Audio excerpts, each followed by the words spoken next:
Attention passengers, we are approaching our destination. Please fasten all seatbelts for the final descent into Lumio City. The announcement over the plane's intercom was enough to rouse Ash from his sleep. He took off his cap and ran his hand through his unkempt, jet-black hair. He looked down to see his lifelong partner and best friend resting on his lap. The electric mouse opened its eyes and looked up at its friend, before cooing, Pikachu. Ash smiled at the mouse and asked, "Well Pikachu, are you ready for another journey to begin here in the Kalos region?" Ash received an affirmative nod from Pikachu before gently itching under its chin, Pikachu's favorite spot. The duo looked to the young woman seated next to them, Alexa. She was a native of the Kalos region and a skilled reporter as well, and she gave the helioptile wrapped around her neck a small pat on the head before saying to Ash, "We've almost finished our journey together, Ash, but I can expect a great chapter in your life is about to begin." Ash looked at Alexa and said, "It sure is, another new region and a new league for me to face. I'm really excited for what's about to come." He looked out of the window and out to the world as the sun lethargically made its way up over the east and shed light on the land below. Ash looked out at the beauty and said, to nobody in particular, "It's time for me to go out there and come one step closer to achieving my dream." Meanwhile, in the small Kalosian town of Vanaville, there was one person still dreaming. Serena Gabina grasped a hold of her pillow, hugging it close to her body as she slept. Her long, golden hair was strewn across her back, covering her body in a blanket of honey locks. She rolled over and pulled her sheets up over her head. A small red and gray bird came into her room through the slightly cracked doorway, and landed on her sleeping head. It looked down and gave a hard peck on the top of Serena's head. Her shrill screams could be heard downstairs by her mother, Grace, who was busy in the kitchen, whipping up a small breakfast for her daughter. "I told her that I would send Fletchling up there if she didn't get up to practice racing with Rhyhorn. I guess sometimes she just never learns." Serena looked up angrily at Fletchling before yelling, "Why do you always have to wake me up like that? Can't you just give me a light tap or something?" She received an inquisitive glance from the Fletchling before it flew back and landed on the table a few feet away from Serena. Serena got up slowly and lunged at the bird, missing it entirely and falling face first onto the tabletop. She could hear Grace call from downstairs, "What's all the commotion? Stop trying to strangle Fletchling and get ready for Rhyhorn race practice. I even made you breakfast." "Okay, I'm coming." She looked at the Fletchling and threatened while rubbing her nose, "Don't think that I'm done with you though." Ash stepped out of the plane and down the steps that protruded from the aircraft. He took a deep breath as Pikachu climbed up onto his shoulder. "You smell that, buddy? That's the smell of victory." "Actually Ash, that's the smell of jet fuel, but I can see where you're mistaken." Ash looked back to see Alexa coming down from the plane. He looked at her and asked, "So Alexa, where are you headed to from here?" "I'm actually headed to Santalin City to visit my sister, Viola. I'll probably be seeing you there soon, considering she is the gym leader there. That will be my next stop. I'm first gonna look around a bit here in Lumio City, just to see if I can find any great things for Pikachu and I to do for our first day here in Kalos.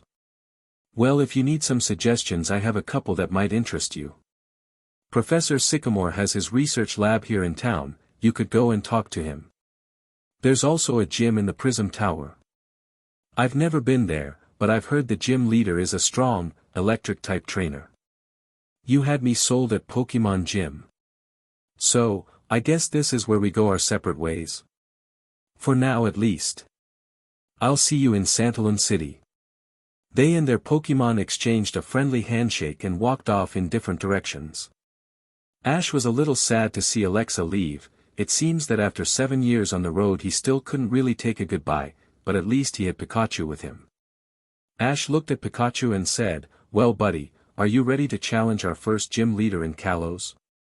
The Pokémon looked at him and replied in affirmation. Ash shouted, "Well then, let's get a move on," as he ran on towards Prism Tower. Serena was now clad in a pink riding jumpsuit and her long golden hair was tied back so as not to get into her face while she was riding Rhyhorn. She quickly finished the breakfast that her mother had made and stepped out the back door. Her mother was waiting by a clearing with her Rhyhorn all saddled and ready for a day of grueling, riding practice. "Took you long enough, Serena, now come on and get onto Rhyhorn, we've got some work to do to make you a strong Rhyhorn racer." Serena looked at her mother and gave a strong sigh. "Yeah, because I really want to be a Rhyhorn racer like you, Mom," she thought. Serena stepped over to Rhyhorn and patted it on its horn. "Alright, Rhyhorn, are you ready?" she asked. All she received was a single gruff grunt from the Rhyhorn. "Okay. I'll take that as a yes." Her mother's Rhyhorn was not exactly the type that allowed anyone but Grace to ride it, but after Grace gave up professional racing to become a coach, Grace decided that Serena could learn to ride the best of the best. Serena stepped up and mounted the Spike's Pokémon. As she took the reins she felt a sharp tug from Rhyhorn, and she knew she was in trouble. "Oh boy, Rhyhorn, please don't do this again." The Rhyhorn began to buck and jump in an attempt to get Serena off of its back. Grace looked on and shouted with vigor, "Don't worry, Serena. You have to show your power, you have to be strong in your conviction. Look forward with your mouth closed. Be one with Rhyhorn." As she said this, Rhyhorn managed to buck off Serena, sending her face forward into the dirt. Grace gave a slight sigh before saying, "Or not." Serena crawled forward in front of her mother and said softly, "Mom. I really hate this." Ash rounded the corner, thinking about battle strategies he could use against the gym leader, and what Pokémon they would use. As he was thinking, he nearly ran into a blonde, teenaged boy in a blue electrical jumpsuit and glasses and a young, blonde girl walking together along the street. "Oops, I'm sorry, I must have been too busy thinking about my strategy for my upcoming gym battle," Ash said to the two of them. The boy spoke first. "Heh, it's quite alright, but I don't think you'll have to worry about the gym battle anytime soon." "Why is that?" "Well, you see, the gym is kinda closed right now due to construction." "I'm sorry about that." "Dang, I was looking forward to challenging the gym leader." "Oh well, I guess I could find something else to do here in the meantime." "Hey, I know, my sister Bonnie and I could show you around town." "I'm Clemont, by the way." Ash looked at Clemont. "You really mean that?" "I'd really like it if you would." "My name is Ash Ketchum." Neither of the two young men had been paying attention to Clemont's younger sister, as Bonnie was staring intently at Pikachu. She yelled ecstatically to Ash, "I've never seen a Pikachu before, Ash, can I please hug it?" Sure, if that's alright with Pikachu." "Yay!" Bonnie grabbed Pikachu and gave it a tight squeeze, which prompted an unexpected electric shock from Pikachu. "Whoops, I think you hugged Pikachu a little too tight," Ash said to the little girl as she released Pikachu. "Yeah, but it's so cute, I just love cute Pokémon." "Do you have any other Pokémon with you, Ash?" "Not with me, I usually go to a new region with just Pikachu. It's mostly to make a ton of new friends on our journey." "Ah. Well, at least I got to see Pikachu." Clemont looked at Ash and said, "Bonnie and I were going to talk to Professor Sycamore real quick, would you like to join us?" "Sure, I actually wanted to go to his research lab, I'm always interested in the research these Pokémon professors are doing." Bonnie grabbed Ash's hand and said with a huge smile, "Then let's go. I heard the professor has all sorts of awesome Pokémon living at the lab. I just can't wait to be a trainer so I can have a Pokémon of my own." Ash just gave a smile to Bonnie as the three humans and Pikachu began to make their way to the laboratory. The Pokémon lab was a very large building with a giant glass dome on one side. Its position in the city meant that the Pokémon that lived there did not have a wide open area to play, so that glass dome acted as a small preserve, to allow them to get sunshine and play during the day. Ash opened the huge doors into a foyer filled with bookshelves overflowing with research papers and books. "Hello. Is anyone there?" Ash yelled out into the empty room. A taller man with flowing dark brown hair poked his head out from the second floor and said, "Welcome to the Lumios Pokémon Lab. I'm Professor Sycamore. I've met Bonnie and Clemont, but I've never seen you before. Are you new to Lumios?" "I am, my name is Ash Ketchum." I actually am originally from Pallet Town in Kanto, but I'm here to take part in the Kalos League. Well, let me welcome you to Kalos. Since you're from Pallet, I'm sure you've heard of Professor Oak. Yeah, he was actually the one to give me this little guy right here as my first Pokémon. Well, aren't you lucky? Not many get to meet the great Samuel Oak. Professor Sycamore walked down the stairs and shook Ash's hand. He then turned to Clemont and asked, "So, what brings you here, Clemont?" "I heard about the shutdown of the gym, hopefully the construction will end sooner rather than later. That's actually why I'm here. I would like you to take care of my Heliolisk and Magneton. It's hard when they don't have the gym to live in. I don't have enough room at home to let them stretch their legs, or magnets as it may be. Well, I will take them for you, they will be great here." "Thanks very much, Professor." Ash looked at Clemont and said, "So you're the gym leader of this city, Clemont?" "Indeed I am, though I would much rather spend my time working on my inventions. I love to make machines that help Pokemon and people alike." "So what are you gonna do until the gym is fixed?" "Well, it only should be a couple days, it'll give me a good amount of time to work on my projects at home." Clemont then turned to Sycamore and handed him 2 Pokeball. Ash looked at Sycamore and asked, "If you don't mind me asking, Professor, what do you research here?" Sycamore looked at Ash and said, "Come on, I'll show you." They walked along the hallway until they reached a room with a group of lab workers putting sensors onto a large blue, dragon-like Pokemon, a Garchomp. This Garchomp was a bit smaller than the one Cynthia had, but by no stretch of the imagination was any Garchomp a pushover in strength and speed. The Garchomp turned to see the incoming visitors and gave a wide smile and motioned the group to join it. Sycamore turned around to Ash, Clemont, and Bonnie and said, "Here is the heart of my work, I study Pokemon Mega Evolution." Ash was the first to speak up. "Mega Evolution, what is that?" Sycamore walked up to the Garchomp and patted its head while saying, "Well, we have received information that many Pokemon have the ability to evolve past their final evolutionary stage through their bond with a human partner, though this evolution is a momentary thing and the Pokemon reverts back to their old state after they are done being used." "Wow, that sounds so amazing. How does it work?" "Well, we are almost certain that it requires a strong bond between a certain Pokemon and his partner, as well as 2 stones, 1 key stone held by the human and 1 evolution stone held by the Pokemon. We have had reports of only a few, fully evolved Pokemon being able to do this, namely Charizard, Blastoise, Venusaur, Lucario, Absol, Gardevoir, Abomasnow, and of course Garchomp amongst many others." "Wow, so my Charizard might be able to Mega Evolve." "With the right stones, yes." Ash slowly stepped up to Garchomp. "So, you and the professor have known each other for a while now." "Gar. You're so strong, but you don't look like you would hurt a fly." As Ash slowly pets Garchomp, he thinks about the Pokemon that he would be able to Mega Evolve that lived back at Professor Oak's ranch. It was at that moment when he got an idea. "Hey, Professor, do you have a phone I could use? I need to speak to Professor Oak." "Yeah, sure. The phone is down the hall on the right." "Thanks. I won't be long." Sycamore looked at Clemont and Bonnie as Ash ran down the hallway. "Well, until then, would you guys like to go to the preserve? We have some new Pokemon living there." Bonnie was the first to speak up. "Really? I would love to see them, Professor." "Can we go, Clemont?" Clemont sheepishly grinned as Bonnie tugged on his blue jumpsuit. "Sure, I would like to see the Pokemon that will be playing with my Heliolisk and Magneton while the gym is under construction." Bonnie tugged Clemont slowly along to the glass preservation in the lab. Inside of the glass dome was a large clear pond, surrounded by small trees and playground equipment. Dozens of Pokemon were playing or lounging around everywhere in the preserve.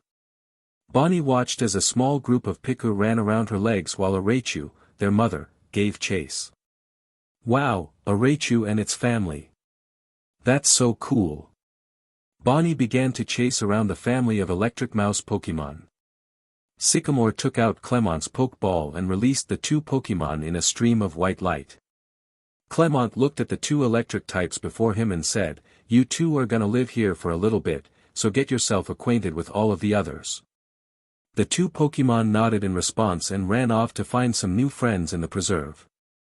They'll be fine here, Clemont, they can stay as long as they like. Thanks, Professor, this really means a lot to me. As they stood there, admiring all of the different types of Pokémon living together, Ash ran into the preserve and said, "Okay, I'm back." Bonnie ran up to the young man, covered with Piku hanging on her neck and shoulders, and said, "What did you talk to Professor Oak about, Ash?" He gave a smirk and stated, "Let me show you." He pulled out a Pokeball and released a small, blue dragon Pokémon, his Gibble that he caught in Sinnoh. "Wow, I didn't know that you had a Gibble, Ash. It's so cute." Bonnie rushed up to the small land shark Pokémon, which gave her a curious glance before launching itself up and latching onto her head. Bonnie shrieked and ran around with the dragon ground type still gripping its jaws on her head.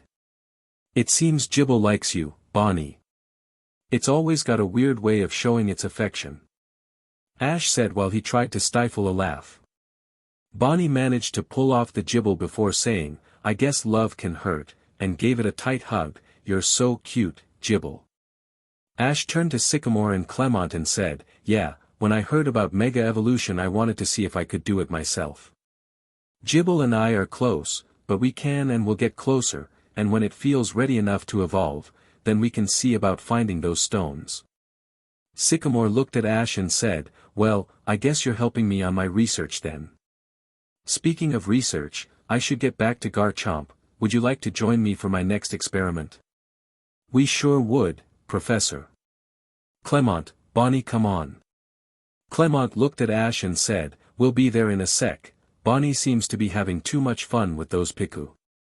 Ash looked down at Gibble and said, "Alright Gibble, let's go see what you and I can learn about Mega Evolution." The Pokémon jumped onto Ash's head, jaws first, before being sucked back into the Pokeball as Ash, Pikachu, and Sycamore left the preserve to work on the professor's research. They reached the lab to see that the lab staff was larger than it had been before. There were 3 newcomers, one taller male, a woman, and a short, stout man. Sycamore spoke to one of the assistants, "Who are these 3? I've never seen them before." "They said that they are some Mega Evolution researchers from Kanto. They came earlier than we anticipated." "Well, this is quite a bit unexpected. I didn't think the researchers from Saffron to be here for another week." "Well, they do have good timing, let's get this experiment started." The researchers brought out 2 stones, one was larger and blue with red streaks, and the other was a smaller, rainbow-colored one. Both had identical helix patterns within the stone themselves. Ash looked at the 2 stones and said, "Professor, are these what I think they are?" "Yes, this is a key stone and Garchomp's evolution stone, a Garchompite." "Wow, how did you get these?" "I have friends in places. Where I got them is not the point, what matters is what happens here and now. This is a real big step for my research." Sycamore gave the larger blue stone to Garchomp and took the smaller one in his own hand. He looked at Garchomp and said, "Are you ready, my friend? Today is a great day for science, and the future of humans and Pokémon alike." Sycamore raised the key stone up high and shouted out, "Garchomp, it's time to Mega Evolve." A bright white light began to envelop Garchomp, the stone in its hand vanished. The Pokémon grew taller, its back fin grew more pronounced as did its claws. Its jaw grew more pronounced, and it opened its mouth as the light burst, leaving a larger, stronger Garchomp than any Ash had ever seen. The Pokémon roared mightily, as it stepped forward and looked at Ash and Sycamore. The 3 researchers from Kanto smirked, as the woman in the 3 said, "Now our plan has begun." They threw off their lab coats to reveal an outfit with a large red R on the front. The smaller of the 3 revealed itself to be a cream-colored cat with a golden, oval-shaped coin on its forehead. Ash saw the 3 and yelled out with a snarl, "Team Rocket! How did I know that you would follow me to the Kalos region? Well, you should always be prepared for trouble. Make that double. To protect the world from devastation. To unite all peoples within our nation. To denounce the evils of truth and love. To extend our reach to the stars above. Jesse. James. Team Rocket blasts off at the speed of light. Surrender now, or prepare to fight. Meowth, that's right. James took off the wig to reveal his blue hair said, relax, we're not here for Pikachu at the moment, we're here for this Garchomp. He threw a small device that wrapped itself around the Garchomp's neck. The device tightened on Garchomp's neck and started to electrocute the Pokémon. Jesse spoke up, this mind control device will allow us to use Garchomp as our own, and then all will fear Team Rocket. However, Meowth looked at the Garchomp, who was getting angered by the collar rather than being controlled by it. Jesse. James. I think that the collar isn't working, and that Garchomp looks to be rather angry at the moment. Just as Meowth spoke, the Garchomp launched a massive beam of energy from its mouth at the three Rocket members. The blast was enough to launch the trio through the roof and far away from the Pokémon lab with their final cry of, Team Rockets blasting off again. Clemont and Bonnie ran into the lab right as the Rockets left. What happened? Clemont shouted.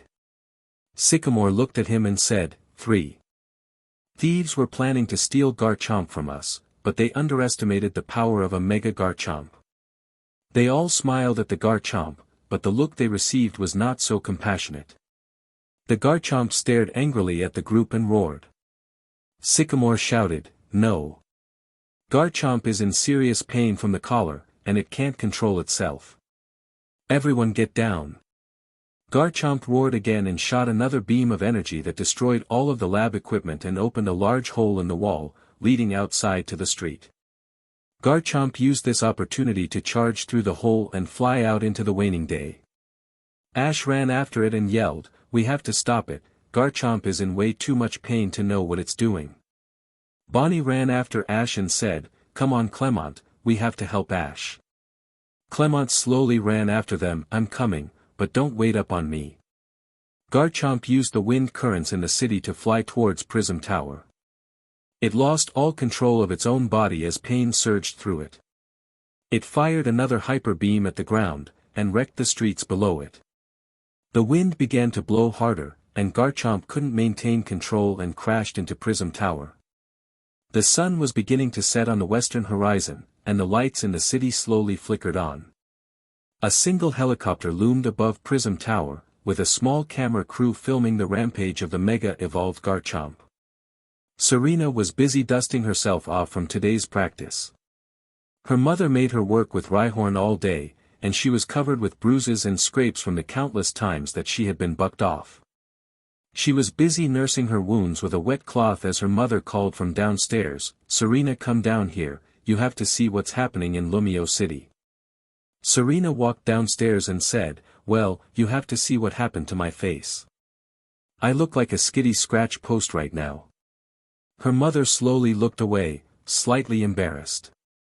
She regained her composure before saying, look though, a weird-looking Garchomp has gone on a rampage in Lumio City. It stopped moving at the mid-section of Prism Tower. Wow, I hope everyone is alright. Someone has to stop that Garchomp. I have to stop that Garchomp. Ash cried as he reached Prism Tower. He saw Garchomp about halfway up the tower launching hyper beams around the city.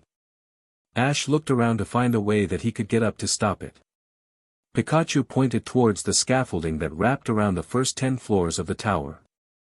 Great thinking Pikachu, we can climb up that scaffold, but how will we get higher than that? Pikachu looked around and saw an external ladder that scaled most of the building. That's the way, let's go Pikachu.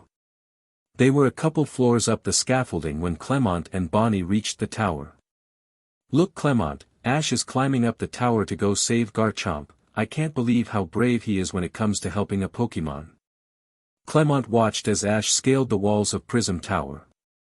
He sure did have a lot to learn from this trainer who would risk life and limb to help someone in need. Clemont would show that he was no different, that he could be just as brave. He spoke up, I have to get up there Bonnie. Ash needs my help. What? Then I'm going with you. Bonnie, I can't let you do that. I'm not gonna let you stop me, we're both friends with Ash here. Clemont gave a slight nod, and they began to climb up after Ash and Pikachu, who were already at the top of the scaffolding. As Ash began to climb up the exterior ladder, Garchomp fired a hyper beam that hit the planks below him. The framework began to crumble and break as it dislodged from the tower. Clemont and Bonnie saw this happen and Clemont yelled, "Bonnie, we have to get down now, the platform is coming down." They rushed back down as fast as they could while the floor creaked and groaned. It slowly began to tip over, snapping wooden planks and bending metal. Clemont and Bonnie were out of time to escape the falling scaffolding as they reached the ground. Clemont decided that now was as good a time as any to try out his new Pokémon. He took out a Pokeball and released a small brown-colored rabbit-like Pokémon, a Bunnelby. "Bunnelby, we need your help, use dig and make a hole deep enough to protect Bonnie and I." The digging Pokémon quickly finished its duty, and Clemont and Bonnie stepped into the hole. "Wait, Clemont, what if something comes down right on top of us?" "I've got a plan, I'll use my Apom arm to cover us with a plank." "We'll be safe, Bonnie, I promise." Clemont extended a long, mechanical arm from his backpack and grabbed one of the larger wooden boards off of the scaffolding. He set it on top of the hole they were in and held it in place with his Apom arm. The scaffold reached a tipping point, pulling bits of concrete from Prism Tower down with it. It fell with a giant crash on the street, cracking asphalt and uprooting the trees around it. Ash looked down at the destruction that Garchomp's hyper beam created. "I hope that Clemont and Bonnie are safe. Let's stop Garchomp, Pikachu, before it hurts somebody." Garchomp saw the trainer reach its perch. It shot a hyper beam at the young man but missed due to sheer exhaustion. Garchomp doubled over and let out a pained roar before being launched upward by another gust of wind. It reached the top of Prism Tower and landed on its knees, clawing at the collar in an attempt to stop the excruciating pain. Ash looked up at the Garchomp and back at Pikachu. "Come on, buddy, we have to go to the top of Prism Tower." Serena watched as the Garchomp flew up to the top of Prism Tower. She couldn't tear her eyes away from the television. She saw as a young man clad in blue and his Pikachu climbed after the Pokémon. Her mother also saw the teen and asked, "I wonder who that is, could that be Garchomp's trainer?" Serena looked at the trainer and thought, "That guy looks so familiar, where have I seen him before?" She stared intently at the screen, watching the trainer climb the ladder up to the top of the tower. "I hope he doesn't get himself hurt, but I want to see him help that Garchomp." Ash once again reached Garchomp, but this time it couldn't go any higher. The Garchomp was on its knees, attempting to stand up again. Ash could see that the collar was taking its toll on the Pokémon, who was slowly wavering in and out of consciousness. Ash looked to Pikachu. "We need to hit that collar, give it your strongest iron tail."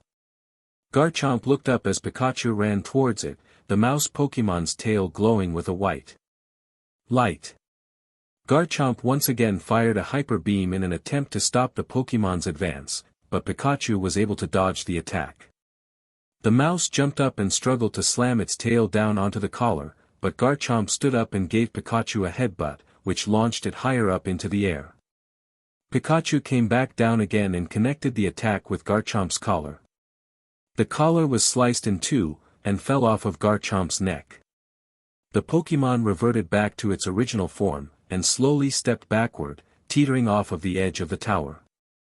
Ash could see that the Pokémon was about to fall off and ran to help, shouting, "Garchomp, please stay awake. You'll fall." The Garchomp closed its eyes and fell backward off of the tower. Ash and Pikachu jumped after the unconscious Pokémon. Serena watched in utter horror as the three fell from the tower. Their fall seemed like it was happening in slow motion, and tears began to form in her eye. Her mother sat next to her with her hands covering her face. It seems like she wasn't able to watch this man plummet to his death. Serena looked down, she couldn't watch what would happen next. Ash grabbed Garchomp as they fell and yelled, "Please Garchomp, wake up, we need you to wake up." He looked at Pikachu and shouted, "Quick buddy, use your strongest thunderbolt to wake Garchomp up. It needs to wake up or we'll all die." Pikachu gathered electricity and launched the attack at the Garchomp. The attack also hit Ash, but it was a small price to pay if they didn't wake up the Pokémon. Garchomp slowly opened its eyes and looked at Ash. The attack was not able to affect it, considering its secondary typing in ground, but it was enough to jolt it awake. Garchomp summoned all of the strength that it had to open up its arms and catch the draft, enough to slow their descent. It then tried to turn over so that it would take the brunt of the crash and spare Ash and Pikachu. It was the least it could do to protect the ones that saved it. They landed on the ground in a plume of dust and asphalt. Ash looked up to see that he and Pikachu were all right, but when he looked down at Garchomp, he saw the pain that it was in. "Garchomp, are you all right?" The Pokémon looked up and gave an affirmative sigh before laying his head down on the ground. The impact was not enough to hurt Garchomp, and it was satisfied that it was able to protect Ash and Pikachu. Professor Sycamore ran up to the three and said, "I'm so happy that you're all right. How's Garchomp?" "Garchomp is fine now, he saved us all." "No, Ash, you saved Garchomp. If it wasn't for you it would have killed itself up on that tower. I have to thank you. Right now we need to get Garchomp a bed at the Pokémon Center." Serena looked up at the television to see that the trainer and the two Pokémon were alive. Oh boy, what a relief that was. "Mom, today has been way too intense for me." She saw the camera give a close-up of the trainer's smiling face. "Wait a minute, that can't be him, can it?" She looked at the young trainer's face, one that she hadn't seen in a long time. She knew what she had to do. It had been 6 years since she was able to become a trainer, but she had put it off to live at home with her mother. Now though, Serena knew that she was going to get a Pokémon and meet the boy that she knew from her childhood. It was the next morning. Ash had yet to really see the damage that Garchomp had done, but in the light of day he could see that the lab had been demolished by Garchomp's attacks. He looked over to his friends sitting at a table and enjoying breakfast. Clemont and Bonnie were thankfully all right after the scaffolding crashed. Ash was amazed that Clemont thought of such a clever way to keep him and Bonnie safe. Ash looked at the young inventor and asked, "Hey Clemont, what are you planning on doing now that the gym's construction has received a minor delay?" "Well Ash, you see Bonnie and I were actually wondering if we could travel with you. You have shown how much you truly care about Pokémon, and we could learn a lot from each other on the journey. It would be an honor, Clemont. Besides, traveling is always more fun with friends." Bonnie rushed up to Ash and grabbed his hand. "Yay. Ash, if you catch any cute Pokémon, can you let me take care of them?" "Sure Bonnie, would you like to start with Pikachu? He loves it when you pet his tail." "I would love to Ash. Thank you so much." Bonnie took Pikachu and started to brush its tail vigorously. "Oh man, Pikachu. Your fur is all covered in dirt and grime. I'm gonna make sure that you look perfect once I'm done with you, Pikachu." Pikachu looked at Ash in a way that said, "You've betrayed me," before Ash said one last thing to Bonnie, "Oh, and Pikachu loves ketchup, you wouldn't mind treating it for me, would you?" The Pokémon looked back at Ash, forgiving him for his misdemeanor over the promise of that sweet, red sauce. It smiled at its trainer and took the intense brushing that it was being given. Professor Sycamore came into the room and said to Ash, "I just want to thank you again for all of what you've done. As a sincere token of my appreciation I would like you to take this Pokédex and one of the Kalos starters. Here, take a look." 3 small Pokémon came out from around the corner to come into Ash's view. "This one." Sycamore pointed to a small green Pokémon that looked like a chipmunk, "is Chase-Spin, the spiky nut Pokémon. It's the grass-type starter." "This one." Sycamore gestures to a blue, frog-like Pokémon, "is Froakie, the bubble frog Pokémon and water-type starter of Kalos. And last but not least is this one." Sycamore points to a yellow and red fox Pokémon. Fennekin, the fox Pokémon, and rounding out the trio at the fire-type starter. Sycamore once again looked at Ash and said, "So which Pokémon will you choose?" Ash looked at all 3 of his choices, thinking for a long while as to which partner he would choose. "I've finally decided on Froakie." Ash extended his hand out to the Pokémon, who jumped up on Ash's arm and onto his shoulder.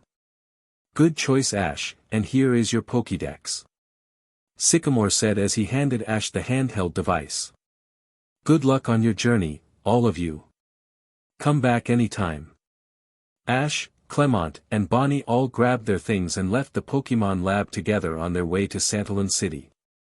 Serena was busy picking out the clothes that she would wear on her trip to Lumios. She had decided on a gray, sleeveless blouse with a white collar and her favorite red skirt, but she wanted to pick the right hat to truly complete the outfit. Her mother came in to see Serena contemplating between two hats, a red beret or a pink felt hat with a black bow. Serena, just wear the beret, I think it looks great on you. Thanks for helping me decide on wearing the pink one, Mom. Grace mumbled incoherently before saying, where are you going anyway, dressed like this? To Lumio City of course, I want to get my very first Pokémon. Is this about that boy last night on the television? I could see your demeanor change after seeing him. Serena blushed. Leave it to my mom to call me out on a boy. No, it's just that I'm 16 now, and I want to explore the Kalos region as a Pokémon trainer, and get away from practicing Rhyhorn racing. Alright, but please be careful out there, and try not to get caught up with boys. The last thing I would want is to have you come home with a boyfriend in tow. Mom.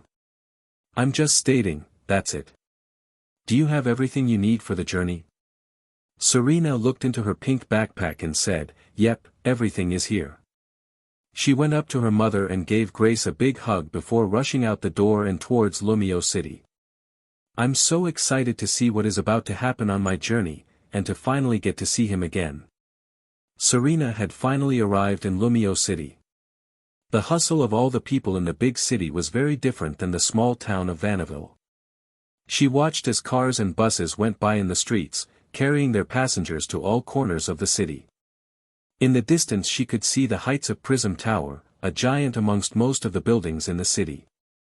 She would have loved to take a stroll down Vernal Avenue to window shop all of the exquisite fashion stores, or to get a delicious lunch in one of the many different cafes that the city had to offer, but at the moment she was looking forward to getting her first Pokémon from Professor Sycamore. As she made her way to the lab, she saw the destruction that the Garchomp wreaked on this area of the city.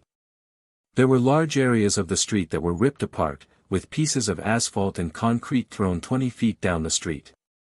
Many buildings had serious structural damage, with some being torn down to the supports. It looked like a tornado had come through and ransacked the entire area.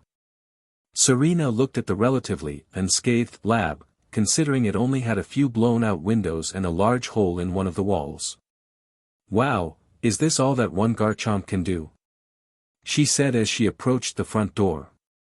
Serena walked into the lab's foyer and was incredibly surprised with what she saw before her. The room was full of papers and books strewn about the ground intertwined with pieces of wood that used to be bookshelves. The walls were cracked from the shockwave of Garchomp blowing out the facade with a hyper beam. Professor Sycamore came into the room to see the young woman standing there. Hello there, I'm Professor Sycamore. You must be Serena Gabina. Your mother called earlier and said you were coming to receive your first Pokémon. Sorry about the mess by the way. It's quite alright, I saw what happened on the news last night. Professor, who was the trainer that managed to calm down the Garchomp? Oh, you're talking about Ash Ketchum, he's a trainer about your age from Pallet Town. So it is Ash. I knew it. I'm so excited to see him. Last I heard he was headed to Santalin City to get his first gym badge. Santalin City huh? Well Professor, I'm ready to get my very first Pokémon. Ah, splendid. Let's get the 3 choices out here for you. I'm sure you know about all of them by now. The 3 Kalos starters made their way in front of Serena and Sycamore followed closely by one of the lab technicians. Well Serena, here you go. One of these 3 Pokémon will become your new lifelong partner. Choose wisely. Serena looked at all 3 of the Pokémon before she turned to Sycamore. They're all great choices, but I already knew which one I wanted before I came. Serena kneeled in front of the Fire Fox. Well Fennekin, what do you say? Do you want to join me on my journey? The Pokémon looked at its new trainer with a gleam in its eye. Finally it would go on an adventure with its own trainer and see faraway lands. It leaped into Serena's arms and liked her face. Fennekin, we're gonna have so many great adventures together. Fennekin. Sycamore smiled at the duo, looks like you two will have a great time together. Before I forget, Serena, let me give you your Pokeball and Pokédex. He handed her the 5 red and white ball and the small handheld Pokémon searching device. And finally here is Fennekin's Pokeball, now go out there and explore the world of Pokémon. Thanks Professor. Come on Fennekin, let's go.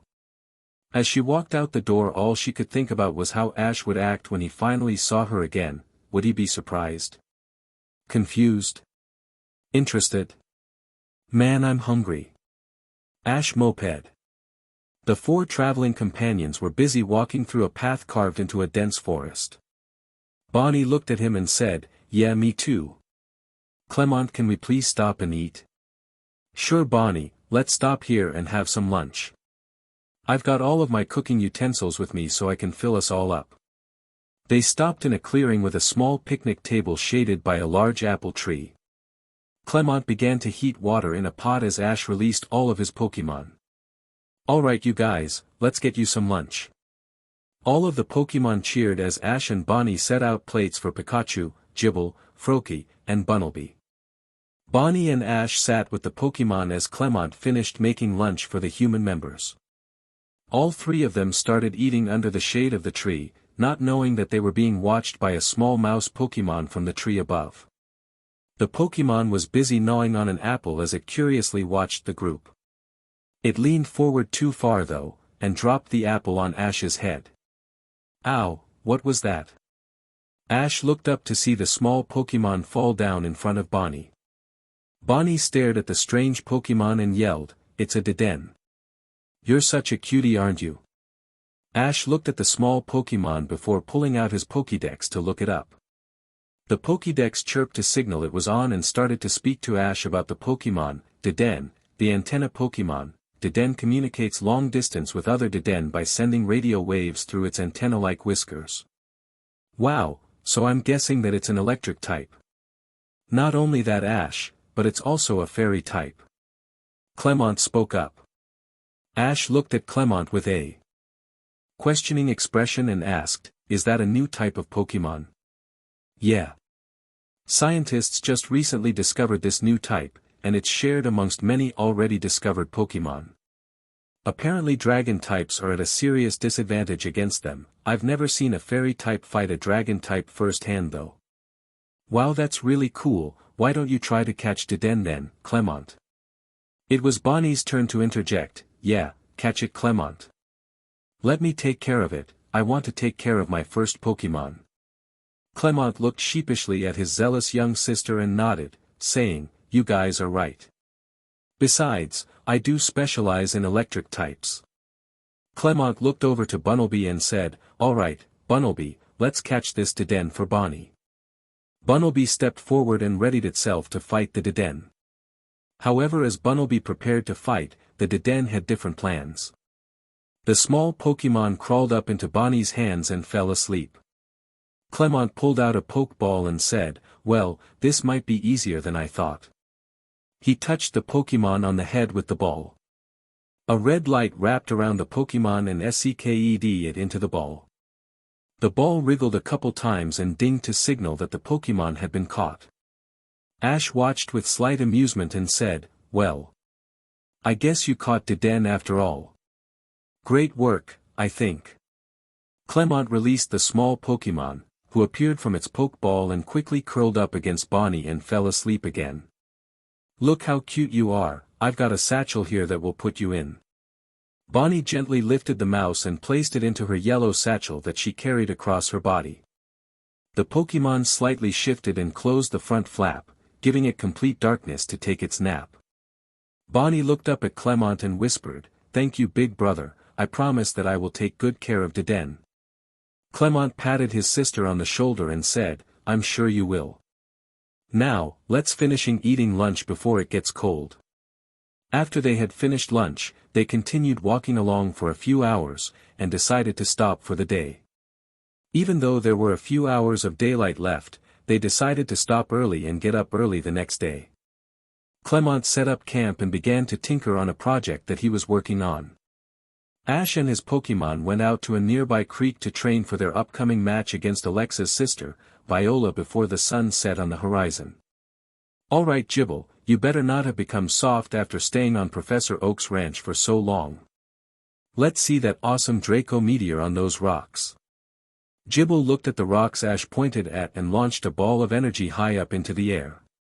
When the ball reached its apex, it burst into many smaller pieces and rained down on the group of rocks, completely pulverizing every rock it aimed at. "Wow Gibble, that was really strong. You have been practicing that attack, haven't you?" Instead of giving a traditional answer, Gibble once again jumped onto Ash's head and bit down. "Ha! I'll take that as a yes. Great work, Gibble." Ash then turned to Froakie and said, "Let's see what tricks you have, Froakie. I want to see your water pulse and bubble."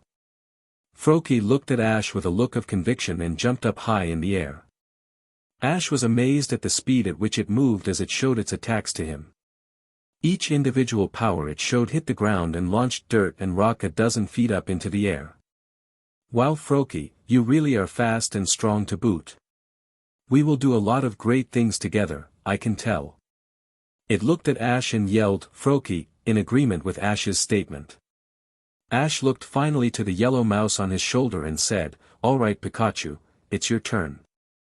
Show me a full-powered thunderbolt." Pikachu jumped off of Ash and into the air. Its cheek sparked as it enveloped itself in lightning and arced it towards a nearby boulder. The move was powerful enough to burn a hole straight through the boulder, a feat of strength that was rivaled by only the strongest of electric-type Pokémon.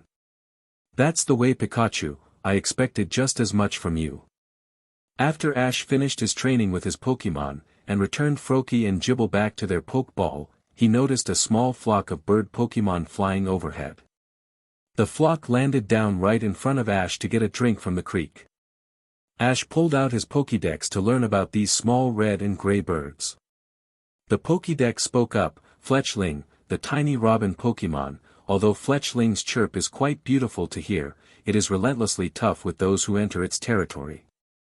Ash looked at the group of Fletchling in front of him and grabbed some Pokémon food out of his pack. He extended out his hand to feed the tiny robins, as no doubt they would want some food to go with their quick drink. As they were taking the bits of food from his palm, Ash noticed a blaze of fire speeding at him and the group of Fletchling. He jumped out of the way just in time to dodge the ball of fire as it hit the ground. Ash looked up to see a larger red bird where the fire had been. It looked angrily at the flock of Fletchling and let out a screech to intimidate the small birds. Ash pulled out his Pokédex again and pointed it at the bird. "Fletchinder, the Ember Pokémon, and the evolved form of Fletchling.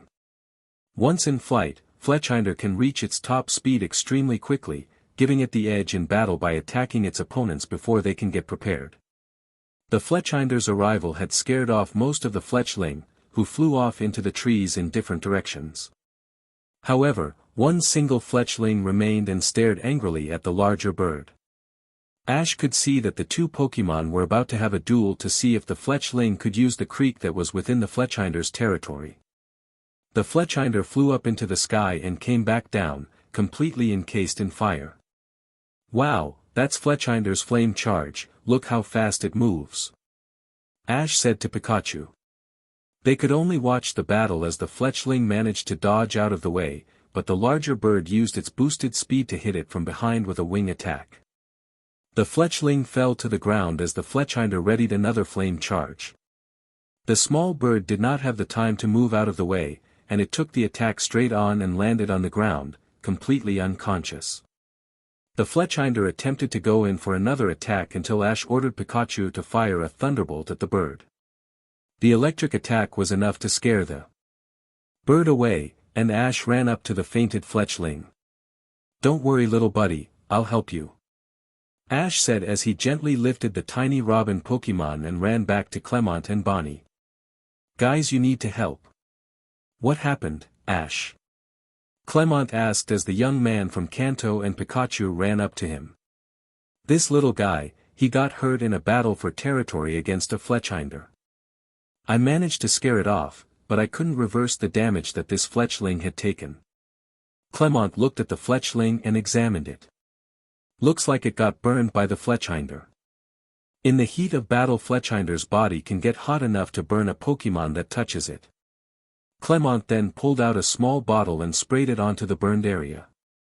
This should help to cure the burn, but this Fletchling should rest here for the night, until it gets better. Ash looked at the little bird, which opened its eyes weakly and saw Ash over it. Ash said to the Fletchling, "Don't worry, I'll wait here until you're better. Then, you and I will go back and fight that Fletchinder so that you and your flock can drink at that creek." Pikachu came up to Ash and pulled on his sleeve. "Don't worry buddy, I'll stay out here with Fletchling, you should go and get some rest. We'll be at Santalin City tomorrow and I want you rested for your gym battle." Pikachu ran into Ash's tent and curled up in a ball inside Ash's sleeping bag.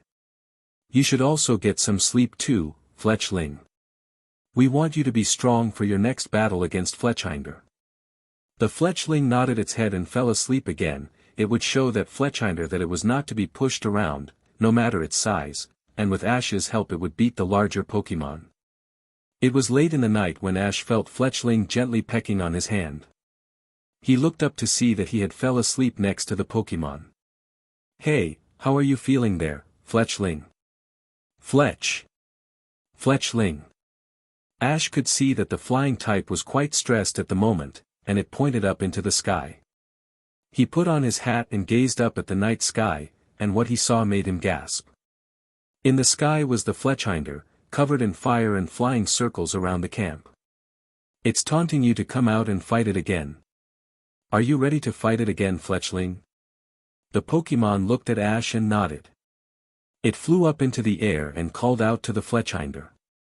It slowly swooped down and stopped in front of Fletchling. "All right, Fletchling, listen to me and we'll get through this." The two Pokémon stared angrily at each other until Ash called out, "Okay Fletchling, use quick attack." Fletchling flapped its wings and swooped down to gather speed. Once it reached max velocity, the Pokémon flew upwards in an attempt to hit the Fletchinder from below. The dying light of the campfire was enough to allow the Fletchinder to see the incoming Fletchling. It dodged out of the way and ignited itself and flew after Fletchling. "Watch out Fletchling, it's coming right for you." Fletchling looked below it to see the Ember Pokémon chase after it, enveloped in a ball of fire. Fletchling managed to roll out of the way as the Pokémon flew past. "Nice work, Fletchling." It increased its speed though, so let's see if we can hit it with another quick attack. Fletchling nodded and flew up at high speeds to ram its beak into the Fletchinder's chest. The Fletchinder recoiled from the attack but chased after Fletchling before gripping its talons on the tiny Robin Pokémon. There, it began to peck furiously at the smaller bird, dealing massive amounts of damage. "Fletchling, get out of there. Use Gust to pry yourself loose." Fletchling managed to free its wings and flapped them hard enough to create a strong wind current. The Fletchinder was caught in the current and sent sailing downwards from Fletchling. The Pokémon swiftly recuperated and gave another flame charge. The attack landed on Fletchling as the Fletchinder soared upwards into the sky. "It's gotten faster again Fletchling, watch out for another flame charge." Sure enough, Fletchinder came back down and rammed Fletchling down to the ground. It landed on the dying embers of the campfire, launching the charcoal around and blanketing the area in darkness. Ash looked up at the Fletchinder and saw that its feathers were sparkling from the embers that settled on it during the multiple flame charges. He looked at Fletchling, who managed to get up out of the fire pit covered in black soot. If Ash didn't know it was there, it would be nearly impossible to see. "That's it, we can see Fletchinder, but it can't see Fletchling. Great work getting back up, Fletchling. We have the advantage now, since Fletchinder can't see you, fly high and hit it with another quick attack."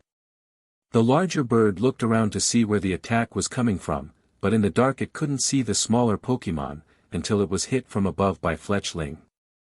Fletchinder looked around with a snarl and attempted to use another flame charge against Fletchling.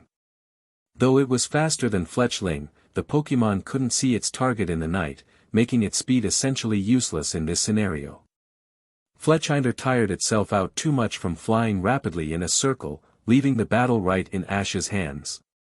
Alright Fletchling, finish it off with wing attack. Fletchling came at the Fletchinder from the front and landed the finishing blow on its opponent. The larger bird fell from the sky and crashed on the ground.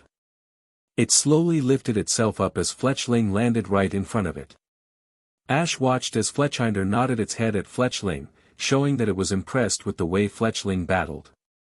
The two birds, no matter their size, were now equals. The Pokémon then tried to lift off of the ground, but fell back down, too exhausted to sustain flight. Ash ran over to Fletchinder and said, "That was a great battle Fletchinder, you should really get some rest here for tonight, at least until you get your strength back." The Ember Pokémon allowed Ash to pick it up and take it to a soft spot of grass to sleep. Ash pulled out a blue, spherical berry from one of the pockets in his backpack and gave it to Fletchinder. "Here you go, this orange berry should help you recover." The Pokémon ate the berry gratefully and set its head down on the ground to fall asleep. Ash looked over at Fletchling, who was busy cleaning the soot out of its feathers. "Fletchling, we really did it. We make such a great team," he said. The Fletchling stopped cleaning for a moment and stared at Ash. It realized that this trainer could help it grow stronger despite its size, but it had a duty to its flock, to lead them somewhere safe. Bonnie woke up and came outside of her tent to see Ash, Fletchling, and Fletchinder asleep on the grass, as well as the ruined campfire.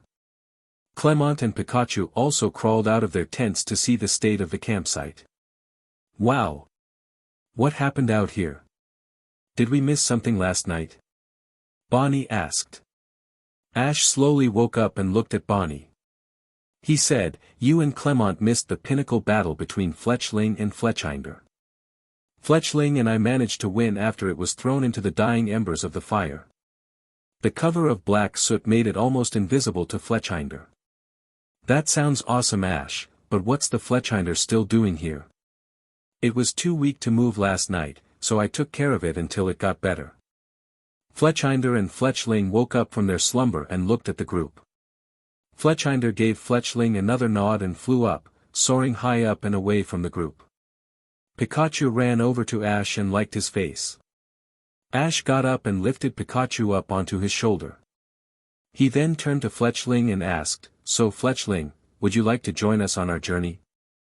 I sure would like to have a strong Pokémon like you." Fletchling looked down, slightly embarrassed. Pikachu jumped down off of Ash's shoulder and started to converse with Fletchling. After they were done, Pikachu ran back over to Ash and attempted to tell him what was bothering Fletchling. It took Ash a couple tries, but he eventually understood what Pikachu was trying to say. "Fletchling can't come with us, it has a duty to its flock. Isn't that right, Fletchling?" The Pokémon nodded and looked down. It was sorry that it and Ash had to part ways, but there was no other way. Ash then asked, "Is it alright if we see you off?" Fletchling gave a chirp in the affirmative. It flew up and circled over the group as they packed up their tents and had breakfast. They followed Fletchling over to the creek where it and Ash first met. As it landed, the rest of its flock appeared from the trees and greeted their leader, who had been missing since yesterday. Ash looked at the Fletchling and said, "Well, I guess this is where we say goodbye. I hope to see you again someday." As the group parted with Fletchling, Ash felt a gust of wind as the Fletchinder from before flew over his head and landed in front of the flock of Fletchling. Like the day before, all of the Fletchling fled into the trees except for the one. Ash watched as the two bird Pokémon conversed with each other, until something unexpected happened. The Fletchling called to its flock to join it, and introduced them to the larger bird and said goodbyes to all of the other Pokémon. Then it flew over to Ash and unclipped on of his empty Pokeball from his belt. "Wait, Fletchling, you can join me now. Did that Fletchinder promise you that it would protect the flock?" The tiny Robin Pokémon nodded its head and pecked on the Pokeball. A red light encased the Pokémon and pulled it back into the ball. The ball wiggled a couple times and dinged to signal that the Pokémon had been caught. "All right. Pikachu, we have another friend here in the Kalos region. Ash bent down to pick up the ball, and clipped it back onto his belt while Pikachu jumped up and down in joy next to him. Ash looked at the Ember Pokémon and said, "Thank you, Fletchling, for everything." The Pokémon nodded at Ash and flew off of the ground, followed by the entire flock of Fletchling. They waved goodbye to Fletchling and the flock of Fletchling as they disappeared into the sky. Ash looked to his traveling companions and said, "Well, are you guys ready to go to Santalin City so I can get my first badge?" Clemont was the first to speak up. "Yeah, Santalin is only a couple of hours away, so if we get moving now we can get there by lunchtime." Bonnie grabbed Ash's shirt and said, "2 Pokemon and a gym badge in little more than a day. I'm so excited to see what happens from here. Let's go." Bonnie started running towards Santalin City as Ash and Clemont raced to catch up, excited for the adventures of a new day. Serena woke up in her bed at the Pokemon Center. En route next to her was her new partner, Fennekin, still asleep and using its tail as a pillow. Serena gently pet the fox Pokemon on its head and got up to get dressed. As she finished getting ready for the day, Fennekin woke up and started to run around her excitedly. "Hey Fennekin, you ready to go to Santalin City, after we get some breakfast of course?" The little orange Pokemon smiled and jumped into Serena's arms and nuzzled against her.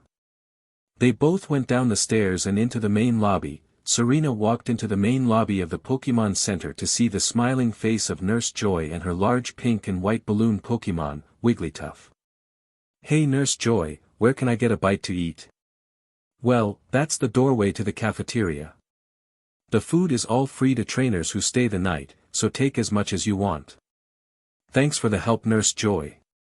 Serena went through the doorway to the cafeteria and grabbed a tray of food for her and Fennekin. Once they finished their breakfast, Serena stretched her arms and said, "This is so nice, there's no Fletchling to wake me up, and no Rhyhorn racing to practice. I kinda like this trainer thing." "Did you get enough to eat Fennekin?" "Fennekin. That's good. Well, are you ready to get to Santalin City?" Fennekin jumped up and onto Serena's shoulder. They went to the lobby and thanked Nurse Joy for the hospitality before going out into the morning. Serena ran down the flight of stairs and onto the road to civilization. In the distance she could see the roofs of the buildings in Santalin City. "Just a little bit farther until we get to the gym and I finally get to see Ash again. Today is gonna be so exciting. Here we are Ash, Santalin City." Ash looked around and took in the sights and smells of the traditional Kalosian town. This place reminded him of some of the small cities in Kanto, like Viridian City, except that Viola wasn't secretly the head of a criminal organization out for world domination. Ash, Pikachu, and their companions walked down the cobblestone streets into a large plaza with a huge fountain in the center. Ash watched as Pokemon and children played in the fountain, soaking in the cold water spewing out in all directions. He sat down on one of the benches by the fountain and pulled a sandwich out of his pack. He took half of it and handed it to Pikachu, who gladly took it and began to eat. "Do you like it, buddy?" Ash asked the mouse Pokemon. "Pika Pie," it said with a smile on its face. Ash smiled back and began to chew on his own half of the sandwich. He heard the click of a camera shutter, and looked up to see a young woman with blonde hair peering at him through a camera viewfinder. The black lens was pointed right at Ash and Pikachu. The woman lowered the camera and said to Ash, "Great picture. I can really see the bond that you and your Pikachu share." "Thanks, Pikachu and I have been together for 7 years now. Nobody can ever be closer than us. My name is Ash Ketchum, and you are?" "I'm Viola, it's nice to meet you Ash," Viola said as she extended a hand to the young trainer. Ash gladly accepted the handshake and asked, "Viola? Wait, are you the gym leader here in Santalin City? The one and only?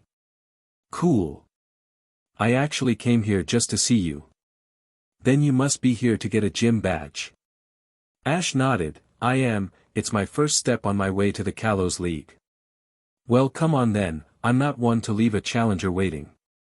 "The gym is this way," Viola replied as she pointed down a street on their right.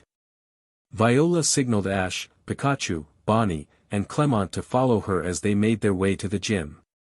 As they all became acquainted on the walk, Ash learned that Viola specialized in bug-type Pokémon and she had a hobby for photography, even doing work for her sister, Alexa, when she was in Kalos.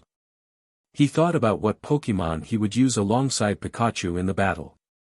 Viola would expect challengers to use types that were strong against bugs, so she probably had a strategy against Pokémon like Fletchling, leaving Gible and Froakie for Ash to use.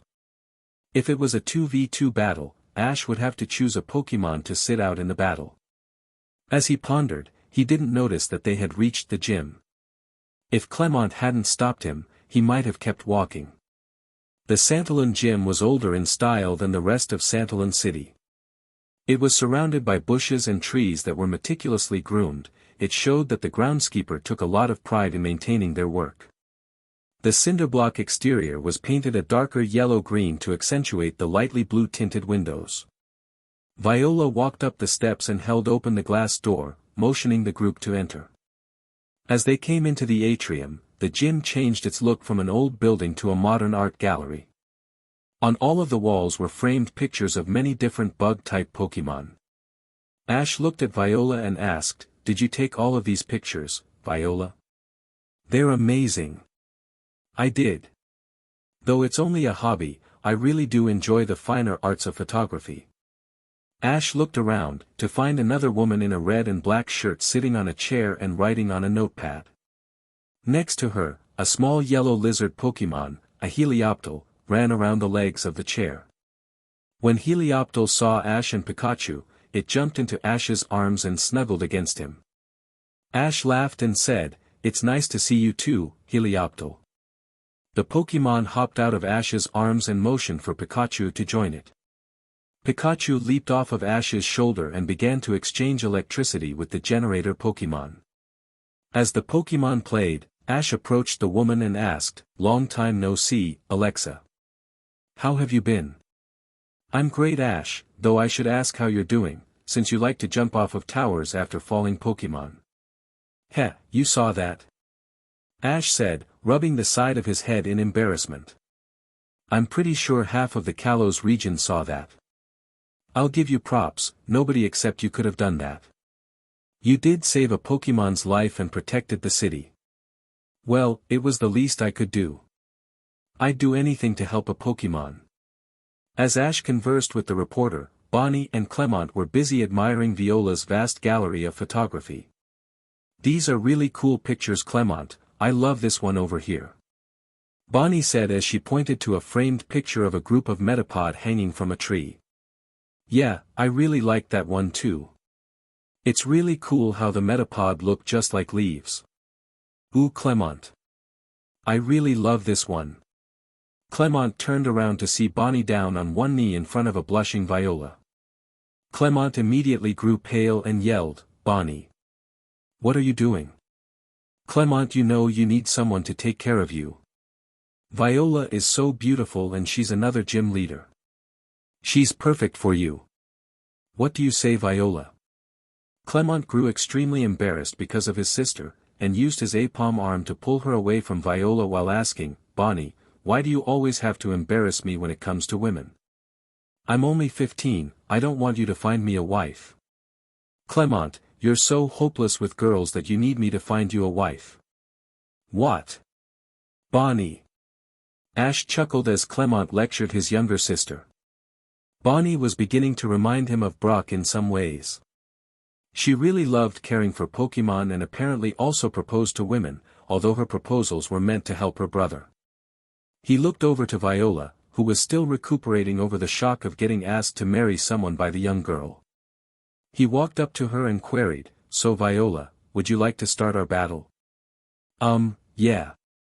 Over through those doors is the battlefield," Viola said as she pointed to another set of double doors. Ash followed Viola through the doorway to a large bright room filled with various flora and teeming with bug Pokémon. Sunlight poured down from the glass ceiling and illuminated the entire room. The gym looked more like a greenhouse than anything. Ash and Pikachu walked through rows of flowers, vegetables, and trees to the arena on the far side of the room. The battlefield was indented into the ground and he had to walk down a flight of stairs to reach the white challenger box. He stepped down onto the dirt field as Viola made her way to the other side, stopping in her own white rectangle on the ground. Alexa, Clemont, and Bonnie stayed on the floor above in the spectator section. Viola gave Ash a smirk and yelled, "I hope you're ready for this, Ash." "You know I am, Viola," Ash said as he gave her a look of pure determination. The battle referee off to the side looked left and right at the two trainers before shouting, "All right, this is an official gym match for the bug badge between Viola, the gym leader, and Ash, the challenger. The rules are as follows: both trainers have 2 Pokémon, but only the challenger can substitute. Now, release your first Pokémon." Viola pulled out a Pokeball and said, "Let's get this started. Take the field, Sir Skit." The blue pond skater Pokémon came out in a flash of white light. Though it was known to be fast and agile on a pond, it couldn't move very fast on the dirt. This gave Ash the advantage as he shouted, "A Sir Skit, huh? This should be fun. Let's go Gibble." Ash threw his Pokeball to release the Dragon Ground-type Pokémon. It looked at its opponent and growled deeply. The referee raised her hands up and exclaimed, "This is a battle between Viola's Sir Skit and Ash's Gibble. You may begin." The trainers stared intently at each other before Viola shouted, "All right Sir Skit, use water sport." The Pokémon launched a large jet of water out of the yellow antenna on top of its head. As the water rained down it mixed with the dirt ground of the arena, making it slick and muddy. Gibble tried to step forward, but it struggled to move its feet in the thick mud. Ash then called to his Pokémon, "Quick Gibble, give that Sir Skit a headbutt." Gibble rushed forward and attempted to ram its opponent with the fin on top of its head. The thick mud slowed down Gibble enough to let Sir Skit dodge the attack easily. Gibble slipped in an attempt to stop itself and landed face first in the mud, sliding to a stop in the middle of the field. Viola grinned and said, "Sir Skit is not too fast on land, so turning the field into muck evened out the speed at which both of our Pokémon can move. But why be on equal footing when I can have an advantage? Sir Skit, use Ice Beam." Sir Skit focused its energy and fired an icy beam around the field and at Gibble. Ash's Pokémon managed to roll away from the attack, but skid across the layer of ice that formed on the ground. Gibble tried to stand back up, but quickly lost its footing on the slick ice. Ash clenched his teeth as he saw the advantage Sir Skit now had over the dragon type. It could now skate around on the ice while Gibble could barely keep its balance, and it knew an ice-type move. Sir Skit sped toward Gibble and rammed into the land shark, sending it sliding across the ground towards Ash. Ash thought hard for a second before he realized the solution to Gibble's mobility problem. "You are clever Viola, but Gibble and I still have some tricks up our sleeve. Gibble, use Dig." Gibble pushed off of the ground with its legs and smashed the ice below its feet before swiftly digging a tunnel deep into the gym floor. Sir Skit skated around the field and attempted to locate its adversary before it felt a rumbling under its legs. The ground below it erupted and Gibble jumped out and latched on to the insectoid Pokémon with its powerful jaws. Gibble gained momentum by spinning and threw its opponent down to the ground. Sir Skit was stunned, but shook itself off and awaited another command from Viola. "That's an interesting trick there Ash, but we're no pushovers either.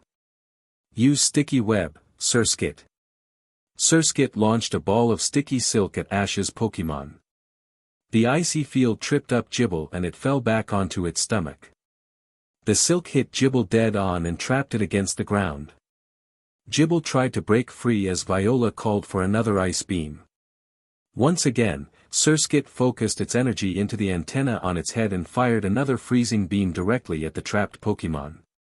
Ash watched with horror as the super effective attack struck Gibble, displacing it from Sticky Web but majorly wounding it. The Pokémon slowly lifted itself off of the ground and roared, signaling that it still had fight left. Ash smiled as he called out, "Great work getting back up, Gibble. Now use Dig again."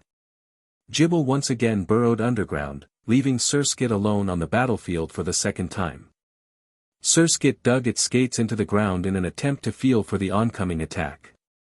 Viola quickly saw what the Pokémon was doing and shouted to it, "Wait for it to be right under you." Surskit nodded and stood absolutely still, closing its eyes so that it could concentrate on finding the missing Gible. It felt a tremble coming up towards it and quickly opened its eyes to prompt that it sensed the arrival of Gible. "Surskit, jump and use Signal Beam," Viola shouted as she clenched her fists tight.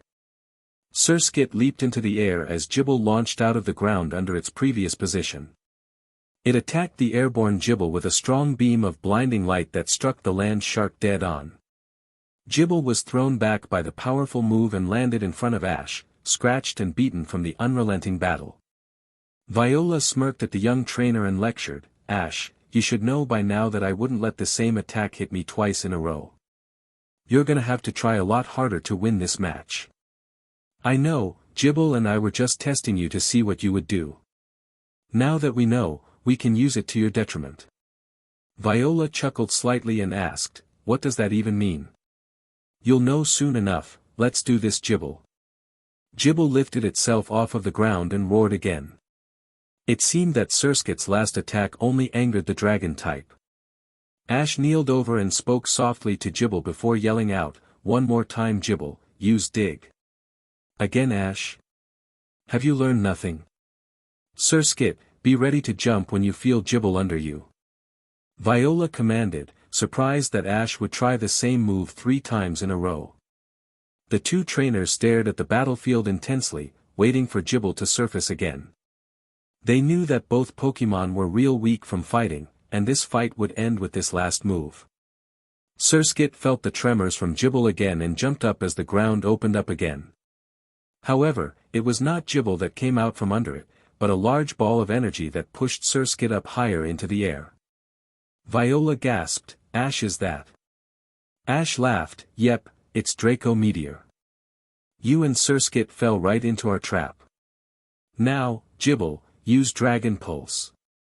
Gible leaped out of the ground and created a shockwave that knocked Surskit back to the ground as the Draco Meteor exploded and rained down onto the bug water Pokémon.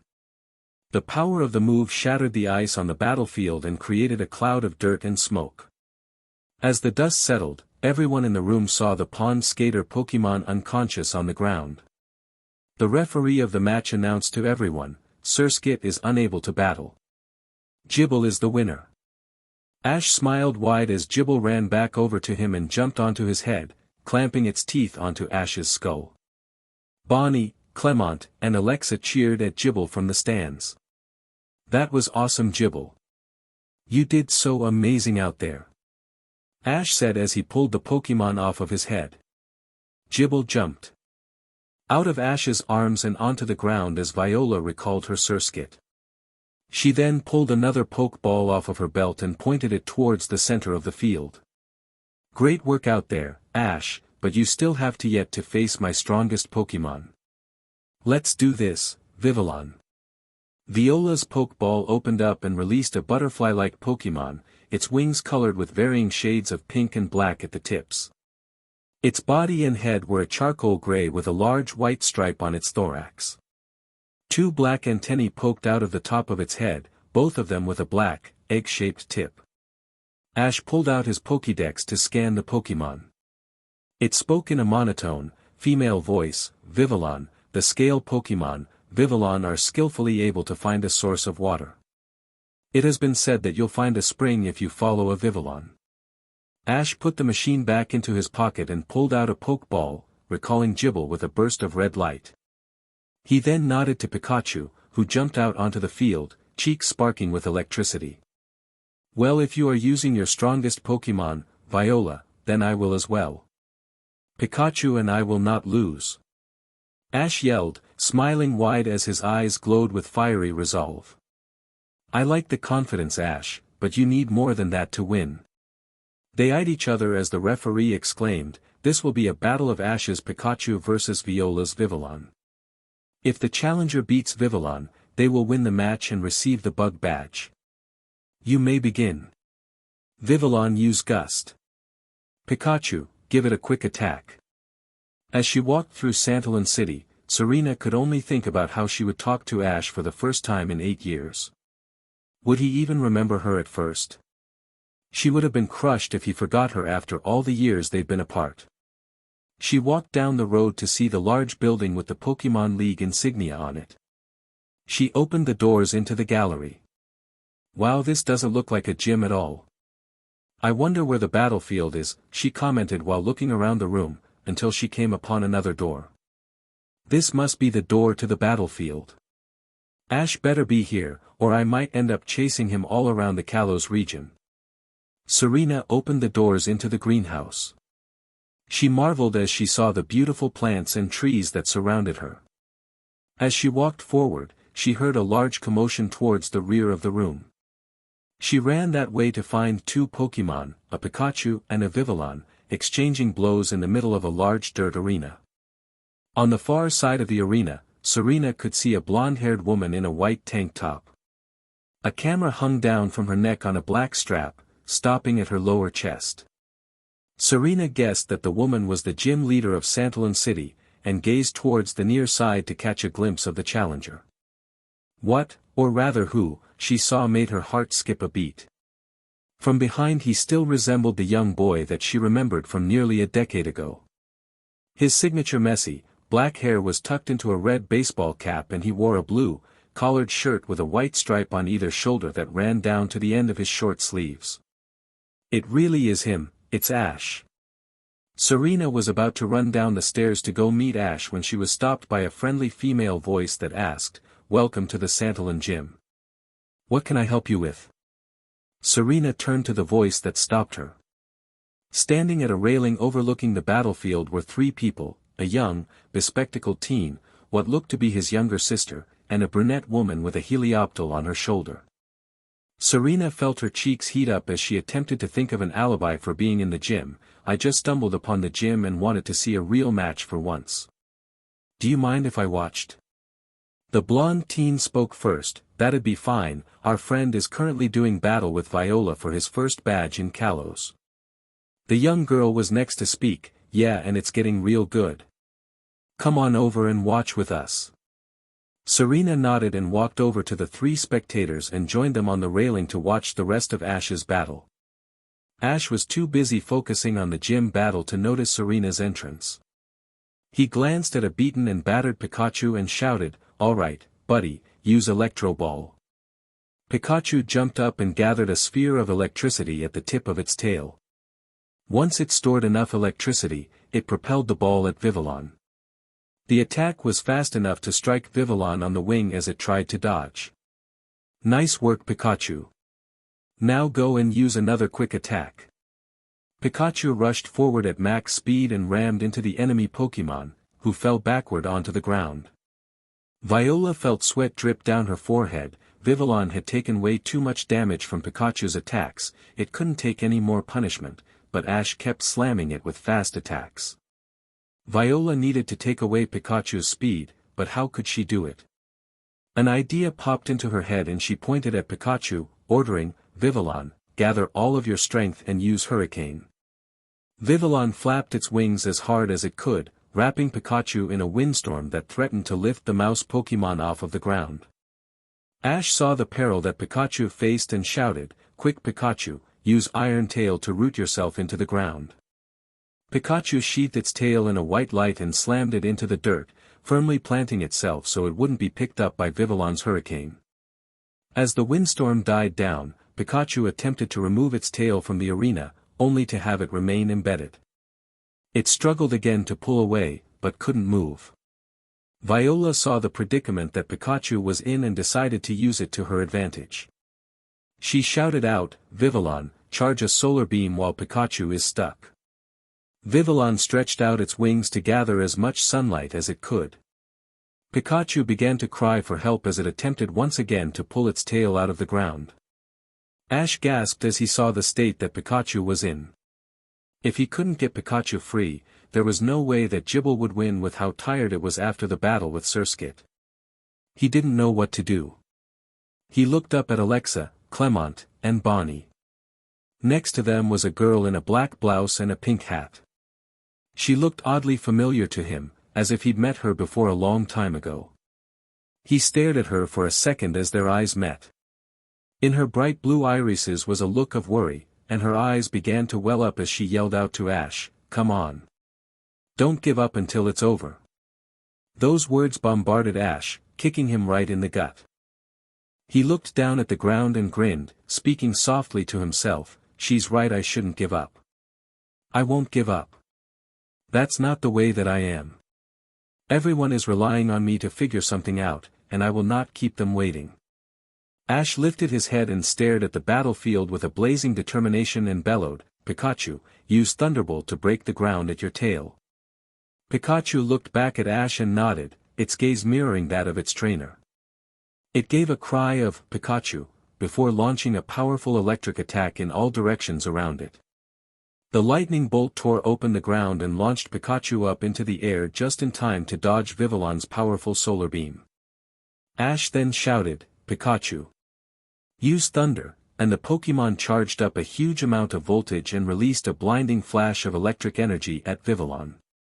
When the attack landed, it ignited the air around Vivillon and caused a massive explosion followed by a strong shockwave that knocked Ash's hat off of his head. Vivillon was thrown down at Viola's feet, where it struggled to gain altitude and immediately fell back down, gasping for air. The referee watched the events unfold and shouted, "Vivillon is unable to battle. Pikachu is the winner. The match goes to Ash Ketchum, the challenger." Ash gave Pikachu a wide smile as he ran to hug the small Pokémon. "You did so awesome, Pikachu." "Pika Pie," it replied as it rubbed its cheek against his neck. Viola walked over to Ash, carrying a small case with a clear plastic lid stamped with a Pokémon League symbol in the middle. She gave the case to Ash while saying, "Ash, that was some battle. Here, take this. It is a case to carry all of the badges you get from the different gym leaders of Kalos." She then pulled out a brown, glass emblem that was shaped like a beetle. She offered it to Ash and said, "This is your first badge, the Bug Badge. You've crossed the first step on your way to the Kalos League, Ash. I hope we meet again, so that I can have a rematch." He smiled and nodded, "I'd like that, thank you so much, Viola." Ash took the badge and placed it in the case. He then gave Viola a friendly handshake and joined Clemont and Bonnie, who had now come down to greet the victorious trainer along with Alexa and Serena. Bonnie ran up to Ash and Pikachu and shouted, "That was so awesome, Ash. I really liked the combo of Draco Meteor, Dragon Pulse, and Dig. But that thunder at the end was just the icing on the cake, it was so powerful. Thanks Bonnie, but I couldn't have done it without Gible and Pikachu. You should give them the credit, not me." Ash smiled at the young girl and picked up his hat before turning his attention to the mysterious young woman in the pink hat. "So who might you be? I heard you yelling when Pikachu got stuck there. You really helped me get my mind back into the battle." "Oh me. I don't think I did that much," Serena replied, trying to hide the blush that slowly materialized on her face. "Wow, I can't believe Ash gave me a compliment before he even got my name." She regained her composure and stated, "I'm Serena. I'm actually a new trainer from Vanderbilt Town, and I wandered in here to see if I could watch a live gym battle. I'm lucky that I caught the back half of your match." "That's all a big lie, I hope Ash doesn't see right through it." Ash reeled back a bit, that name Serena brought back great memories from a long time ago. Could that be her? "No, Serena is a popular name, it's probably just a coincidence." Ash shook it off and said, "Well, I'm glad you came when you did. Say Serena, do you want to join Clemont, Bonnie, Pikachu and I on the way to the Pokémon Center?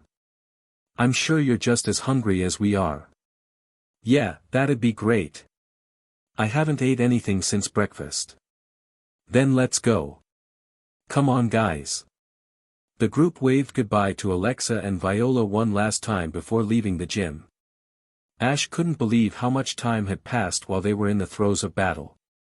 The sun began to wane in the western horizon, and the sky was now a vibrant shade of gold. On their way to the Pokémon Center, Ash turned to Serena and asked, "So Serena, what made you want to become a Pokémon trainer in the first place? I'm sure you have a goal that you're trying to achieve. Serena looked down and felt into her right skirt pocket. She pulled out a small handkerchief with a blue border and a Pokeball image stitched on the bottom right corner.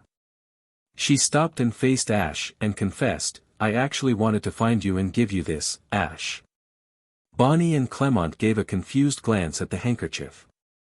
Why did Serena want to find Ash and give it to him? They then observed Ash's face. He gawked at the handkerchief, lost in thought, before he uttered, that's my handkerchief that my mom made for me. I gave it to my best friend back at Professor Oak's summer camp a long time ago. Wait a minute. Serena. Ash beheld his old friend and ran up to give her a tight embrace. He smiled and said, I can't believe it's you. It's been so long that I nearly forgot, I didn't even recognize you at first. Serena's face began to heat up as she felt Ash's warm hug. As they released, she held her head low, so as not to show anyone her furious blush. It seemed that her feelings for Ash from a long time ago flared back up, and she struggled to hold herself from falling into Ash's arms again. She only recuperated when Bonnie implored, wait, you two guys know each other. How did you guys meet? You have to tell me. Clemont looked at Bonnie with disdain as Serena and Ash gave the girl a slight chuckle. Serena then bent over to be head height with Bonnie as she began her story. Well, you see, Bonnie, it all started 8 years at Professor Oak's Pokemon summer camp. I was about your age at the time, and I got lost in the woods during the first day of the camp. Serena walked slowly through the woods, the sun was starting to set and she still had yet to find the campsite. She felt a tear fall down her cheek as she whispered to herself, where is everyone? I thought I was going the right way. She walked further into the woods and came to a stop under a large oak tree. Serena leaned up against the tree and began to cry softly against it. I knew I shouldn't have come to camp, but Mom forced me to do it. Now I'm lost in the woods and the sun is setting. I don't want to be here all night long. I hate this camp. Just as she finished ranting to herself, she heard a rustle in the bushes right next to her. She grew frightened and tried to run away, but tripped over a root and fell, scraping her knee against the rocks on the ground. Serena tried to hold her hand over the bleeding wound, watching the bushes to see what fearsome wild Pokemon would be receiving a girl-sized snack. To her surprise, a Poliwag jumped out of the bush and stared at the crying, young girl. It tilted its head and hopped away from Serena. She lowered her head and whimpered, great help you were, Poliwag, you scared me half to death. Then suddenly the plants began to rustle again. Serena closed her eyes and wished that she was home, tears streaming down her face. She observed as a head of untidy, black hair poked out from the bush. It wasn't another Pokemon that rustled the greeneries, it was a young boy. Poliwag, where did you go? Camp is back this way. The boy called. He didn't see the Pokemon, but instead found a girl on the ground, crying and clutching a bleeding knee. He stepped forward to talk to the young girl. Hi, I'm Ash. What's your name? Serena, she muttered timidly in between sobs. Hi, Serena. What happened to your knee? I got scared by that Poliwag and tripped. Ash kneeled down in front of Serena and gave her a large grin. He then said, don't worry, I have just the thing that'll help. Ash pulled out a handkerchief from his pocket and wiped away the tears on her face before he tied it around the wound on Serena's knee. He then waved his hands over the injury and said, here, I'll give it a lucky charm. Feel better. Feel better right away. Serena couldn't help but giggle at the boy's antics. He sure was being nice, helping her all on his own. She tried to stand up, but a sharp pain shot through her leg. Ow. Ash, it still hurts, I can't stand up. Sure you can, Serena, all you have to do is believe in yourself. Don't give up until it's over. Now come on. Ash held out a hand to pull up Serena. She gingerly took it, and he yanked hard enough to lift her up, but ended up tugging too hard and pulled her in a hug. Serena jerked back and stared at Ash, the pain in her leg vanishing almost completely. They both blushed a little and looked away from each other before Ash turned back and said, "There you go. See? You're walking. Now let's get back to camp before it gets dark." Serena smiled at Ash as he led her back to the campsite by hand. She couldn't believe that she had hugged a boy she just met, even if it was completely on accident. He was being so nice to her and even stayed to help. Maybe she would like this camp after all, now that Ash had become her friend. Serena felt her stomach twist as she thought of the boy holding her hand. They sure did look like a young couple holding hands. Serena snapped out of her thoughts as they stopped at the edge of the campsite. Ash faced her and asked, "So Serena, I'll see you tomorrow, right?" She giggled, "You bet. How could I say no? Awesome, we're gonna have so much fun at this camp." Ash let go of Serena's hand and ran towards the center of the camp.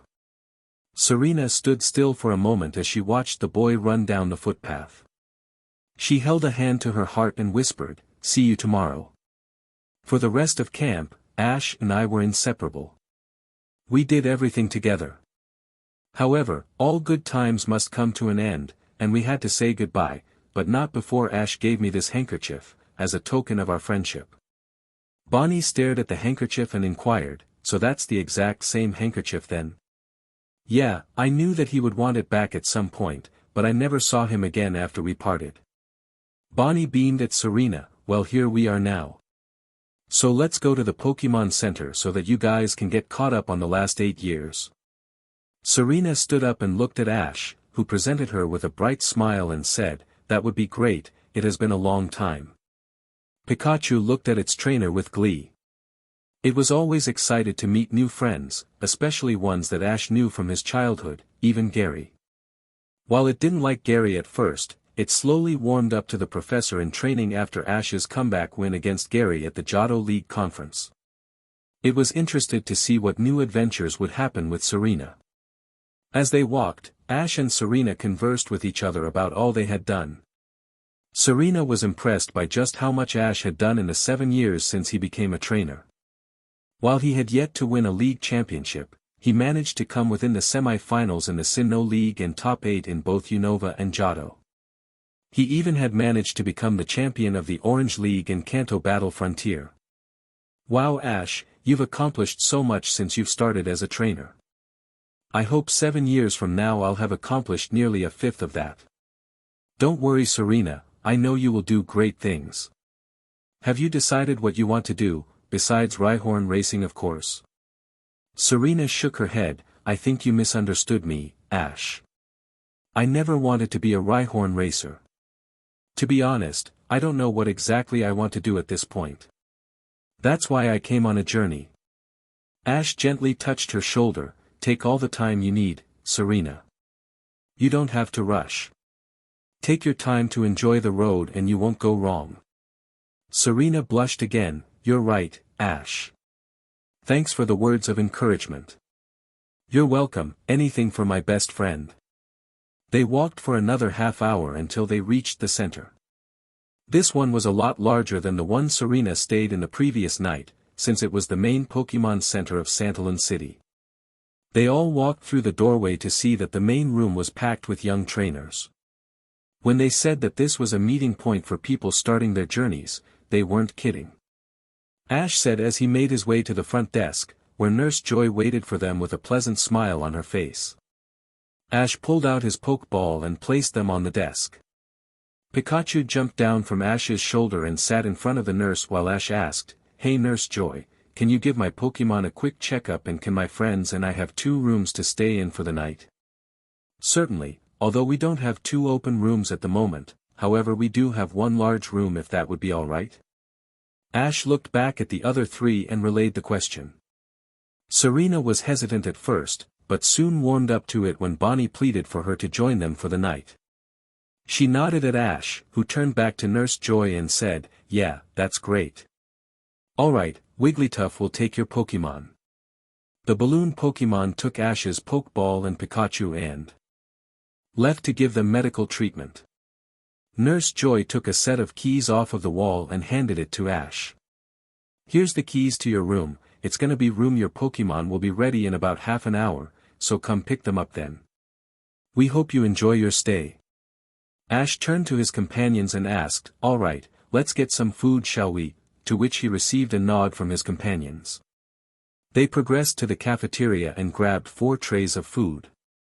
They managed to find an open booth to sit at, and ate their dinner before Ash said, I'll be right back, just gotta get Pikachu and the others. Alright Ash, Deden will keep your seat warm for you. Bonnie joked as Ash walked away laughing. Bonnie then grew a sly look and turned to Serena, asking, so Serena, what do you think of Ash? Serena looked questioningly at the young girl. What do you mean, Bonnie?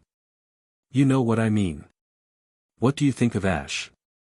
Clemont was the first to get what Bonnie was saying and exclaimed, Bonnie. Why would you ask such a question? Bonnie just stuck his tongue out and stared expectantly at Serena, who began to blush intensely. Are you asking me if I like Ash as more than a friend? Of course. I see the way you ogle at Ash. He and Clemont are boys, so they are hopeless when it comes to spotting all the little hints that girls give, but I can see it. Clemont looked at his sister and shouted, hey. Bonnie continued, anyway, what I'm saying is that you aren't as good at hiding it as you think you are. Serena gazed at the young girl, surprised at her cunning intelligence, and whimpered, well I guess you caught me red-handed Bonnie. The truth is, after that day at summer camp I developed a secret crush on Ash, and when camp was over I was absolutely devastated. But, I'm pretty sure Ash only sees me as a friend, there's no way that we could be together. Then you aren't trying hard enough.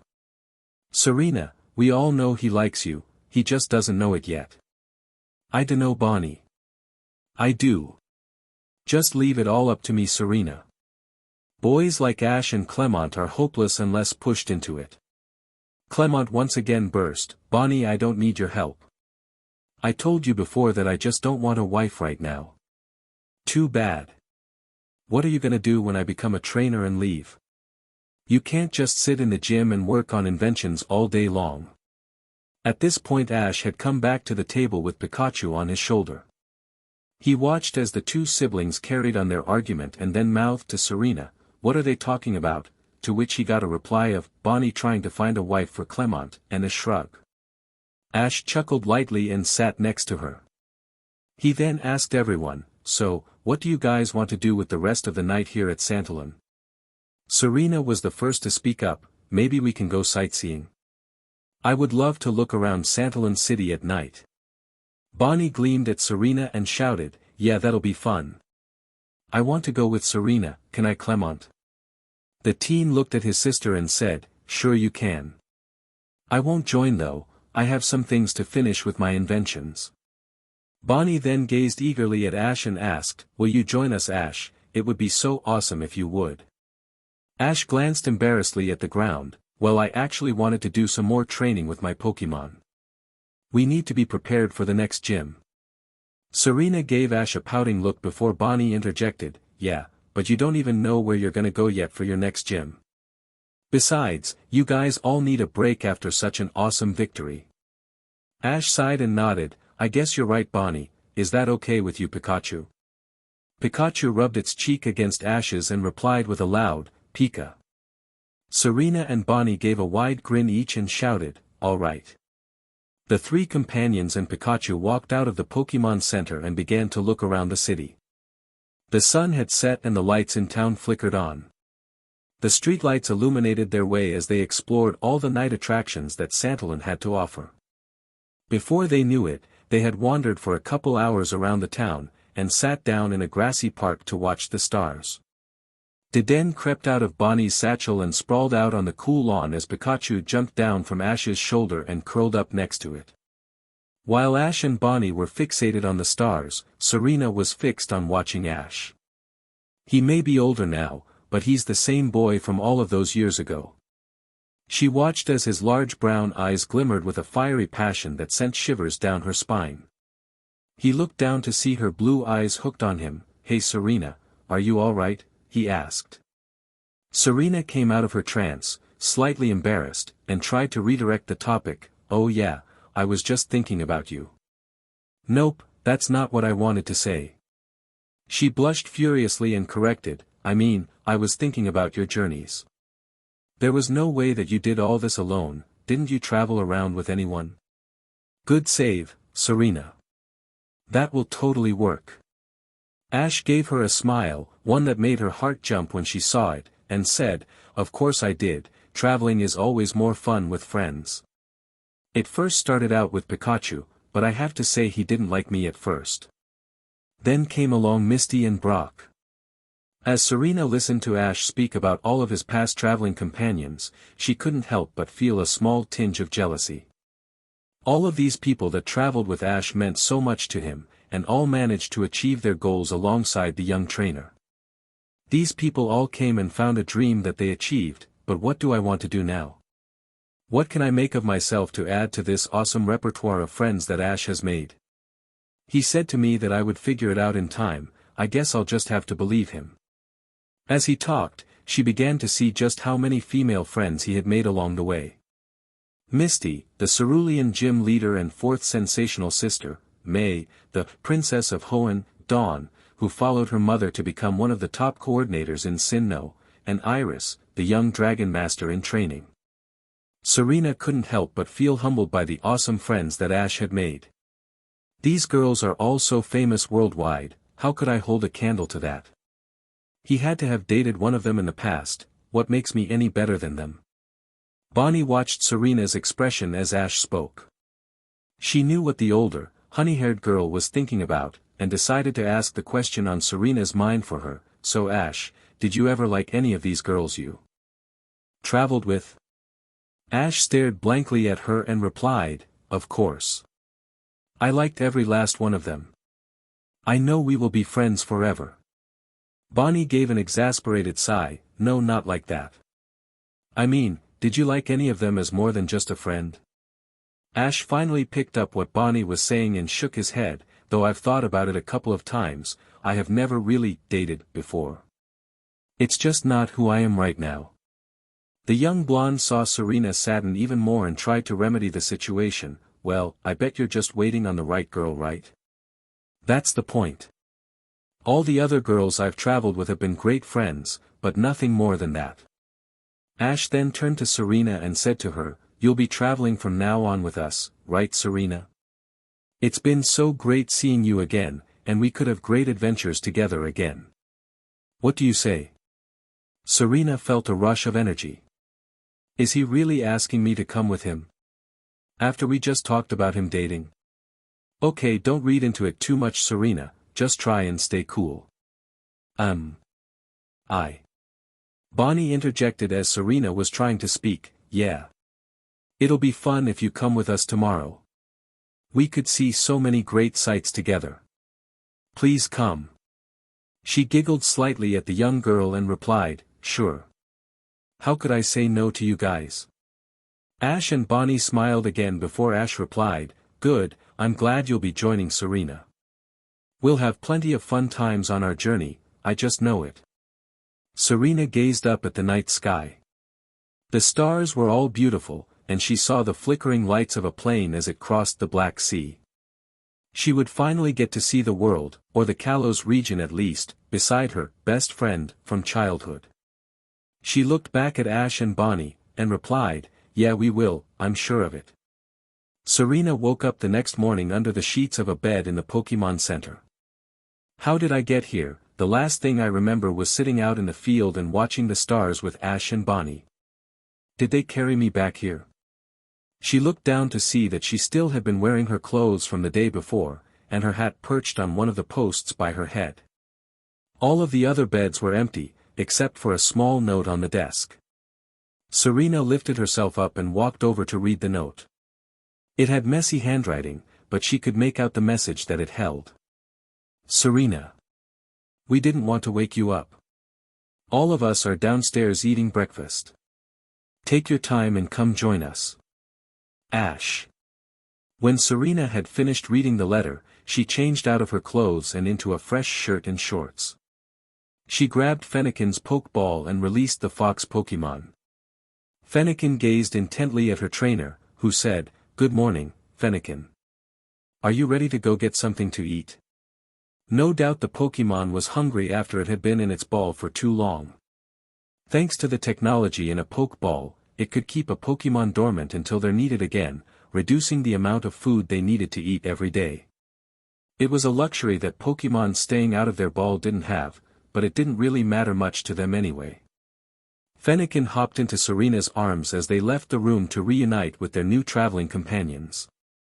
Serena walked past the smiling Nurse Joy into the cafeteria, bustling with a large number of trainers getting ready for another adventure-filled day ahead. Serena let Fennekin down and grabbed a tray and filled it enough to satisfy her and the fox Pokémon. She spotted Ash, Clemont, Bonnie, and Pikachu sitting at a booth by the windows and moved to join them. Ash saw her coming first and said, "Hey, sleepyhead. We were wondering when you would show up. You were really tired last night, I had to carry you back to the room." So he did carry me back, I wish I was awake to see that. It would have looked so romantic.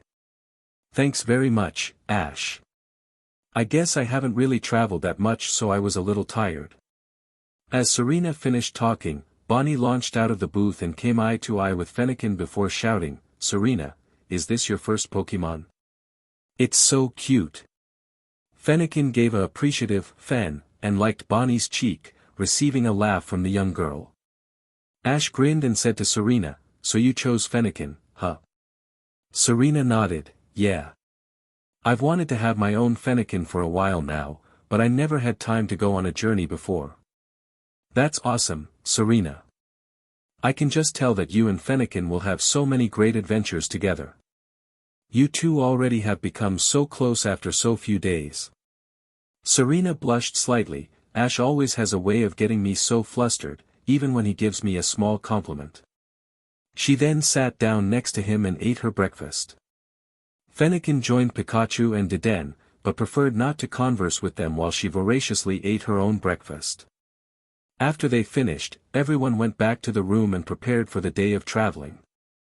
Ash had decided that he would go to Sillage City for his next badge. This meant that they had to backtrack, and go through Lumio City again. Knowing that they had another day and a half of traveling to get to Lumios, Clemont had packed a day's worth of supplies using one of his successful inventions to pack all of the supplies in an area about the size of Pikachu. He tried to explain to everyone how he used the technologies in Pokeball to compact the supplies, but only ended up confusing all of his listeners. Once he had finished stuffing the supplies, and the others had done their laundry and daily duties, they all checked out of the Pokémon Center and left Santalin City behind them. It was a rather nice day outside, and there wasn't a single cloud in the sky. Serena let Fennekin stay out of her Pokeball and enjoy the day, and the Pokémon happily skipped beside her until it became exhausted, and retired to Serena's shoulder. Serena felt Fennekin's soft, warm fur tickle her neck as the Pokémon snuggled up against her. The Pokémon's heat made Serena start to sweat lightly, but she didn't mind. Being close to her own Pokémon was enough for her. Little did they know, they were being watched from above. A large, Meowth-shaped hot air balloon floated overhead, carrying none other than the villainous Team Rocket, spying on the group and awaiting their next move. James pulled his pair of binoculars down and turned to Jessie and Meowth to ask, "So how should we try to catch Pikachu today?" Meowth looked up at the man and responded, "I'm glad you asked, Jamesy boy. You see, I have devised the perfect plan to finally stop the twerps." Jessie gave an uncertain gaze at the talking Pokémon and said sarcastically, "Yeah, Meowth. That's exactly what you said for the last plan that you came up with." "Yeah, but we never actually had success when the twerp still has all of his Pokémon in their Pokeball. If we wait for the right time, we can use your guy's new Pokémon to help catch him off guard and capture Pikachu for the boss. Now come close, I need to tell you all the details." Jessie and James huddled up with Meowth as he explained his scheme. Jessie grew a sly look and said, "That's brilliant, Meowth. That Pikachu will definitely be ours for sure." As she spoke, one of the Pokeball on her belt opened up, releasing a tall, blue Pokémon with squinted eyes that saluted the surprised Rockets by yelling, "Wobbuffet." Jessie gave the Pokémon an exasperated sigh and said, "Yeah, Wobbuffet, it's nice to see you too, as she recalled Wobbuffet back into his Pokeball.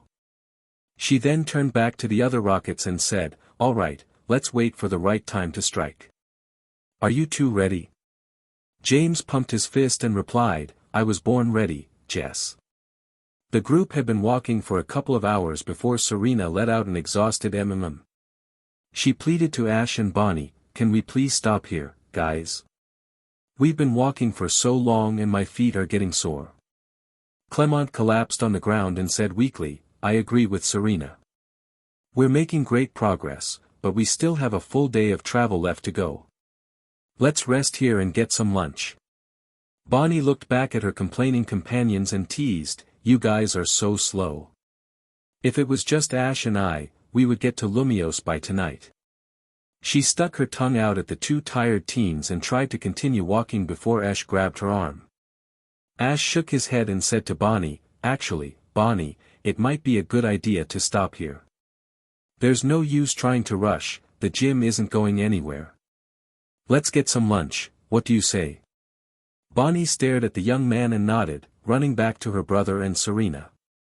She stopped in front of Clemont and asked, so where would you like to set up, Clemont? I'm starving. You just said that you could keep going. Bonnie laughed, I lied. I just didn't want my slow brother to go farther than I could. Ash chuckled at the young girl and said, well Bonnie, there's a stream over there for us to sit by. That's a great place to take a lunch break. He pointed at a small grassy knoll with a wide brook running around the base. Bonnie walked over to the waterfront and dipped her toes in the clear waters. Diden crawled out of her satchel and jumped into the river, splashing Bonnie with the cold water. Pikachu jumped down from Ash's shoulder and joined Diden in the water. Clemont pulled out his canister, filled with supplies, and brought out his cooking utensils. He released Bunnelby, who dug a wide, shallow hole in the ground and took some branches and dry pine needles to make a fire pit. Serena figured that she could be of use and asked Fennekin to use ember on the tinder. The Pokémon breathed a ball of fiery cinders that ignited the kindling, creating a small fire that Clemont would use to heat up their food. Ash unclipped his Pokeball and released Gibble, Froakie, and Fletchling. The three Pokémon looked expectantly at their trainer, who gave them all a smile and said, alright guys, lunch will be ready in a bit so don't get into any trouble. Ash then pointed to Serena and Fennekin and continued, there are new friends, Serena and Fennekin. Go and say hi. Gibble was the first to greet the newcomers, in the only way that he knew how. Ash turned around to see Serena running around and screaming, with the land shark Pokémon latched onto her head. He chuckled and said to Serena, it looks like Gibble likes you, Serena. Serena pulled Gibble off of her head and scowled at Ash, yeah, a little bit too much if you ask me. His affection hurts. Bonnie giggled and added, don't worry, Serena. Gibble did the same thing to me too. He's a funny, little Pokémon. Gibble walked back over to Ash and gave a wide grin before making his way back to the other Pokémon. Pikachu walked toward Fennekin and motioned her to join the rest of the group, and the fox Pokémon shyly joined Ash and Clemont's Pokémon.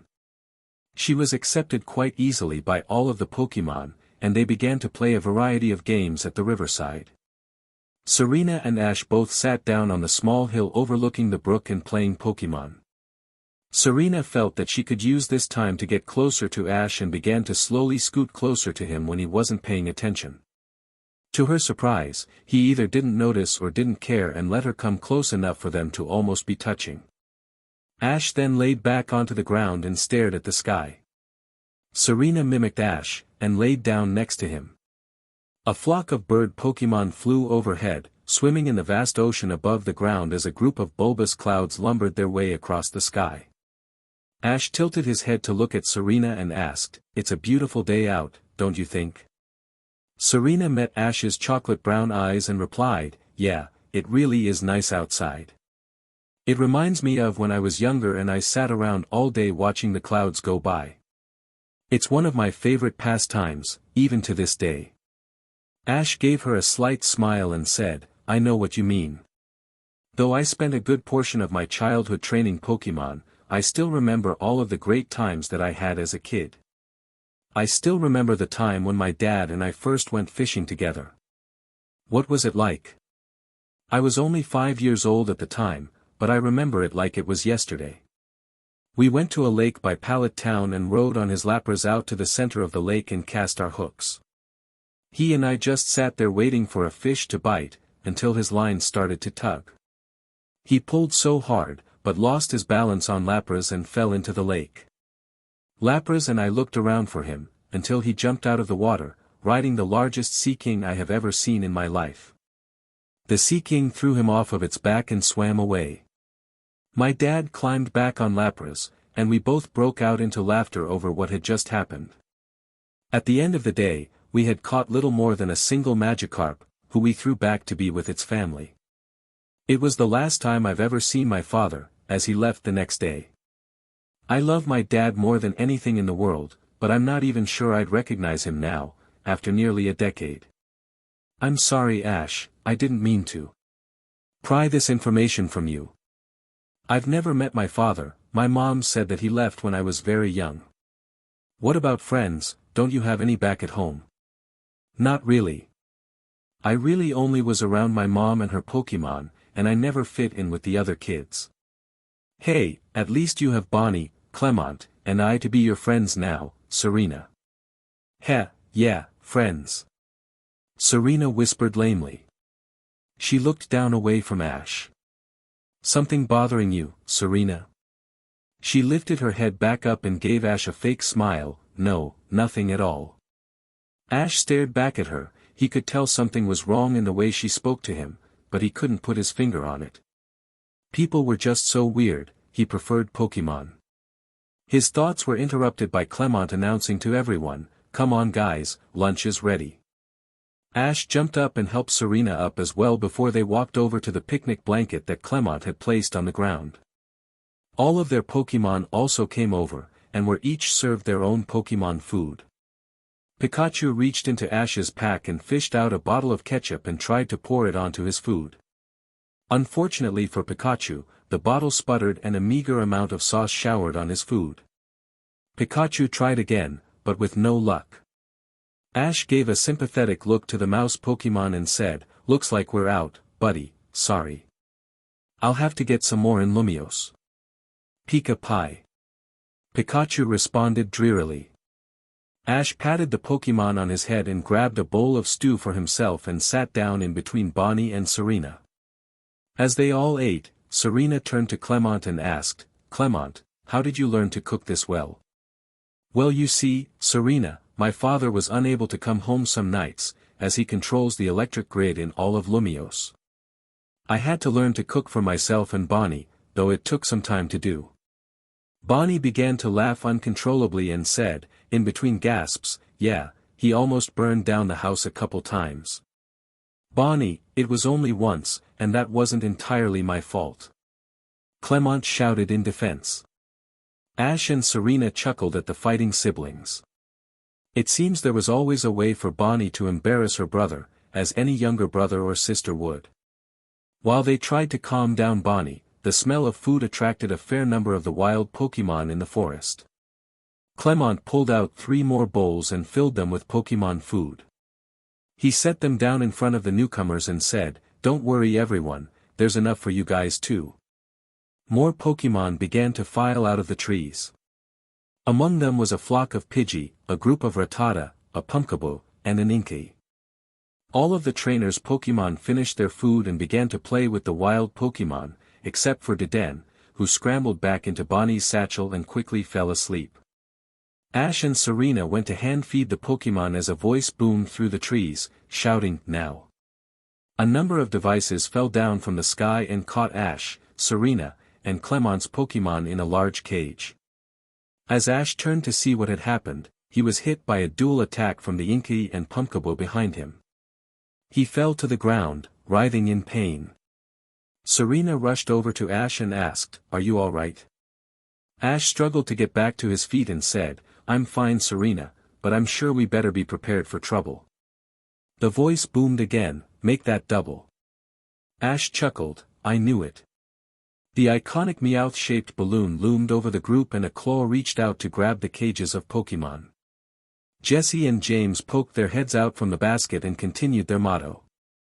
To protect the world from devastation. To unite all people within our nation.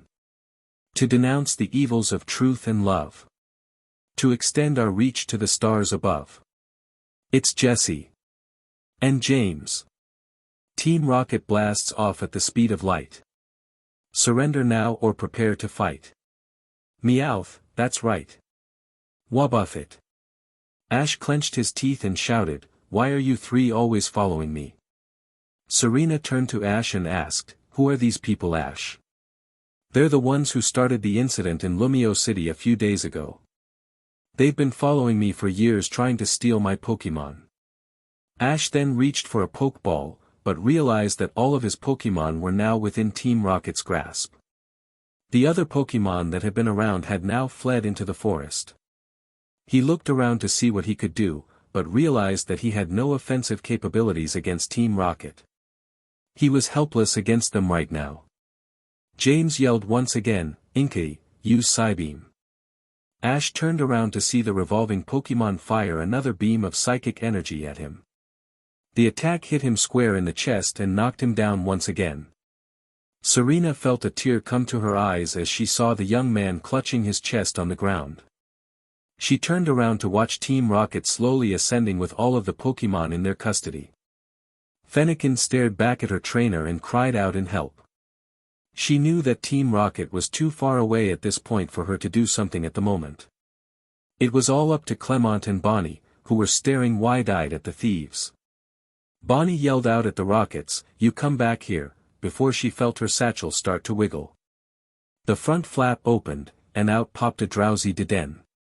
Deden looked up to see what was all the commotion, and spotted all of its friends caught in a cage under the Meowth-shaped, hot air balloon. Clemont saw the Pokémon pop out of Bonnie's bag and gave his sister a grin as he said, we still can do something. Deden, we need your help. Deden gave his trainer a determined look and replied, Dedeen. He jumped out of Bonnie's satchel and arced electricity from his cheeks. The Pokémon was ready to save his friends and help his trainer in their time of need. Clemont glanced at Ash and Serena and said, don't worry, Deden and I have this. Team Rocket watched as the antenna Pokémon prepared to fight, and Jesse laughed while taunting, you think that small rat will stop us? You must be joking. Pumpkaboo, take it out with Shadow Ball. The pumpkin Pokémon charged and released a pulse of dark energy at Deden, who jumped out of the way of the attack and awaited an order from his trainer. Clemont pumped his fist and said to the Rockets, I am the gym leader of the Lumio City Gym, and it's my goal in life to make the world a better place for people and Pokémon alike. You three are trying to stop me from achieving my dreams, and as such I will do my best to defeat you. He then faced Deden and commanded. Alright, give that Pumpkaboo your strongest charge beam. Deden charged and released a ray of electricity at Pumpkaboo, knocking it back. The remaining electric power surged into Deden's body and was stored for the next attack. James was next to attack, and ordered Inkay to use Psybeam again, only to have Deden dodge and retaliate with another, stronger charge beam. Clemont was using the move to increase the damage that Deden could do, bridging the gap of power between itself and its opponents. Jesse and James became aggravated and attempted to use both Pokémon at the same time in a paired attack. The dual attack struck Deden and pushed it down the hill. Unfortunately for them, it only made Deden angrier, and Clemont directed it to use a Thundershock. Deden released a powerful bolt of electricity at the two Pokémon and launched them up in the air, towards Team Rocket. James gritted his teeth and shouted, Inkay, use Tackle. Inkay rushed at Deden and slammed into the smaller Pokémon while preparing itself to attack again. Clemont knew that he had to rescue the group's Pokémon, and these crooks were stalling him in order to make a getaway. He pondered for a moment and came up with an idea to stop Team Rocket. Deden, when Inkay gets close, grab a hold of it. Deden nodded and waited for the squid-shaped Pokémon to attempt another tackle. As Inkay barreled in for the attack, Deden jumped on top of his head and tugged hard. He quickly learned what Clemont wanted him to do and pulled on Inkay to drive him up to Team Rocket. As the Pokémon came close to the hot air balloon, Pumpkaboo tried to slam into Deden, but Deden shocked her with a thundershock and continued his advance towards the Team Rocket balloon. Jessie ordered Pumpkaboo up to the basket, to protect Team Rocket from the mouse Pokémon. This was to no avail as Deden rammed Inkay into Pumpkaboo, knocking Pumpkaboo into the basket at Jessie's feet. Deden then released a burst of electricity at the burner of the balloon. The burner began to fire excessively, and Deden saluted Team Rocket before pushing itself off of Inkay, falling down toward the ground. As he pushed off, the burner short-circuited and exploded, launching Team Rocket and their Pokémon off into the air with a cry of, "Team Rocket's blasting off again." The cage full of Pokémon was discharged from the balloon, and crashed on the ground in front of Ash, Clemont, Bonnie, and Serena. Bonnie ran forward to catch Deden and nuzzled the Pokémon yelling, "You did great Deden, that was so awesome." Dedenene. Ash rushed to the cage and forced the door open to release all of the Pokémon. Pikachu jumped up onto his shoulder and hugged his head, while the others swarmed around his feet. Fennekin leaped into Serena's arms, and Serena hugged the fox Pokémon tight. Bunnelby and Clemont embraced and Bunnelby congratulated his trainer for such a good battle. Serena walked up to Clemont and said, "Thank you for that Clemont, I don't know what we would have done without you and Deden." Clemont scratched the back of his neck and replied, "You're welcome, Serena. I'm glad I could help get our Pokémon back." Ash laughed as he put his arm around Clemont and squeezed tight, "I knew I could count on you." After the incident with Team Rocket, the rest of the day was a rather uneventful day of travel. They had walked until the sun had set, and pitched their camp in a clearing in the field. They ate their dinner and sat around the campfire. Clemont had brought out a blanket and draped it over him and Bonnie, so that they wouldn't be exposed to the cold night. Ash gave Serena one of his old sweatshirts to wear, which she gladly accepted. It had signs of repair, and Serena learned that it had been Ash's traveling gear while he was in the Hoenn region. It was torn and tattered in a battle with Team Rocket, but his mom spent time to sew it back together for him, and gave it to him to warm him on cold nights. Serena was touched that Ash would think about her before himself. He really was a kind person, one of the traits that she found most admirable in him. Since yesterday, her feelings for Ash had grown immensely, and she could barely control herself from scooting closer to him and wrapping her arms around his body. They had shared stories and jokes around the campfire until the roaring fire transformed into a pile of glowing cinders. Instead of adding more firewood, the group decided to retire for the night and begin traveling early the next morning. Serena hadn't expected to spend a night out of the Pokémon Center, and didn't bring a tent to use in that case. Bonnie squealed in delight and shouted, "Then you can be with me in my tent. We'll sit around and talk about things that I can't say around Clemont or Ash." Clemont smirked at his younger sister and asked, "Like what, Bonnie?" Bonnie was about to speak in her tired stupor but caught herself and said to her brother, "Nice try, but I won't tell you. There are things that only girls can talk about." Clemont folded his arms, saying, "All right, but you better get to bed early tonight. I wouldn't want to use my alarm clock again if you don't wake up in the morning." Bonnie grew frightened and pleaded, "No, not the clock. I promise to go to bed early if you don't use the clock." Clemont chuckled and said, "That's what I wanted. Serena, how do you feel about sharing a tent with my sister?" Serena smiled and replied, "I don't know about the whole girl talk, but I would love to sleep with some shelter over my head. I'm not really the rough and tumble mountain woman type." Ash watched as Bonnie, Clemont, and Serena entered their respective tents and sat by the dying fire with Pikachu. He looked at his lifelong partner and said, "I'm glad we have such great friends to travel with, aren't you, buddy?" Pika Pie. Ash sat against a tree trunk and stared up into the sky. He thought about what the future would hold for him as he watched a small tuft of cloud pass in front of the full moon. Traveling with Serena seemed to bring a sense of excitement that Ash had never experienced since the start of his lifelong journey. Collecting gym badges and the like were routine for him now, but he never thought he would be so joyful about waking up the next day and seeing his friends, especially her. Why was she so special? Was it because he hadn't seen her for so long? That must be it, because she was such an important person in his life during that summer camp. Whatever the reason, Ash grabbed Pikachu and changed into a t-shirt and shorts inside his tent. He crawled into his sleeping bag and stared at his best friend curled up against him before drifting off into a deep sleep, dreaming about all of the experiences that he had with his childhood friend. Ash crawled out of his tent slowly and placed his red hat on top of his head. Serena, Bonnie, and Clemont were all sitting around a small fire waiting for breakfast to finish cooking. Pikachu and Deden were sitting on a log together, exchanging electric jolts with each other. Serena was the first to see Ash emerge out of his tent and said, "Good morning, sleepyhead. How are you doing today?" Ash smiled and replied, "I'm doing well, just ready to get back to Lumios." Bonnie interjected, "We have to stay in Lumios for the night."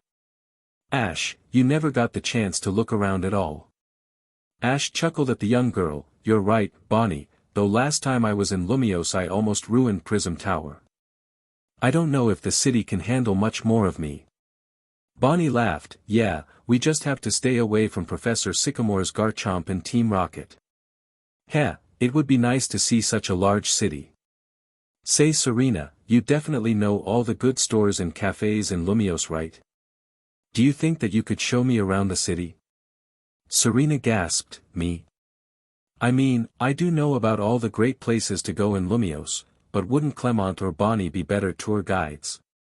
Clemont tapped his spoon against the pot that held their breakfast and said, "Actually Serena, I have no idea.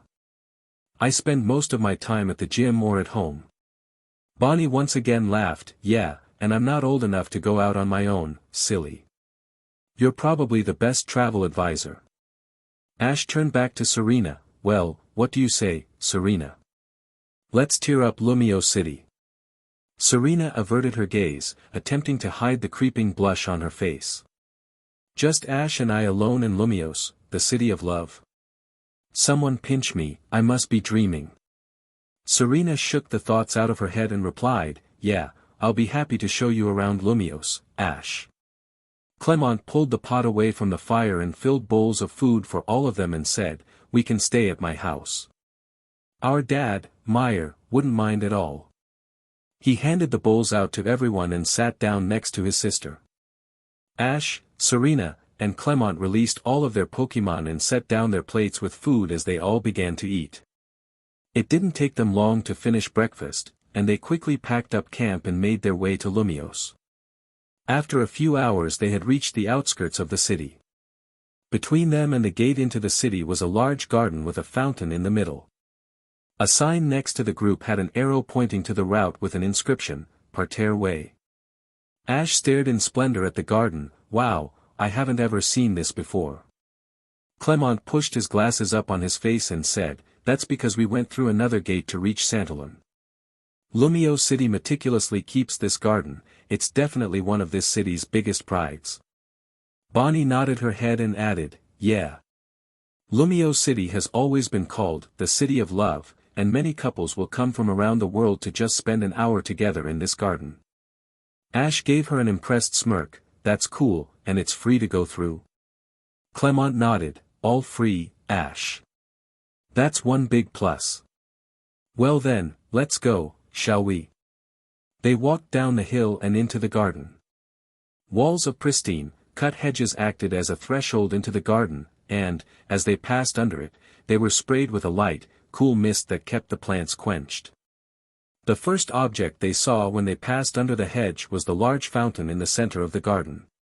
It was only here that Ash realized the sheer size of the fountain. A large, bronze statue of 3 Rhydon holding a massive bowl with love disc jumping out sat atop a large basin, squirting streams of water up in the air. Multiple wooden benches sat on the perimeter, looking toward the fountain. These benches were each flanked by flower gardens, covered in tulips and roses. There were several couples scattered in the area. Some of them were admiring the gardens, hand in hand. Others were sitting on the benches, more interested in each other than the splendor around them. Ash stood, mouth agape, and took in all the sights. "Wow, this place is so awesome," he said as he and Bonnie ran up to the edge of the fountain. He took off one of his sleeveless gloves and dipped his hand into the cold waters. Pikachu jumped off of his shoulder and dipped his face into the basin. He resurfaced and shook his head rapidly, spraying his partner and Bonnie with the refreshing water. Serena couldn't help but smile at the two. She was in the process of deciding what her and Ash could do in Lumios, but had trouble with what would be the most interesting to Ash. Serena turned to Clemont and asked him, "So, Clemont, where do you think I should take Ash in Lumios?" "I knew that you would ask me that at some point, so I've created my own list of places you could go. I would start with a cafe and then walk around some of the tourist areas, like Centrico Plaza or Vernal Avenue. You could also look at the museum and get a freshly baked galette on the Northern Boulevard. Ash might also like to see the Poke Ball Boutique as well on Autumnal Avenue. He's not really a fickle person, so just cater to what you know he likes. You know a lot more about Lumios than you said, huh?" "Of course, I live there. I just wanted to give you and Ash some alone time, you know." "Well, thanks, Clemont. I'm suspecting that Bonnie was also lying." "Obviously. She's been blabbing on about you two whenever you're not around. It's nice when she interferes in someone else's personal life for a change. I'll have to thank her too then. I'm just so nervous around Ash all the time. It's been such a long time since I've seen him, but he's just as I remember. I don't know how he sees me though. If he doesn't like me back, and I mess something up, it might ruin our entire friendship. What do you think?" "He's definitely an oblivious one. Honestly, I don't think he even knows what he feels about you either." "What's that supposed to mean?" "He has been traveling for years now with his Pokémon, and he's never had a girlfriend when he's obviously been traveling with world-class coordinators and gym leaders. I'd say you should just ease him into it with little acts here and there. That's pretty much all you can do about now, you just have to take those baby steps. If you need any help at all, Bonnie and I are happy to oblige." "Thanks, Clemont. I didn't know you knew so much about this. Bonnie doesn't give me the credit I deserve. She thinks I'm so hopeless. In reality, I'm quite the opposite." Clemont smiled at Serena and caught up with Bonnie and Ash, who were now looking at all of the flower arrangements. Bonnie leaned forward to smell one of the flowers but lost her balance and would have fallen face first into the flowers if Ash hadn't grabbed her arm. Serena giggled and began to amble toward her friends. As she walked, she noticed a couple sitting on a bench together. The man pulled out a bouquet of roses and handed it the woman. She blushed intensely and threw her arms around her boyfriend. Serena couldn't help but feel her gut twist and turn at the sight. She imagined her and Ash replacing the two and couldn't help but blush at the thought. Imagine Ash making such a romantic gesture. I don't think I could control myself at that point. "Serena, come on, we have to get there in 15 minutes or we'll miss our reservation." "Don't worry, I'm done." Serena walked out of the bathroom into the sight of Ash and Pikachu, who were wearing matching black suits with blue ties. Ash had finally combed his hair for once, and relinquished his hat for the night. Though he had tried to neaten it up, his dark hair had different plans, and it started to restore its original shape. It didn't matter to Serena though, she thought that he looked handsome all the time, regardless of what he was wearing. She watched Ash's eyes grow wide as she waltzed in front of him and asked, "How do I look?" Ash felt his cheeks heat up and shook his head to calm himself down before saying, "Wow, Serena, you look absolutely beautiful." Pika. Serena twirled, her light pink dress swirling around her body. She untied her hair and placed a pink bow on top of her head and gave Ash a slight smile. "Oh, thank you, Ash and Pikachu. Now come on, we don't want to be late for our reservations, do we?" Ash extended his hand and intertwined his fingers with Serena's, and they walked together into the night. As Serena daydreamed, she didn't notice Ash walking up to her. He snapped his fingers in front of her face, startling the girl. "What were you thinking about, Serena?" he asked. "Oh, nothing, Ash. I was just thinking," Serena replied, instantly covering her face with her hands to hide from Ash's gaze. "Why is it always like this with him? Pull yourself together, Serena, you're acting like a schoolgirl swooning over the most popular guy in the school." "It's only Ash. Serena looked up into Ash's chocolate brown eyes. Yeah, but it's Ash. She smiled at him and said, let's get moving, shall we? Ash echoed her smile and replied, yeah, let's go. Clemont said that we can drop our stuff off at his house first. Once they had made their way into Lumio City, they were immediately greeted by the busy city. Clemont guided them to his house, right outside of Centrico Plaza. In front of the building, a taller, brown-haired man with a green hat and overalls worked on a red motorcycle alongside a yellow, bipedal Pokémon with a large red orb on both its forehead and tail, an Ampharos. Ampharos, can you give me some light here? The man asked. Ampharos lit up the orb on his tail and moved to illuminate the spot on the motorcycle. The man pulled out a wrench and began to tighten a bolt, but stopped when he saw Bonnie and Clemont running toward him. He stood up and wiped the sweat off of his brow and the grease off of his hands, saying, Clemont. Bonnie. It's great to see you. Bonnie jumped into her father's arms and squeezed him tight as Clemont approached and sandwiched her between him and their father. The man saw Ash and Serena walking towards them and said, you guys must be Clemont and Bonnie's friends. I'm their father, Meyer. Nice to meet you, sir. I'm Ash. And I'm Serena. Meyer struggled out of the grip of Clemont and Bonnie and walked over to Ash and Serena. He wiped his hand on his overalls to make sure he was rid of the grease and shook their hands viciously. You're both welcome to stay here for as long as you need. I'm glad that Clemont and Bonnie have finally found some great friends, he said as he grinned wildly. He then turned to Clemont and continued, I heard from the guys that the gym is almost ready to be used again, even with that Garchomp attack a while ago. They managed to get everything done in a real short time span, all things considering. Are you almost ready to get back to work? Clemont gave a nervous chuckle to his father. While he was excited about the gym being back up and running, he hadn't suspected how much fun it would be to continue his journey with Ash and Serena. No doubt Bonnie felt the same way. Well, you see, Dad, Bonnie and I actually wanted to keep journeying with Ash and Serena. Clemont, it's your duty as the new gym leader to be there for challengers. I know, but I've really had some great times in the past few days, and I'm excited for what's in store for all of us. Surely you must understand. Meyer turned away from Clemont and Bonnie, a single tear running down his face. Clemont suspected he had outstretched a little too far and began to rapidly apologize to his father. To Clemont's surprise, Meyer turned back around and said, I never thought that you would say that. How could I say no to you and Bonnie? This is so great. I'll take over the gym for you, and you can go and explore the world with your new friends. Meyer then walked over to Ash and wrapped his arm around him and Pikachu and asked, I always like another man who uses an electric type, and a strong one like Pikachu at that.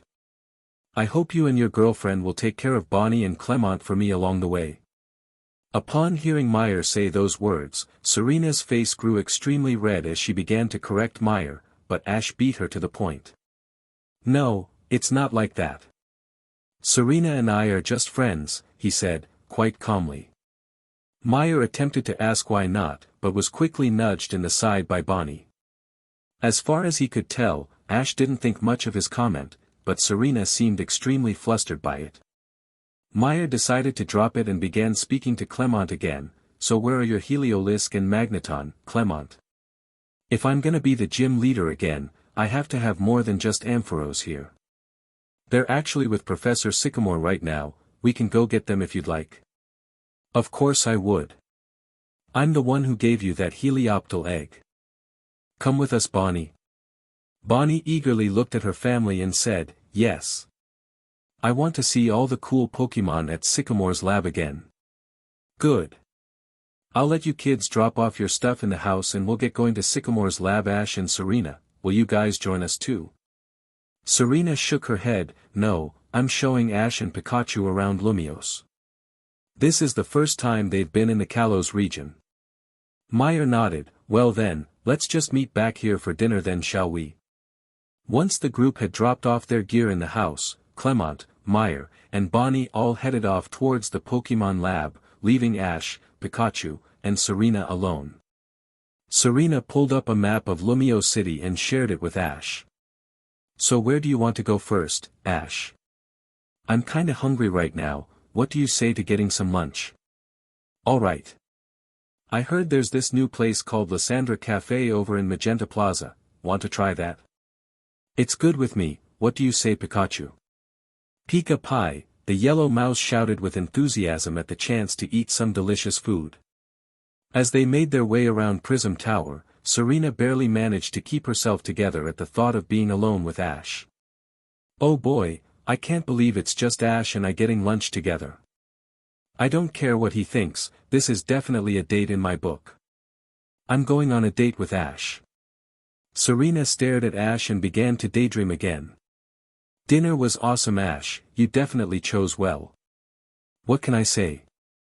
I aim to please.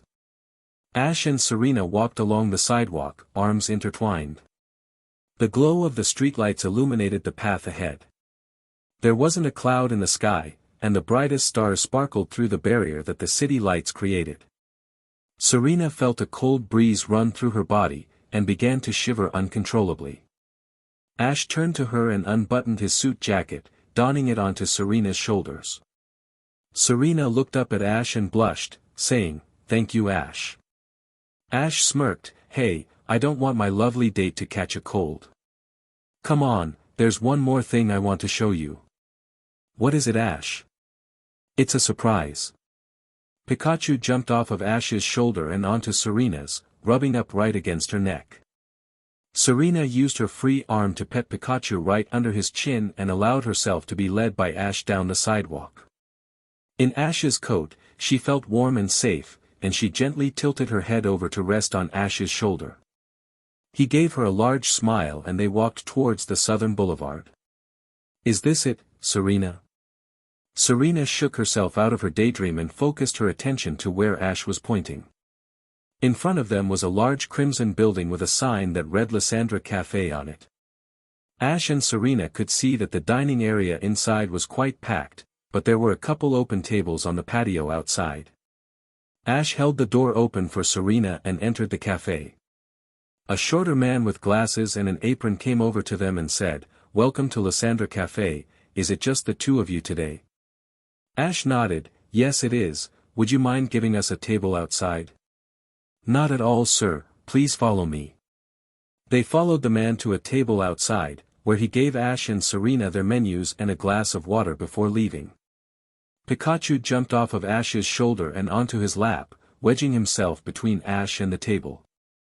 Before long, Ash and Serena had placed their orders and were conversing when a tall, orange-haired man walked up to their table. He was wearing a black suit with red trim and a furry collar. Around his neck was a blood-red scarf accented by his orange beard. He had a slight smirk on his face, and his light blue eyes were fixed on Ash as he approached. The man bowed to the two and said, "Hello to both of you. My name is Lysandra. I'm the owner of this fine establishment. So Clemont, Bonnie, you two have to tell me what's going on with Ash and Serena." Meyer said as the three walked along towards Sycamore's lab.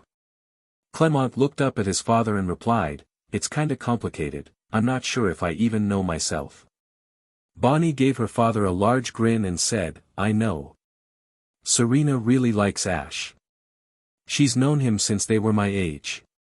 The only problem is, Ash doesn't know, and Serena will probably never tell him. That's what I'm here for."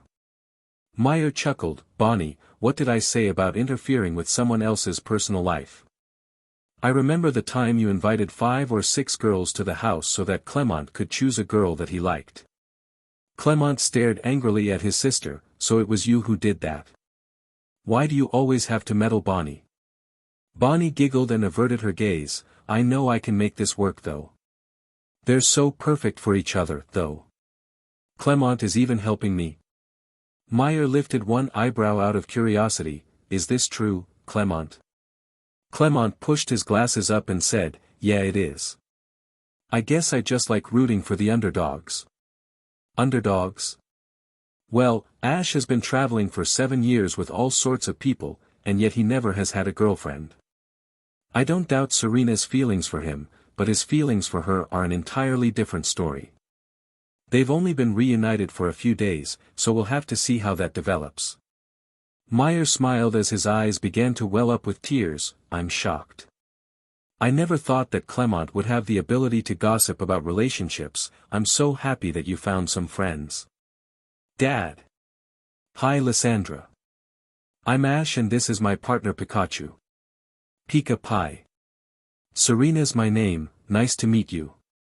Lysandra bowed once more and spoke, I'd just like to check in on my customers to see how everything is treating you.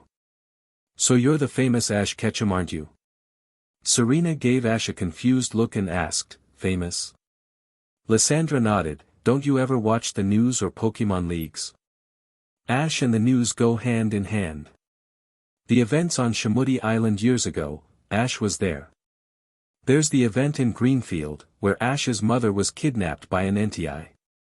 There was even the Deoxys event in LaRue City over in the Hoenn region. Don't forget the crisis at the Tree of Beginning. Guess who won the tournament at Cameron Palace, right next to the tree, days before the crisis happened? I could keep going on, but I'm pretty sure I've made my point. Ash rubbed the back of his neck, a tinge of pink appearing on his cheeks. It seems I do get myself in trouble a lot, but I didn't think I was that well known.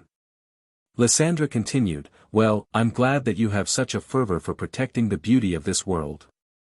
We are not so different in our goals, you and I. Oh, here's your food now.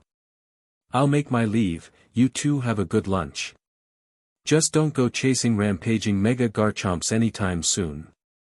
As Lysandra left, their waiter approached with a tray of food. Once he had set down the food for Ash, Serena, and Pikachu, he bowed and left as well. Serena had managed to take a few bites before her curiosity got the better of her. Did you really do all that he said, Ash? She asked. Ash looked up from his food and replied, that and more. Trouble likes to follow me around. Serena gasped, more? How much more have you done that I don't know about? Quite a bit actually.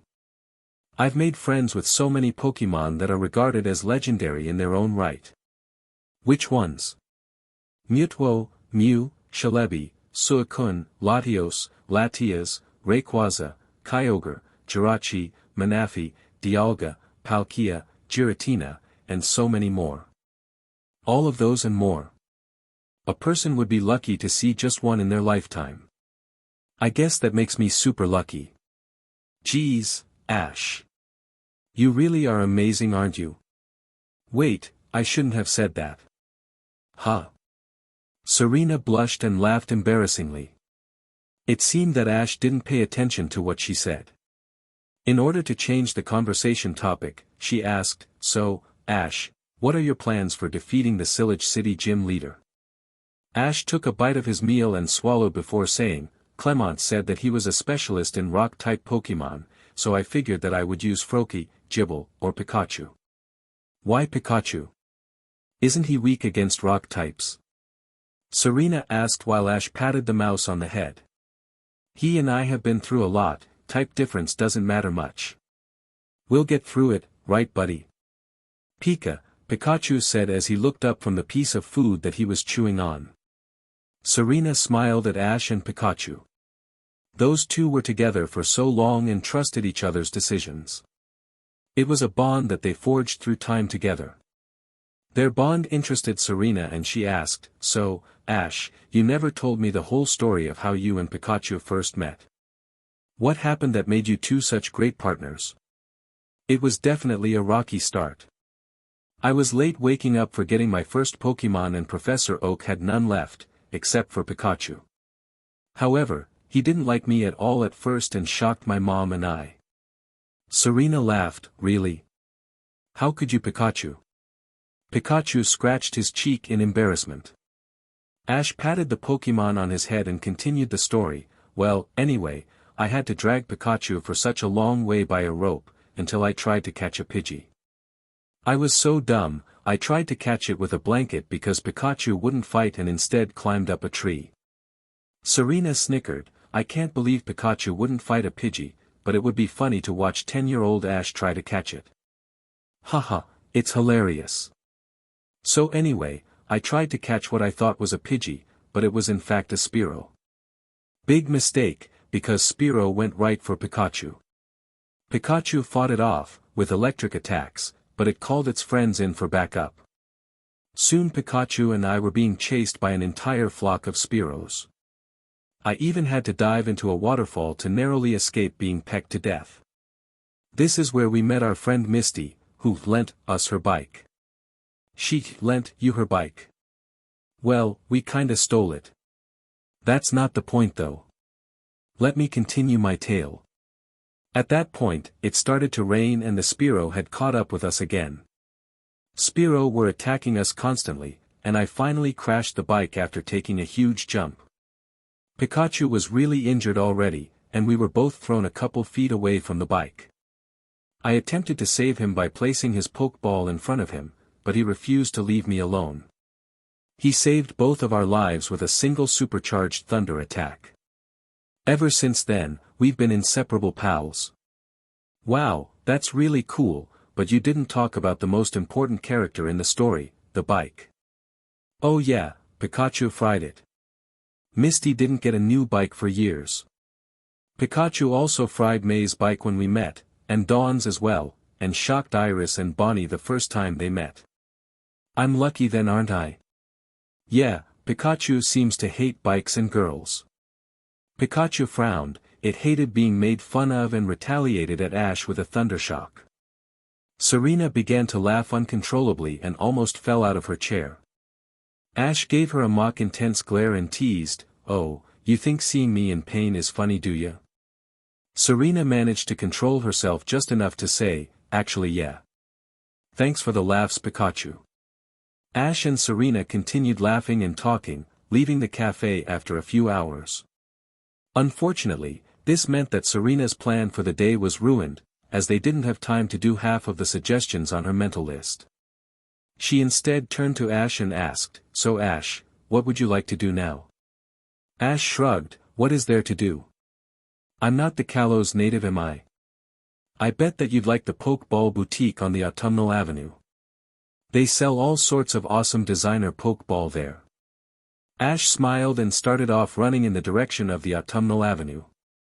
He turned around for enough time to say, "That sounds like fun actually. Come on Serena, I'll race you there." Serena yelled, "That's no fair. Wait for me, Ash," and began to run after the trainer from Kanto. Meyer, Bonnie, and Clemont walked into the Pokémon lab to find Sycamore and an assistant chasing after a Chasepin holding a box of cookies. "Chasepin, come on. Those cookies are for everyone, not just you." The Chasepin ran into Clemont's legs as he entered the lab. Chasepin fell over and spilled cookies all over the floor. Clemont bent down and helped Chasepin pick up the cookies off of the floor and place them in the box. He then picked up the box of cookies and handed them to a panting Sycamore. Sycamore heaved one last time and said, "Thanks Clemont. This Chasepin sure likes to be a troublemaker all the time." There have been trainers that have traded out Chasepin because he was unresponsive or made unnecessary trouble out of himself. Clemont looked down at the Pokémon and said, "Why would people do that? I think he's a real cool Pokémon, all Pokémon are." He bent down and patted the Chasepin on the head. "Yeah, he really keeps us working around here, but he's got a heart of gold. Anyway, what brings you to my lab? It's probably to pick up your Heliolisk and Magneton, right?" "That's it. My dad has decided to take the Lumios gym from my hands while Bonnie and I are traveling the region." "Are you really coming out of retirement, Meyer?" Meyer smiled and replied, "Of course. Anything for my amazing kids." Sycamore returned the smile and said, "That's splendid. Everyone should take the time to see all the great sights of the Kalos region. Are you still traveling with Ash?" Clemont nodded, "Yeah, we're traveling with Ash and a new trainer named Serena. They're out touring Lumio City at the moment." "Ah yes, Serena. I remember giving her a Fennekin some time ago. I don't want to keep you from them, so let's go get your Pokémon." "Sounds good, Professor." Sycamore picked up the chase bin at Clemont's feet and motioned them to follow him. Once they entered the preserve, Bonnie and Deden ran off to play with the various Pokémon around. Heliolisk and Magneton saw their trainer coming and immediately ran up to greet him. Clemont patted them on their heads and said, "Hey guys, I hope that you've been good." Both Pokémon cooed in response. "Great. Unfortunately I'm not gonna be back for a while, but Dad's here to take you guys home." They tried to protest but Clemont stopped them and continued, "You two are the gym Pokémon, and you deserve to fight there. I'll be back soon, I promise." Sycamore set down Chase Bin and pulled out 2 Pokeball. He handed them to Meyer, who recalled Heliolisk and Magneton. Meyer pocketed the 2 ball and said to Clemont, "Why don't we let Bonnie have some fun?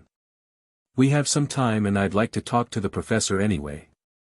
Clemont nodded and stopped Bonnie to tell her their plans. Bonnie yelled in joy and ran off to play with Deden. Clemont smiled and left the room with Meyer and Sycamore. "So this is the Pokeball boutique, huh?" "Yeah. Pretty cool, right, Ash?" "I'll say." The outside of the boutique seemed similar to the stores around it, but inside it was quite a different story. The floor was covered in a deep red carpet, embroidered with gold Pokeball symbols. There were cases filled with different Pokeball designs, some that Ash didn't even recognize. "What do you think, Pikachu? Do some of these make you want to stay in a Pokeball?" Ash joked. Pikachu shook his head violently. There was no way that he would be stuck in one of those things. "Ash, come look at this one." Ash turned around to see Serena staring at a huge case with 2 very fanciful Pokeball. Both of them were a crimson hue with 2 little sections cut out of the sides, concaving parts of the seam where the ball opened. These sections were completely black and made out of rubber, possibly for a better grip on the ball. Ash's eyes opened widely and he commented, "Wow, I've never seen any Pokeball like that in my life."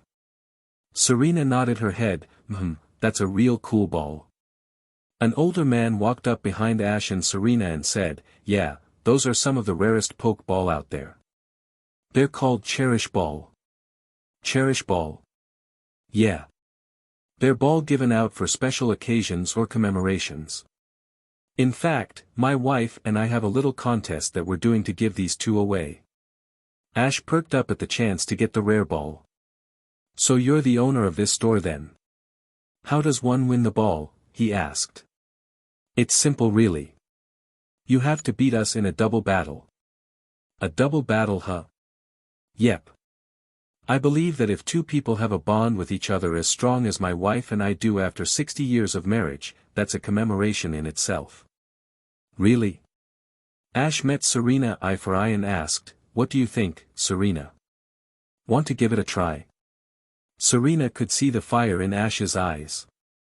Any challenge was easy enough for him, but she didn't know about herself. "I don't know, Ash, I haven't really battled at all yet." Ash gave her a thumbs up. "Don't worry, Serena. We'll win together, as a team." Serena listened to Ash's sincere words, before giving him a determined look. "I never want to let down Ash. We can do it, no matter the odds." "Alright, I'm in. Let's do this." The old man smiled and clapped his hands. "Splendid. Margaret, we have some more challengers today." The lady at the counter looked up and replied, "That's great. I'll be there in a sec, John, just let me finish this sale." John nodded and motioned Ash and Serena to follow him out the back door. Behind the shop was a small grass field with battlefield lines painted on it in white.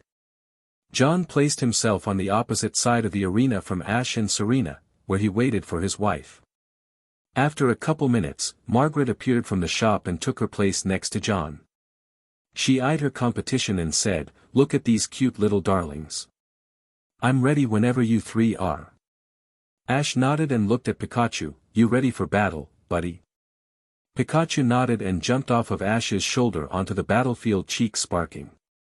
Serena pulled out Fennekin's Pokeball and released the Fox Pokemon, who took a battle stance in front of her. Margaret smirked and pulled out a Pokeball, yelling, "Okay Meganium, let's go." Out of the ball, a tall sauropod-like Pokémon appeared. It had a pale green body with long yellow antennae protruding from its head. Around its neck was a collar of pink flower petals with white ends. Serena pulled out her Pokédex, which said, Meganium, the herb Pokémon, the fragrance of Meganium's flower soothes and calms emotions. In battle Meganium gives off more of its becalming scent to blunt the foe's fighting spirit. John was next to go, and pulled out his own Pokeball. I need you, Typhlosion. As the white light dispersed from the Pokeball, it left a bipedal badger-like Pokémon with a cream-colored belly and dark blue backside. It roared and flames shot from spots on the back of its neck. Serena pointed her Pokédex at the Pokémon, and once more it spoke in a monotone, female voice, Typhlosion, the volcano Pokémon. Typhlosion obscures itself behind a shimmering heat haze that it creates using its intensely hot flames. Typhlosion creates blazing explosive blasts that burn everything to cinders. Ash gave Serena a smile and said, Looks like we have our work cut out for us, Serena. Are you ready? Serena looked at Ash. The Pokémon they had to battle were really strong competitors, but she saw the faith that Ash placed in her. She nodded at Ash and the battle began. Let's start this off right, Pikachu. Use quick attack on Meganium. Pikachu rocketed forward at the herb Pokémon and slammed right into its side. Meganium stumbled from side to side, but remained on its feet and roared angrily. Typhlosion, give that Pikachu a flamethrower attack. Typhlosion roared as well and shot a blast of fire at Pikachu. Serena called for Fennekin to use Ember, and it collided with the attack and prevented it from hitting Pikachu. Meganium, use Razor Leaf. From under its flower petals, Meganium launched sharp leaves at Pikachu and Fennekin. Pikachu had no trouble dodging the attack, but Fennekin had trouble moving out of the way of the incoming projectiles. While they were busy with the Razor Leaf, John ordered Typhlosion to use Flame Wheel. The Pokémon cloaked itself in fire and charged at Pikachu.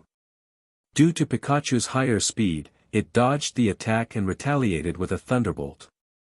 Typhlosion took the full attack and fell to the ground in front of Ash. It got back up and roared as its flame collar flared up higher. Ash smirked and said, Looks like we're getting warmed up, at Pikachu. Use Thunderbolt again, but at Meganium this time. Fennekin, help Pikachu and use Tackle on Meganium. Meganium jumped out of the way of Pikachu's attack, but was punched in the gut by Fennekin. It was launched backwards onto the ground, where it struggled to get back up. Margaret clenched her fists and shouted, Meganium use Sunny Day. Ash and Serena felt the heat suddenly increase as Meganium amplified the sun's rays. Ash knew that he had a problem, considering Typhlosion's attacks were now stronger and Meganium wouldn't have to charge for Solar Beam. He knew that Pikachu's strength was in his speed, and called for Pikachu to use agility. Pikachu shook his muscles to relax them and began to run at faster speeds toward his opponents. Serena figured that she could help attack more and commanded, Fennekin use Scratch on Typhlosion. Fennekin shouted and ran up to Typhlosion. Unfortunately, her attack missed its mark, and Typhlosion rammed the fox Pokémon with its head. Fennekin fell to the ground in a puff of dirt. She managed to get back up in time to see that Typhlosion had launched a flamethrower at her. The attack landed cleanly, and Fennekin went soaring back. She was seriously in trouble now, and took a really long time to get back to her feet. Serena clenched her teeth. She and Fennekin were completely outmatched by these two veteran Pokémon. As she glanced at Ash, she didn't see any fear or apprehension in his face. Pikachu was still fresh, and they both looked like they were actually enjoying the battle. He definitely had some trick up his sleeve, but what was it? Serena called for Fennekin to use another Ember, and the Pokémon shot a stream of cinders at Meganium again. Meganium saw the oncoming attack and braced itself. The effects of Sunny Day powered up the move, but it wasn't enough to hurt the Pokémon enough to take it out of the battle. Margaret called for Meganium to use Vine Whip, and it launched vines at both Pikachu and Fennekin. Pikachu used his tail to swat away the vines, but Fennekin was too weak to dodge them directly. She tried to use Ember to burn the attack, but it was ineffective in stopping the advance. Fennekin was thrown about like a ragdoll, but once again stood back up. Both Margaret and John could see that Fennekin could barely fight anymore and nodded to each other. They called for a tandem solar beam and flamethrower attack. Ash attempted to stop Typhlosion by commanding Pikachu to use Thunderbolt, but was too late. Fennekin tried to avoid both attacks, but was caught and launched into the air. She landed in Serena's arms, completely unable to battle. Serena recalled Fennekin and turned to Ash. Even though she was defeated, she could still see unquestioning resolve from him. He looked back at her and gave a thumbs up before reversing his cap. "Don't worry, Serena. You and Fennekin had a great first battle. Now watch a master at work. Are you ready, Pikachu?" "Hi Pikachu." Pikachu cried out as his cheeks sparked with electricity. He knew that his opponents had both taken some serious damage, while he remained unscathed. Meganium and Typhlosion might think they had the advantage, but they couldn't be farther from the truth. Ash pumped his fist and shouted, "Okay, Pikachu, use quick attack once more. Meganium, let's finish this. Use solar beam. Give Pikachu a flamethrower, Typhlosion." Ash knew that a powered-up attack from Typhlosion could be devastating to Pikachu, but the same attack could do much more damage to Meganium if it was caught in the crossfire. As Pikachu neared Typhlosion, the two opposing Pokémon launched their attacks. Pikachu dodged them with ease and zeroed in on Typhlosion's left leg. "Pikachu, use Iron Tail."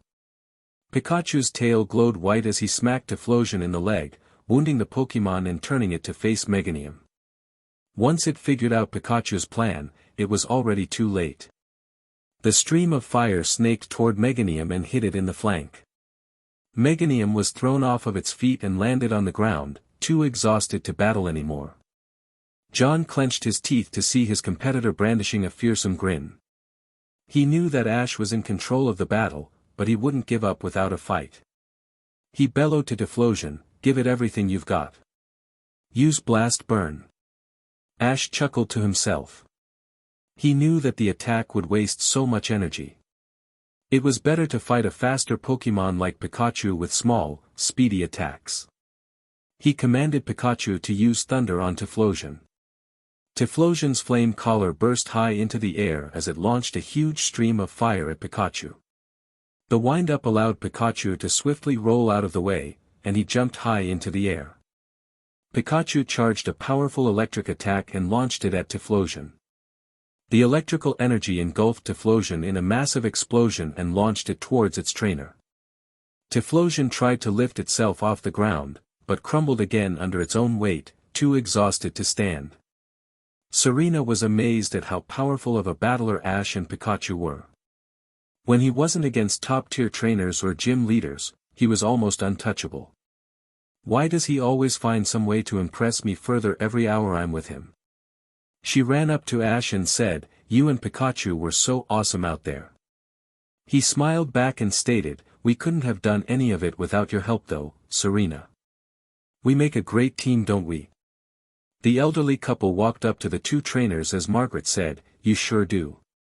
Both of you showed us the incredible bond that you have with each other and with your Pokémon. Thank you for that amazing battle."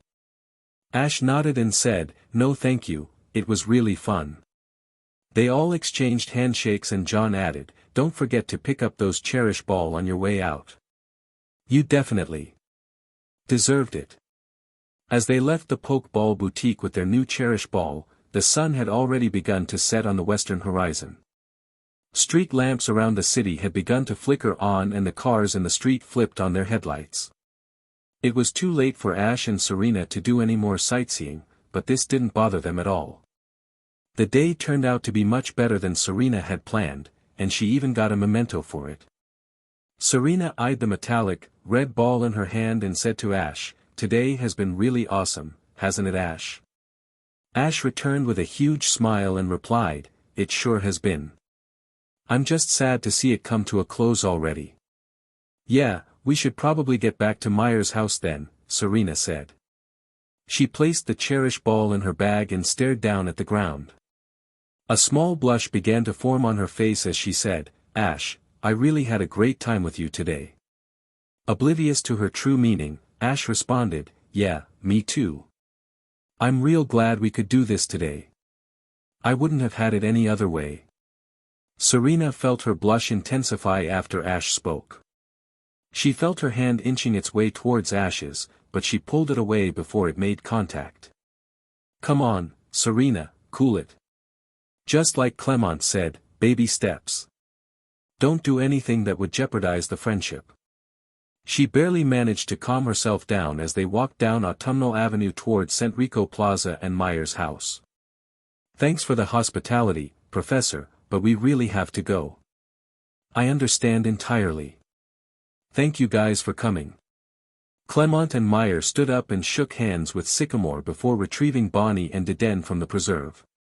They all exchanged one more goodbye before heading out into the dying light, until they were stopped by Sycamore shouting, Wait, chase bin.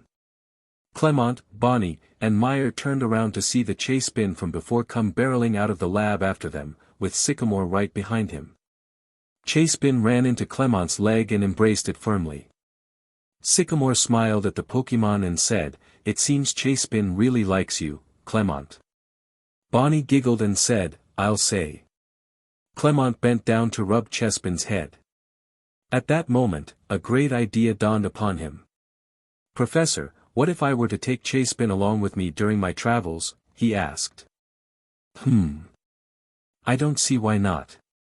We've been trying to find a great home for this little guy, but nobody will give him the love that he deserves. Bonnie was the first to respond, Don't worry, Professor.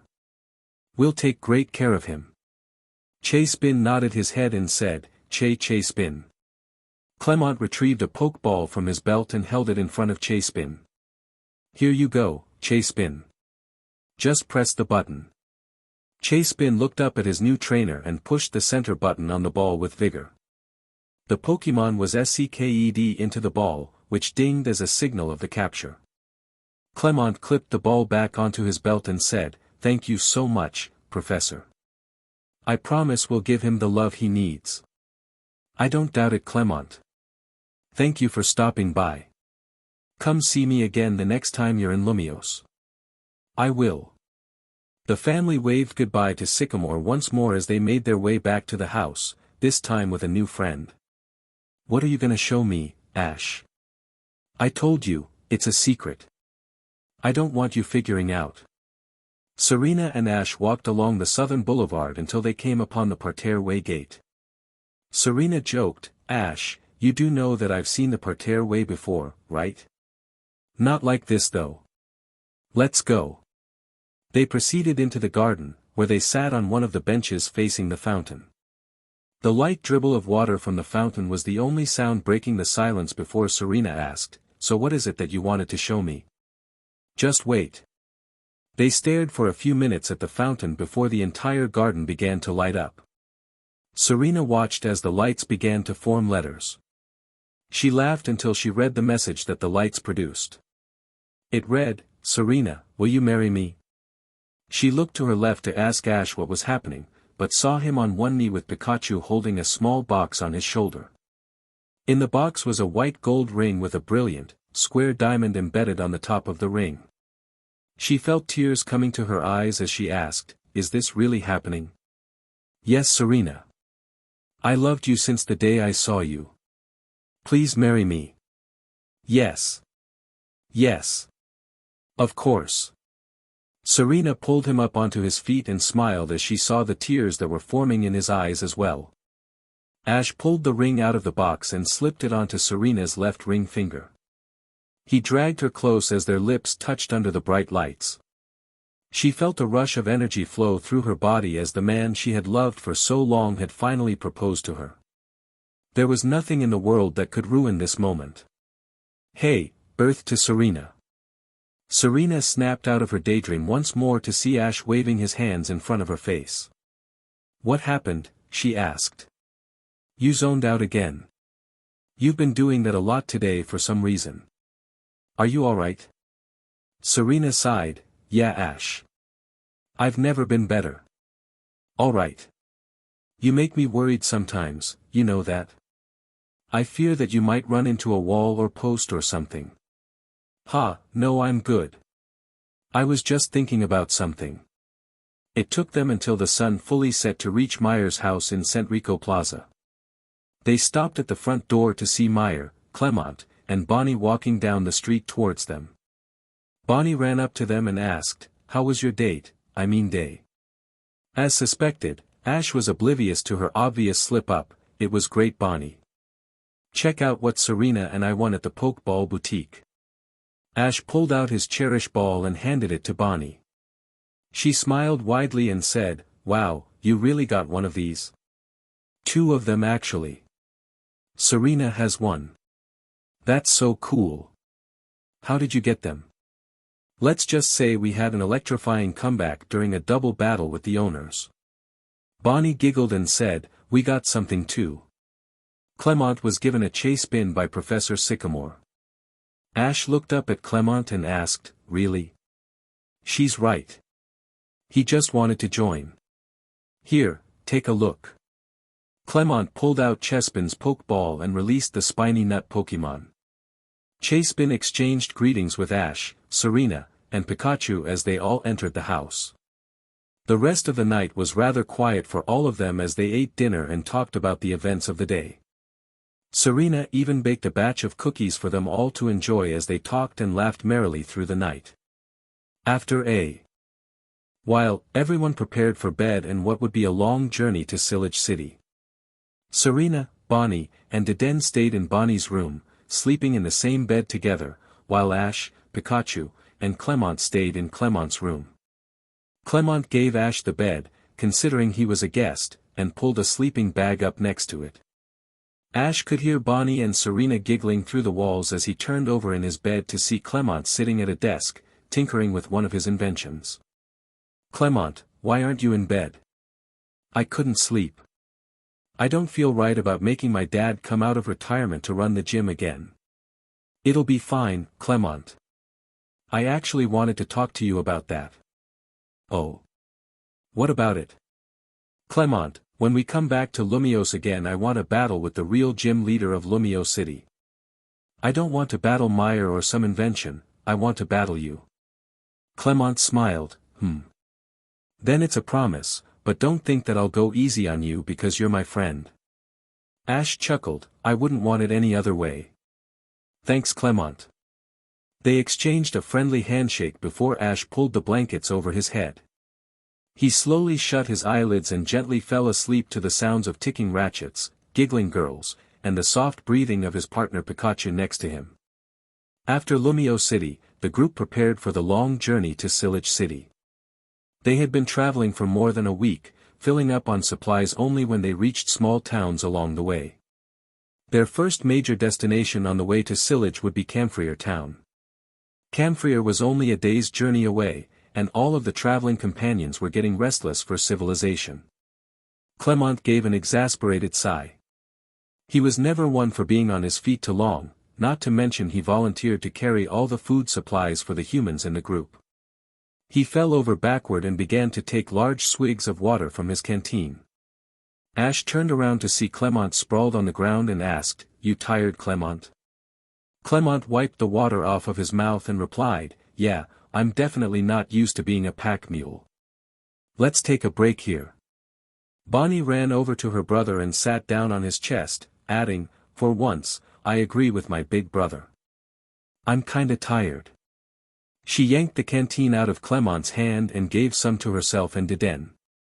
Serena giggled at the girl and found a patch of grass to sit down on next to Clemont. Ash did the same and pulled out some crackers as a snack for himself and Pikachu. He broke one in half and gave it to Deden, who took it gladly and snuggled back up into Bonnie's satchel. Ash turned around to get more crackers from his backpack, but was stopped by a purple butterfly with large red eyes and white wings with black trim, a Butterfree. He smiled and said, "Wow, a Butterfree, I haven't seen one of those in quite a while." Serena pulled out her Pokédex and pointed it at the Pokémon.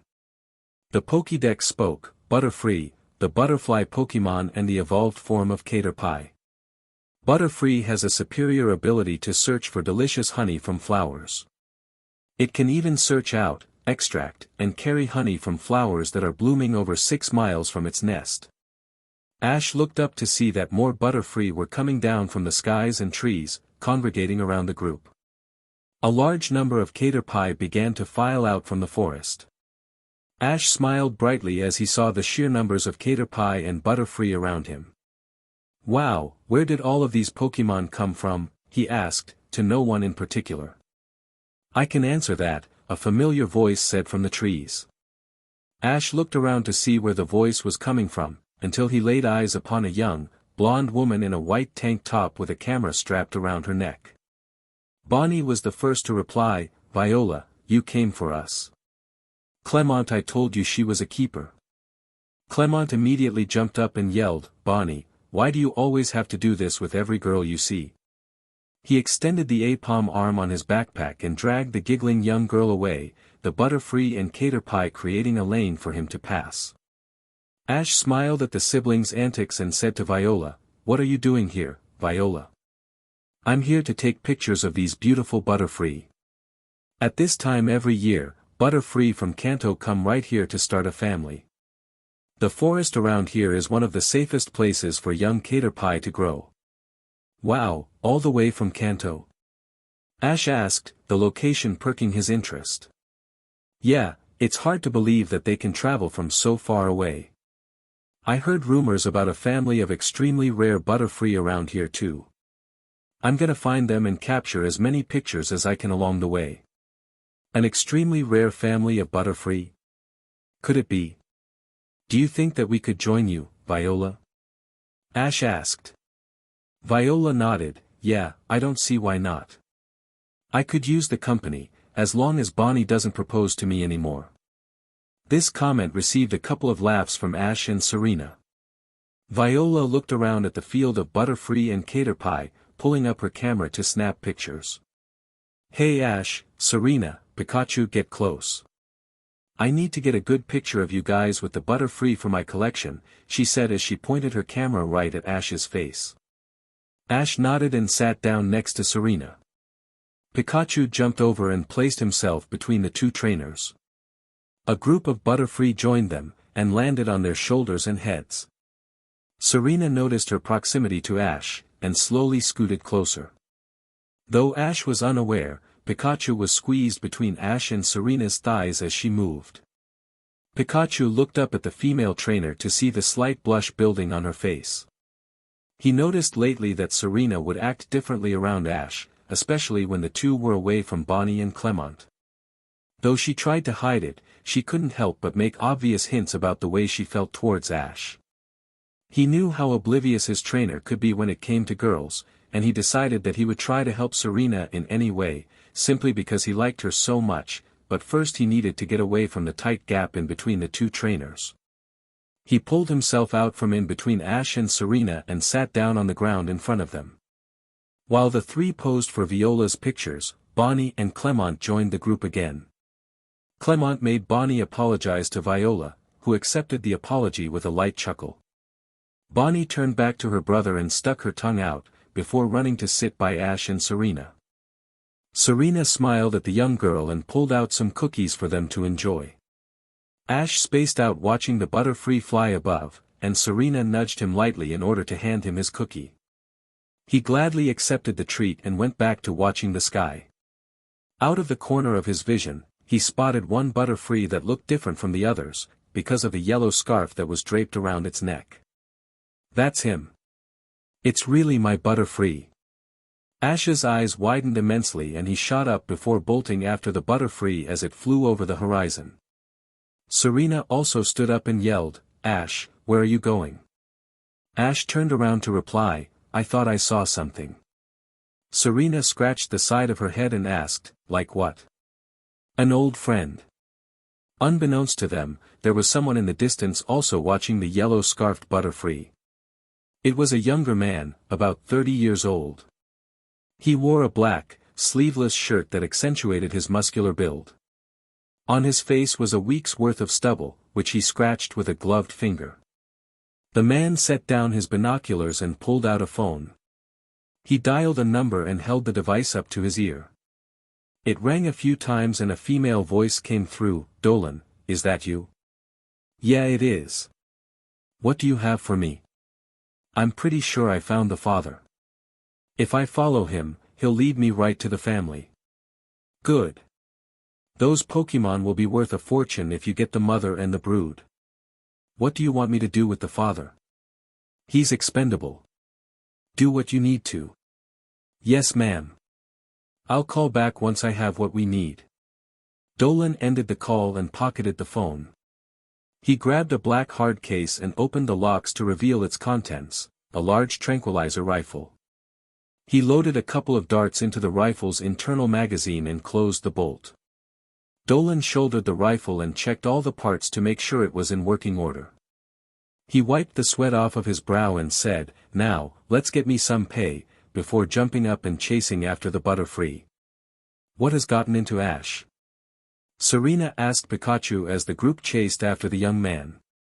They dodged branches and bushes, but Ash always seemed to widen the distance between them. It wasn't until he stopped that they managed to catch up. Once they had joined him on the edge of a small precipice, Ash yelled out into the distance, "Hey Butterfree." Pikachu looked up to see the Butterfree, recognizing the Pokémon almost instantly, and also shouted out, "Pika Pie." They caught the attention of the Butterfree, who stopped flying to find where the yelling was coming from. He looked down at the black-haired trainer and yellow mouse Pokémon. After all these years, he could never forget those faces. He felt his heartbeat accelerate as he reversed his direction in order to greet the trainer. After all these long years, he would finally see those who had helped him achieve his lifelong dreams. Ash felt his eyes swell with tears as Butterfree landed right in front of him. Instead of holding the tears back, he shed them readily, and lunged forward to hug the butterfly Pokémon. He whispered into the Pokémon's ear, "I missed you so much, Butterfree." "Huh? Who's that guy?" Dolan pulled out his phone again, calling the same person from before. Once again, the strange female voice answered, "What is it, Dolan?" "There seems to be a group of trainers or something with the father. This might put a damper in our plans." "Why should they stop you?" "Just get what you need and get out. Trank them if you need to, just get me my Pokémon. Do you understand me?" "Yes, ma'am. I'll get the job done." "I know you will. Don't call me back until you have the goods." Dolan placed the phone back into his pocket. He set the binoculars back onto his face and continued watching the interaction between the Butterfree and trainer. Serena watched Ash hug the Butterfree, a single tear falling down the side of her face after seeing the Kanto trainer cry in joy. She wiped the tear away and asked Ash, "So I take it that you guys know each other?" Ash turned around and replied, "Yeah. Butterfree was the very first Pokémon I ever caught. I let him go so that he could start his own family." Ash looked back at Butterfree and said, "I can't believe you're still wearing that yellow ribbon after all these years, Butterfree." Butterfree nodded and jumped on Ash's head. He would never dream of losing such a keepsake, it became a part of him as he aged. Pikachu jumped on Ash's shoulder and began to chat with the butterfly Pokémon.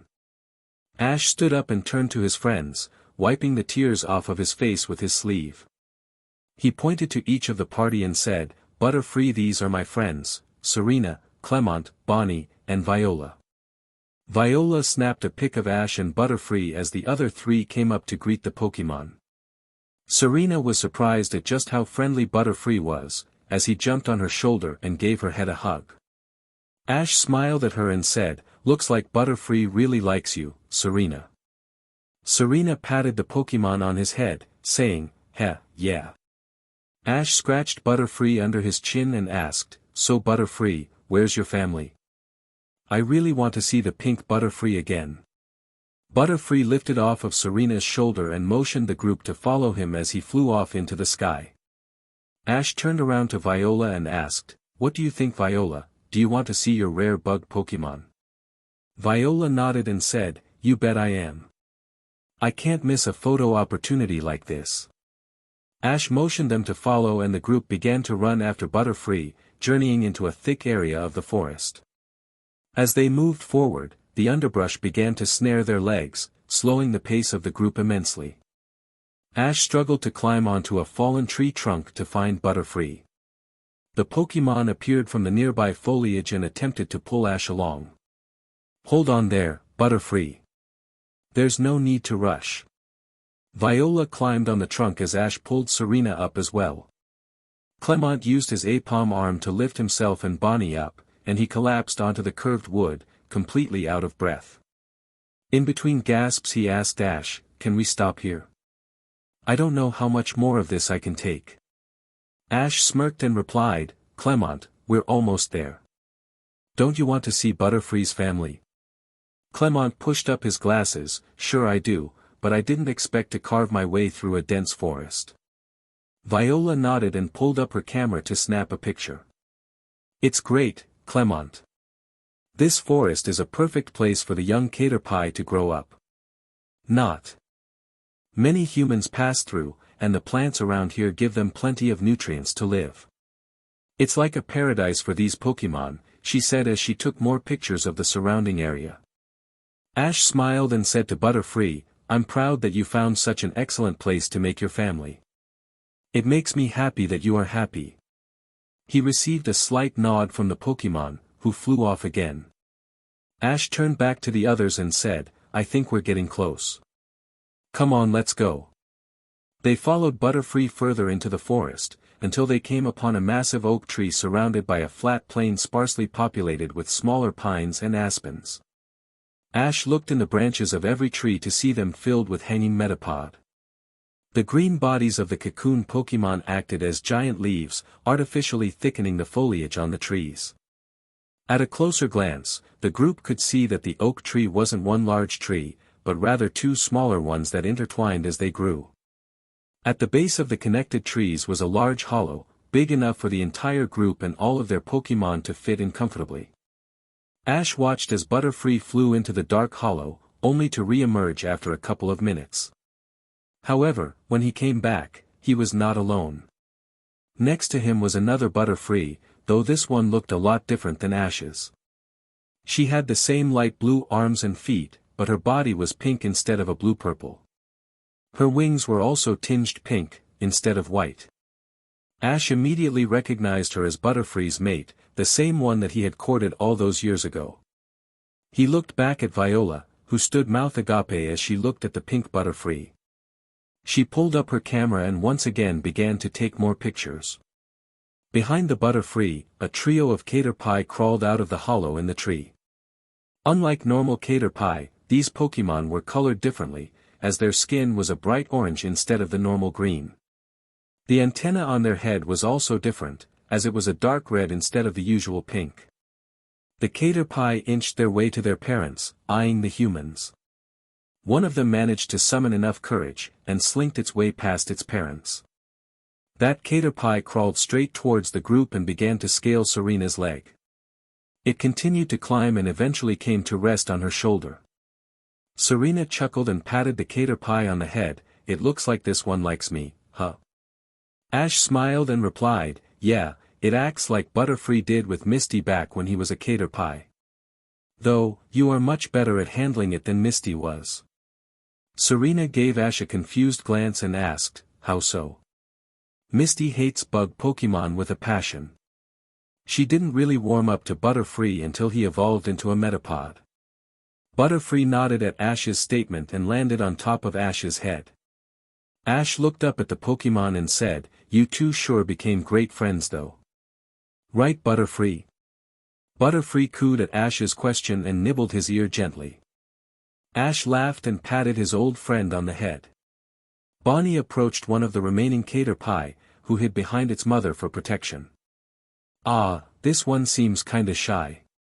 Don't worry, I'm not gonna hurt you, caterpie. I just want to be your friend."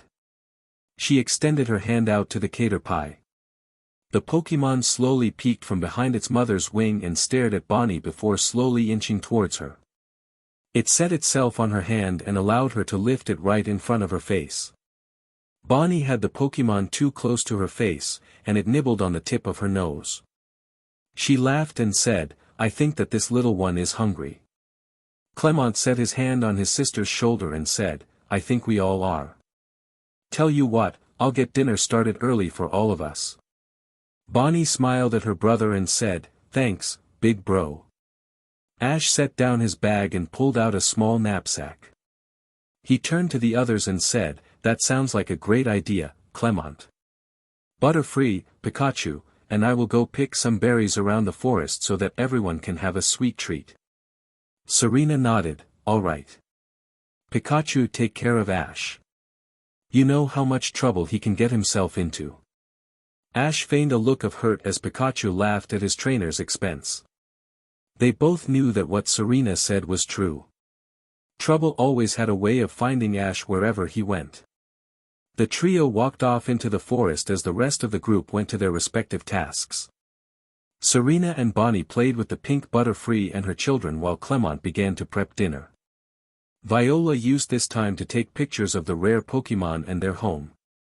Little did anyone know that they were being watched from the tree line. Looks like that guy with the Pikachu left, and he took the father with him. I guess today is my lucky day. Dolan peered through the scope on his air rifle. The arrival of these kids sure made it harder for him than it should be. It was a good thing that he packed enough supplies to deal with the majority of them, and, if push came to shove, he never left home without his first Pokémon. He pulled out the Pokeball and fingered the button, expanding the ball to its actual size. He placed it against a rock next to him and loaded a couple more tranquilizer darts into the rifle. He had one for each person, the mother, and the Deden that the little girl carried around in her satchel. After that, he could easily catch the Caterpie and throw them into cages. Dolan knew that he had to act now, or the father and the Pikachu boy would come back, and he didn't have enough to deal with them as well. Dolan shouldered the rifle again, and focused the scope on the teenaged girl in the pink hat. He gently squeezed the trigger and felt the gun slightly recoil as it released a puff of air and the first dart. Ash, Butterfree, and Pikachu walked the path in search of berries. They looked around and found a small stream surrounded by tall trees. Numerous Pokémon were gathered around the stream, drinking in the cold water. Pikachu jumped off of Ash's shoulder and began to sip the water. Ash patted Pikachu on the back and looked around at all the trees. Various fruits hung from the trees, and Ash picked a good number of the low-hanging berries, but many more were out of his reach. He focused his attention on Butterfree and asked, "Can you fly up and pick some of those berries for me?" Butterfree nodded at Ash's request and began to concentrate hard on the berries. His eyes began to glow a slight blue, and the berries began to pick themselves off of the tree one by one. Ash smiled at Butterfree while the berries were collected in his knapsack and said, "Wow, Butterfree, you learned the move Confusion." Butterfree nodded. Once he left Ash, he spent a large amount of time training himself to become stronger. It took him a while, but he learned how to use that move and many others. He really had learned a lot from his trainer, and he took Ash's advice to heart. Without him, he could never be the Pokémon that he was today.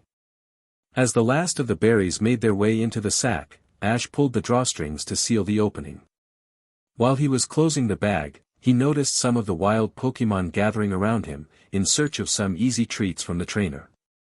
Ash happily obliged, and opened the sack up to pull out some of the berries, placing them on the ground in front of the Pokémon. Ash then said, "Here you go. Eat it up." As the Pokémon snacked, Ash resealed the bag and hefted it over his shoulder, motioning for Pikachu to join him and Butterfree. Pikachu jumped back up onto Ash's shoulder, and the three began to make their way back to camp. When they were almost back at the campsite, Ash heard a shrill scream ring out in the forest. In the distance, he could see a large flock of Butterfree flying into the sky. Ash knew that something was wrong, and turned to his Pokémon, saying, "Guys, it sounds like someone is in trouble. Let's get going." The two Pokémon nodded, and they all ran off towards the campsite.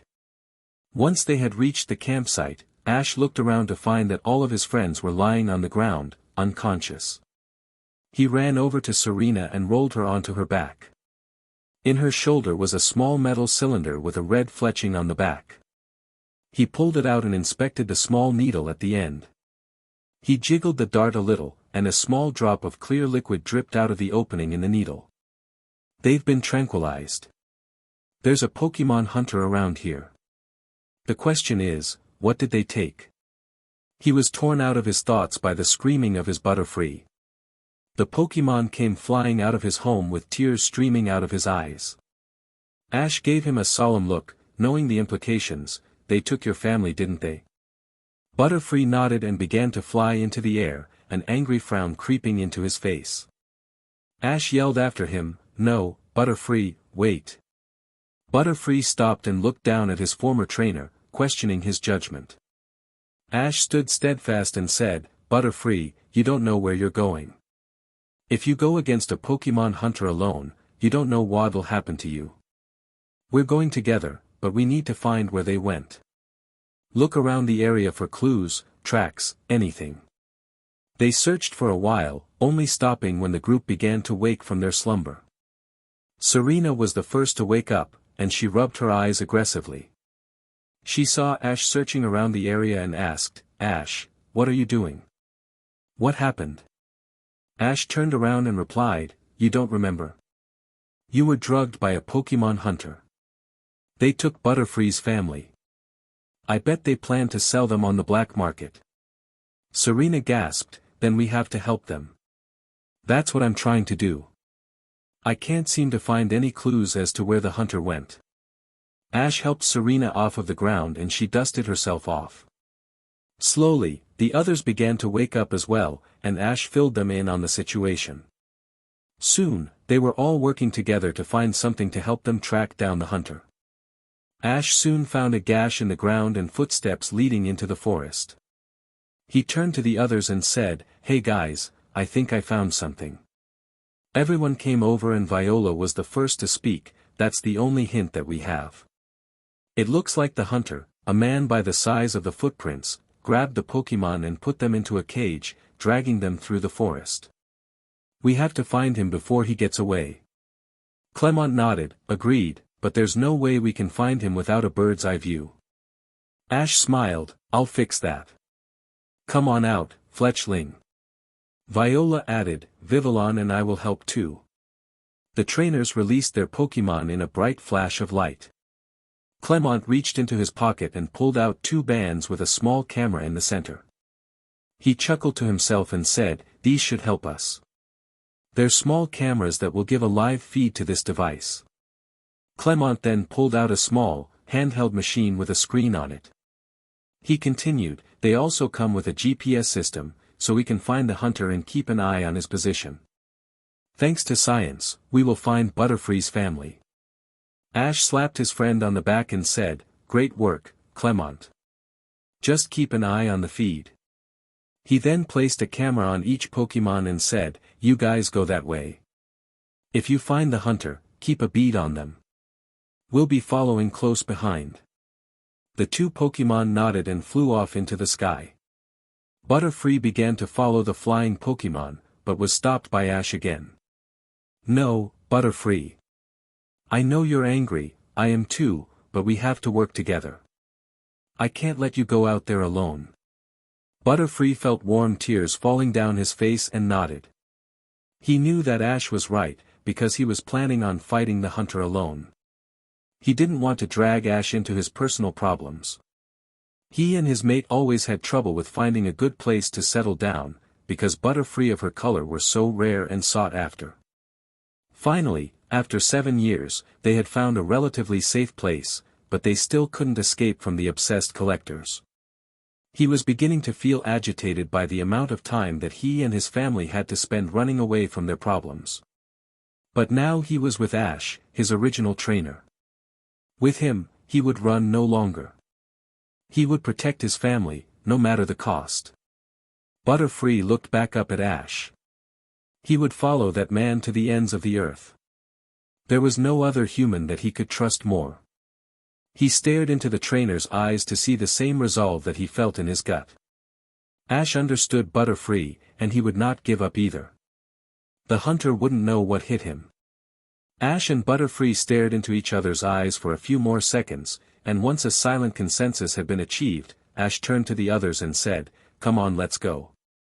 We can't let that hunter win. They all chased after the two Pokémon, with Clemont peeking occasionally at the screen on his device. Ash ran faster than the rest of the group, climbing over fallen logs and rocks with ease, while the others struggled to keep up. Except Butterfree and Pikachu.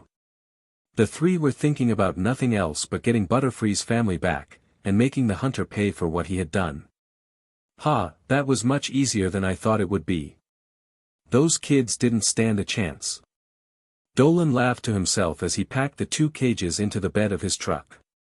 In one cage was the mother, a stunningly pink Butterfree, and in the other was her brood. The Caterpie slowly started to wake up as Dolan stared hard at his prize. All three of them looked up at the man and cowered in fear. Dolan smiled and said, "Nice of you to wake up.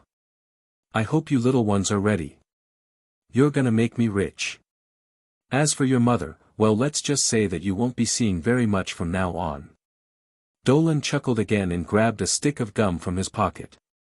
He threw the stick into his mouth and began to chew as he pulled out his phone. He dialed a couple numbers, and the same voice from before replied, "Well, if it isn't Dolan again. What do you have for me?" "I've captured the mother and her brood." "Good, we'll be waiting for you in Coumarine City. Do you have any troubles in delivering the package safely?"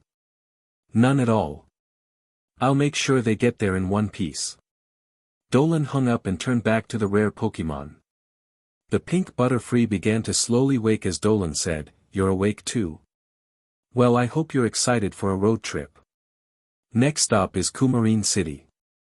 Dolan opened the driver's side door and stepped into the truck. He fumbled with the key, and managed to slot it into the ignition. As he twisted, he heard the engine sputter as it tried to get going, but it was no use. On his dashboard, he saw a large red light in the shape of a battery pop up. "DMN, looks like I'll have to charge the battery again. Screw this old bucket of rust," he said, teeth gritted. He opened the door again and jumped out of the truck, throwing his air rifle into the passenger seat.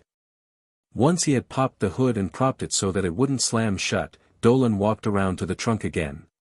While he grabbed a charge pack and a set of wires, he looked up into the sky to see a pair of Pokémon flying over his head. The Pokémon then looped around and began to circle over his head. Dolan scratched his head, very peculiar. I wonder why they're doing that. In the few seconds that it took for him to take the charge pack back to his hood, all the pieces came together in his mind. Oh no. The trainer with the Pikachu must be trying to get my prize back. I've gotta move. Hey! Stop right there. Ash ran through into the clearing to see a rather tall, brown-haired man fumbling at the front of an old rusty truck. Vivillon and Fletchling were following him for a while now, after they found him struggling through the woods with a pair of cages. Ash wanted to tackle the guy, but instead yelled out, "Hey! Stop right there." The man turned around to face Ash and said, "I was beginning to wonder when you would show up again." Ash gave him a snarl as the rest of the group trickled in behind him. Through his gritted teeth he said, "You're outnumbered. Now give those Pokémon back, they don't belong to you." The man smirked and walked around to the back of the truck to grab the two cages. He came back around to the front and placed the cages at his feet, saying, "You know, son, where I come from we exchange names before we get to business. Is that lost on today's youth? Enough games, give the Pokémon back." "I'm not playing a game, I told you this is business, and I'm the superior business partner." "What do you mean?" "Well, you see, I have what you want, but there's nothing for me to gain from you. You can't demand anything until you have something to offer." Ash sighed angrily and said, "All right, you've got me there. I'll play it your way. My name is Ash." "Well, it sure is quite a pleasure to meet you, Ash. My name is Dolan." The two stared right into each other's eyes with fiery intensity. After a minute of silence, Dolan raised his hand and closed his eyes, saying, "Well, I can see that we're getting nowhere here.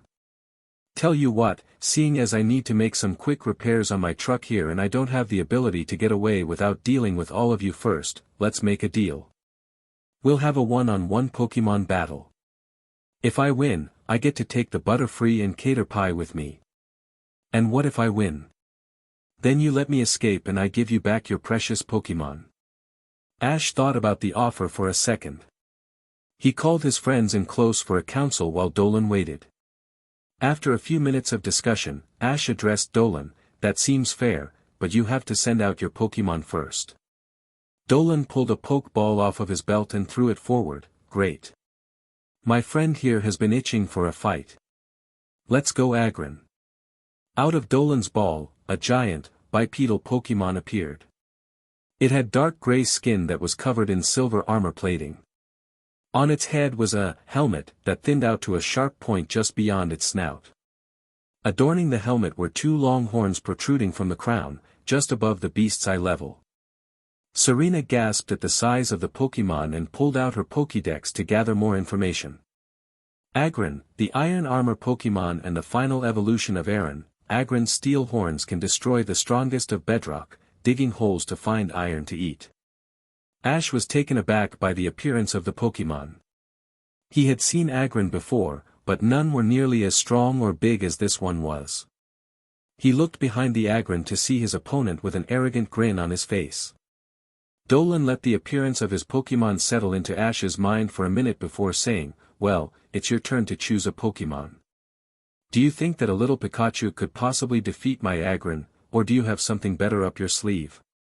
Ash turned to Butterfree. Instead of seeing fear on the face of the Pokémon, he saw a fiery determination.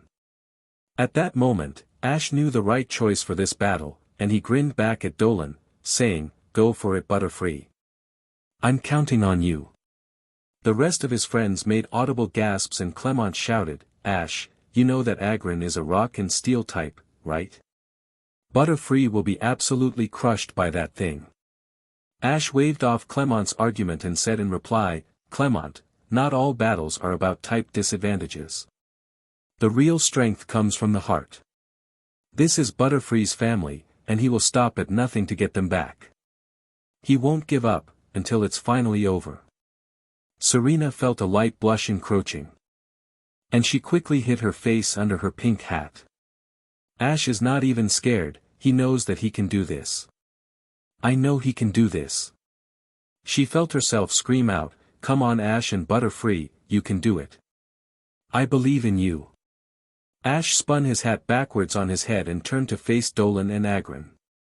Butterfree took his position before Ash and let out a loud cry, signaling that he was ready for battle. Agron snorted loudly and retaliated with its own battle cry, smashing its fists together before taking a battle stance. Ash smirked and began the battle. Butterfree used String Shot. Butterfree launched a stream of sticky silk at the larger Pokémon. The white stream latched itself on the Agron and prevented it from moving its limbs. The Pokémon struggled for a bit, until it used its strength to break out of the webs. The sticky silk fell harmlessly on the ground and Agron growled at Butterfree in response. "Great work, Agron. Now, use Iron Head." Agron lowered its head and ran after Butterfree. The horns on its head narrowly missed Butterfree, as he flew up high into the air, out of Agron's reach. You may be out of reach, but that doesn't mean that Agron can't hit you. Quick Agron, use Rock Slide. Butterfree, try to stop the attack with confusion. Agron grabbed a nearby rock and split it into a bunch of smaller chunks. It then proceeded to throw the rocks at Butterfree.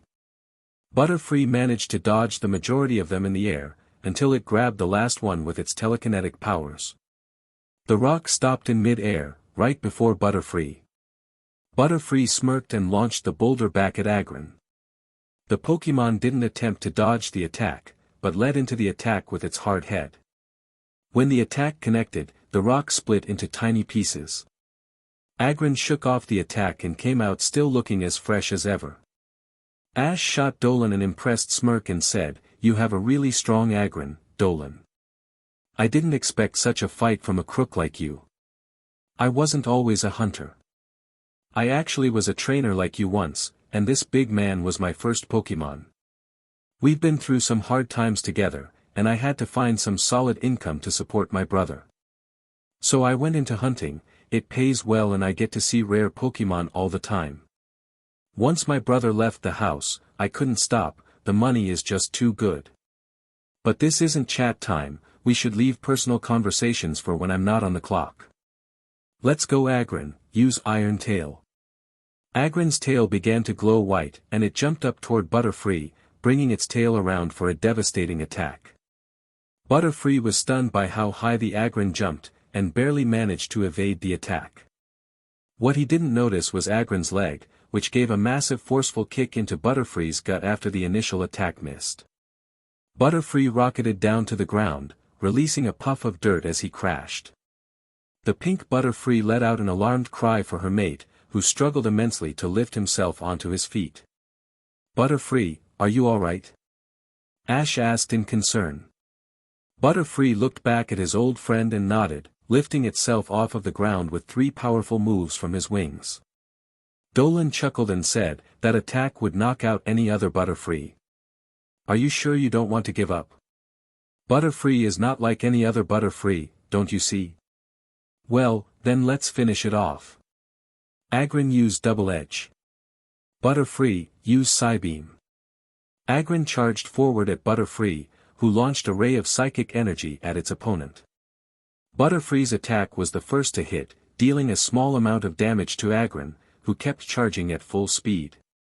Once again, Agron jumped up to attack, and slammed into Butterfree with its shoulder.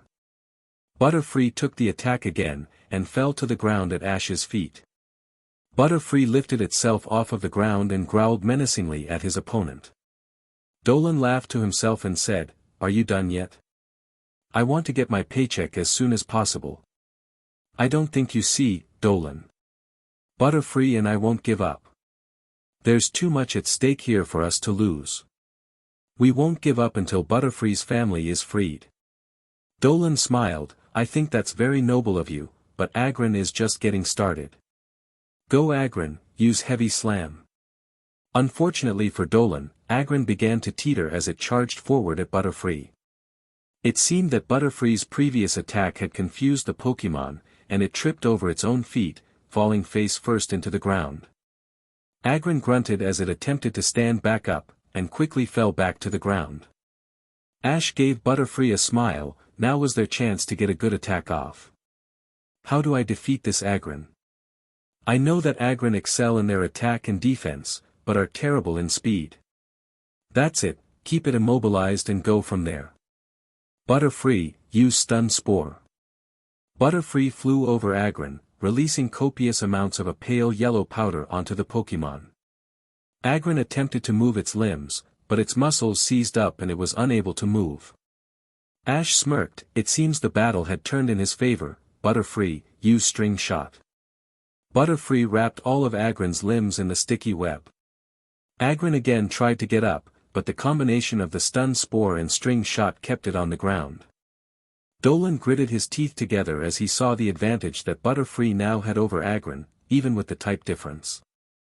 Butterfree, tighten that web with confusion. Butterfree's eyes glowed blue again as the silk strings forced Agron's arms against its sides and its legs together.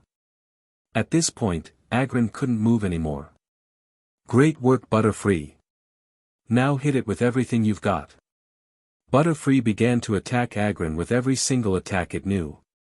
The ferocity of each attack increased as time went on, and it was using all of its strength to attack the helpless Pokémon. As he was about to lay the finishing move, a red beam enveloped Agron and pulled it back into its Pokeball. Ash looked at his opponent, who bore a saddened expression on his face. Dolan looked up and said, "That was an amazing battle. I don't think I've ever been beaten like that."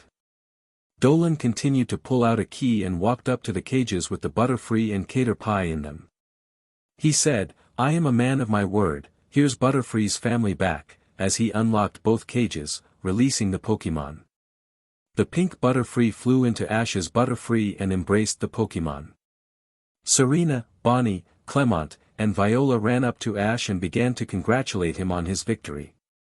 Serena sighed to herself, "Why do you always have to impress me more every day, Mr. Ketchum? It's almost like you are intentionally doing this to me." She placed a hand on Ash's shoulder and said, "You were great, Ash. I didn't think that you and Butterfree could win after he took so many attacks. Then you obviously don't know me. That's right, you never give up until it's over. And that's why I like you. Ash walked up to Dolan and extended a hand. Dolan, I don't care who you are or what you do, that was a great battle. Dolan grabbed Ash's hand and shook it, it was indeed. Thank you, Ash. If it were in better circumstances, I would call you a friend and rival. You can still change, Dolan. I know you love Pokémon, but you don't have to hunt for the rare ones just for a paycheck. You know, I'm probably going to get fired when my employer learns of what happened today, but it doesn't matter. You have really changed my life, Ash, thank you for that. Life is about living your dreams, not just living paycheck to paycheck. I lost myself over time, but I feel as if I've been reborn due to this battle. Thank you, Ash, for everything. Anytime, Dolan. I hope we meet again. Dolan nodded, and finished charging the battery on his truck before driving off into the distance, the sun waning on the western horizon. As they walked back to Butterfree's home, Clemont couldn't help but ask, Ash, how did you do that? Do what? How did you turn Dolan into a good guy? I didn't do anything. The way that he battled and the way he treats his Pokémon spoke for him. He really wanted an excuse to leave his job, and I am always ready for a battle. I learn something new every day with you. When you've been traveling as long as I have, you learn a lot more than you think. It's definitely something you can't learn in a classroom.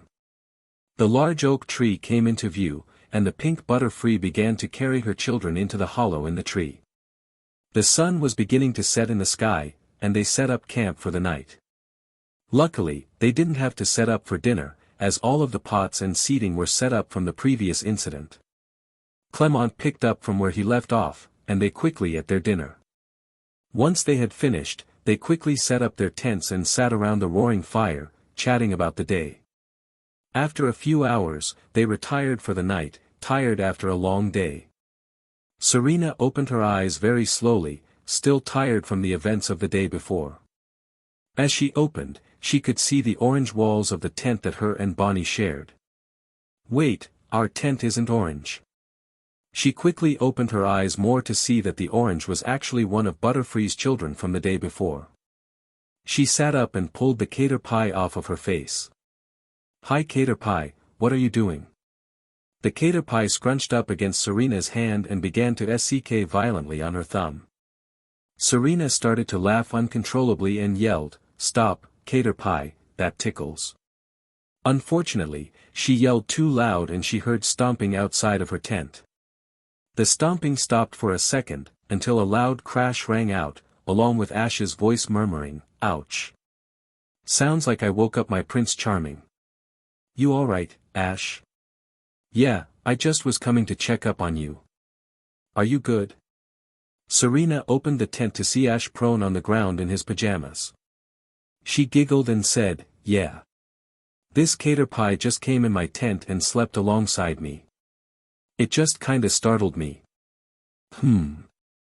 That caterpie has been very friendly to you, maybe it's because caterpie wants to travel with you. Why don't you catch it? Is that true, caterpie? The caterpie nodded and pointed towards the hollow. Ash and Serena turned to see Ash's Butterfree watching them from within. Ash smiled and said, I'll take that as a yes. Even Butterfree is giving his blessing. Well, in that case, let me grab a Pokeball real quick. Serena grabbed her back and reached around inside for a spare Pokeball. She pulled the first one out, and it was none other than the Cherish ball that she got from Lumios. Ash's eyes widened as he saw the ball that Serena chose and he said, That's the perfect ball. A special ball for a special Pokemon. Serena stared for a second at the ball and replied, You're right, Ash. This is the perfect ball. Is this alright with you, caterpie? The caterpie jumped up and down in joy and pressed the button on the ball with the tip of her nose. She was immediately SCKED into the ball, which wiggled 3 times before dinging. Serena smiled to herself and said, There it is. I caught my first Pokemon, and it's 6 in the morning. Any time is a perfect time, Serena. Great job on catching your first Pokémon, not to mention it's a Caterpie, the same Pokémon that I first caught too. I guess we're a lot alike. I guess so. I mean I did catch Butterfree 7 years ago. You've got some catching up to do. Serena punched Ash playfully and said sarcastically, oh yeah, just cement the fact that you're some godlike Pokémon master.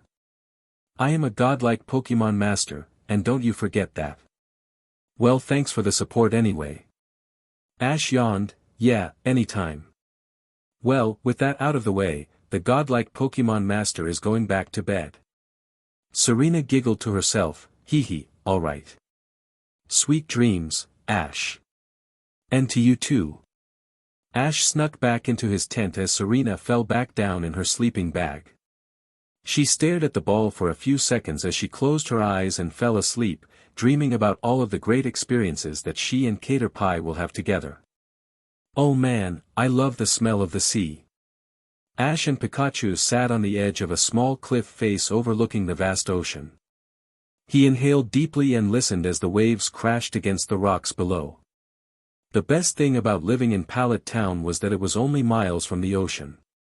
Before he started his journey, he and his mother would often go to the beach, and he would play in the waves for hours. Still, that was nothing compared to traveling with his own Pokémon, especially Pikachu. Ash smiled at his yellow companion and scratched him on top of his head. Pikachu gave him a delighted cha and rubbed up against his trainer's hand. Ash slowly stood up and walked away from the precipice with Pikachu. A couple feet below his current position, Serena, Bonnie, and Clemont were making their way up a trail that snaked its way up the hill. Bonnie reached Ash first and gave the Kanto trainer a massive grin. Serena was next, and she pulled out a canteen to take a massive swig of water before sitting down on a nearby rock, letting out a huge sigh as she sat down. Finally, Clemont crawled up onto the summit and collapsed on the dirt in front of Ash. Ash chuckled and joked, you know Clemont, we've been traveling together for 3 weeks and yet you still get winded after climbing up a hill. Clemont lifted his head slightly and replied, ugh, hills are not my strong suit. I still need to get into shape. Ash laughed again, I'm just joking with you Clemont. Bonnie took the time to interject, I'm not. You need to be big and strong if you want a chance at getting a woman to like you. Clemont gave a depressed sigh, why do you have to kick me while I'm down Bonnie? Bonnie gave him a cheerful giggle and skipped happily over to where Serena was sitting. Ash knelt down and gave Clemont a reassuring pat before joining his 2 female companions. Serena had released Fennekin and was busy brushing her fur. Caterpie was perched on Serena's shoulder, waiting for her turn to be groomed. Bonnie sat right next to Serena, hugging Deden as she stared intently at the girl while she worked. Ash took a seat right next to Serena, who gave him a friendly smile and continued grooming Fennekin. Ash smiled back and asked, how's it going, Serena? Serena set down the brush and combed her fingers through Fennekin's soft fur. I'm alright, Ash. I'm just excited to see Embret Town after such a long time, she said. When did you see it before? It was for one of my mom's Rhyhorn races before she retired. But since we spent the entire time by the track, I didn't get to see any of the tourist attractions. What tourist attractions are there? For the starters there's the world-famous Embret Aquarium. An aquarium? That sounds cool. What makes it so famous? Apparently it's one of the largest on the planet, and it acts as a connecting point between here and the beaches along Route 8. Clemont lifted himself off of the ground and dusted himself off before adding, yeah, Ash. Thanks to the Embret Aquarium, travelers between Sillage and Lumio City don't have to traverse the mountains and caves in between. The best part is, the Embret Aquarium has no many admission fees, it is entirely reliant on donations from the people in Embret and Sillage. Ash gave an impressed look at Clemont and replied, wow, those donations must be massive to cover the upkeep costs. Clemont nodded, there's more though. Embret is also famous for its paleontological laboratory, also completely funded by investors and donations. I've heard the lab recently bought a machine from the Devon Corporation to revive prehistoric Pokémon from fossils. I just have to see it for myself. Really? We just have to go. I'm always excited to see more ancient Pokémon. What do you mean by more? Clemont asked, a shocked expression on his face. Ash scratched the back of his neck, attempting to find a suitable explanation. He turned to Pikachu, who bore a similar expression to his own. Unfortunately, he couldn't come up with a satisfactory response, and simply uttered, Clemont pushed up his glasses and asked, are you telling me that you have seen extinct Pokémon before? Hee, seen them? An Aerodactyl almost ate me for lunch once, Ash said as he gave Clemont a cheeky grin. Both Bonnie and Serena gasped, and Clemont said, what? How did you manage that? Ash's smile grew wider as he said, let's just say that Pokémon love me. Serena giggled as Clemont stared at Ash, mouth agape. Clemont was able to mutter, how, why, Serena stifled her laugh and responded for Ash, it's just best not to ask questions, Clemont. It is Ash, you know. Ash chuckled again, don't worry about it Clemont. That's a story I'll have to tell you sometime. He then turned to Serena and Bonnie, and in an attempt to change the subject, he asked, what do you two say? Do you guys want to go to the fossil lab too?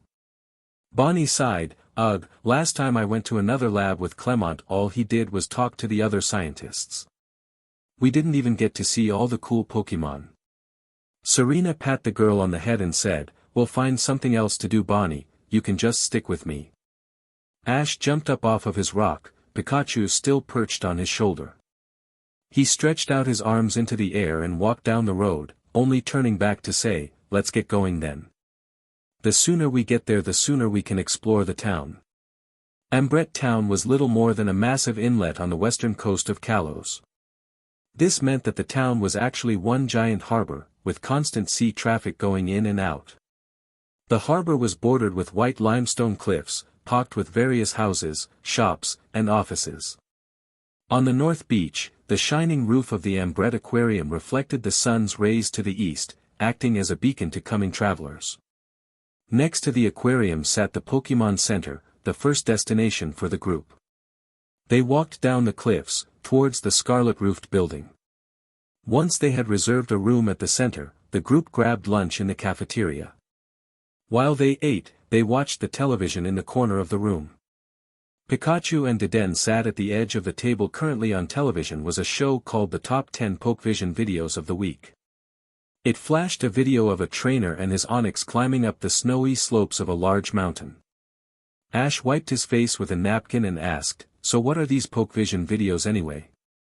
Serena took a sip of water and replied, it's a very big thing in Kalos. They're special PR videos where a trainer shows off their unique relationship with their Pokémon. Wow, so it's like a personal advertisement? Kinda.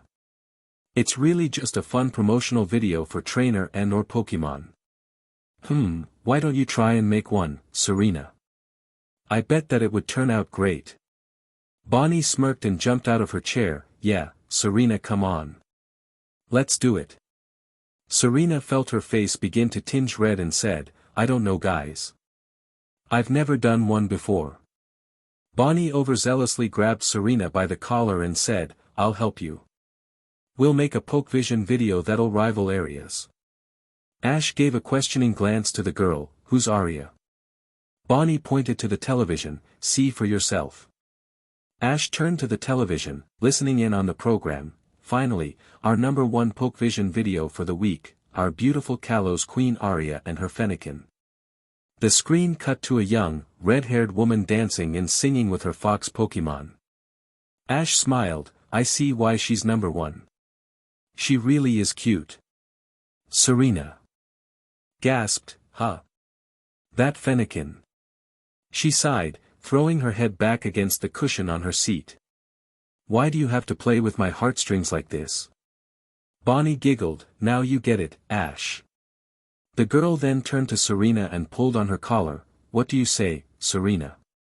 Want to give it a go? Serena pondered for a minute and said, actually that sounds pretty fun.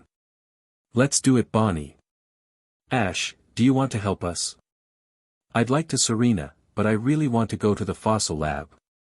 Serena pouted, alright, I guess it's just you and me, Bonnie. Let's go find some supplies for the video. She grabbed Bonnie and the two began to run off together as Serena yelled, see you two later. Have fun. Ash waved them off and turned to Clemont, so, ready to go to the fossil lab, Clemont? Clemont nodded, as ready as I'll ever be. Come on, let's clean up after those two and get going. Serena and Bonnie sat together on a bench in a park near the Pokémon Center. Luckily for them, the center had an editing studio and gear for filming, and the nurse Joy was happy to let them rent it for the day.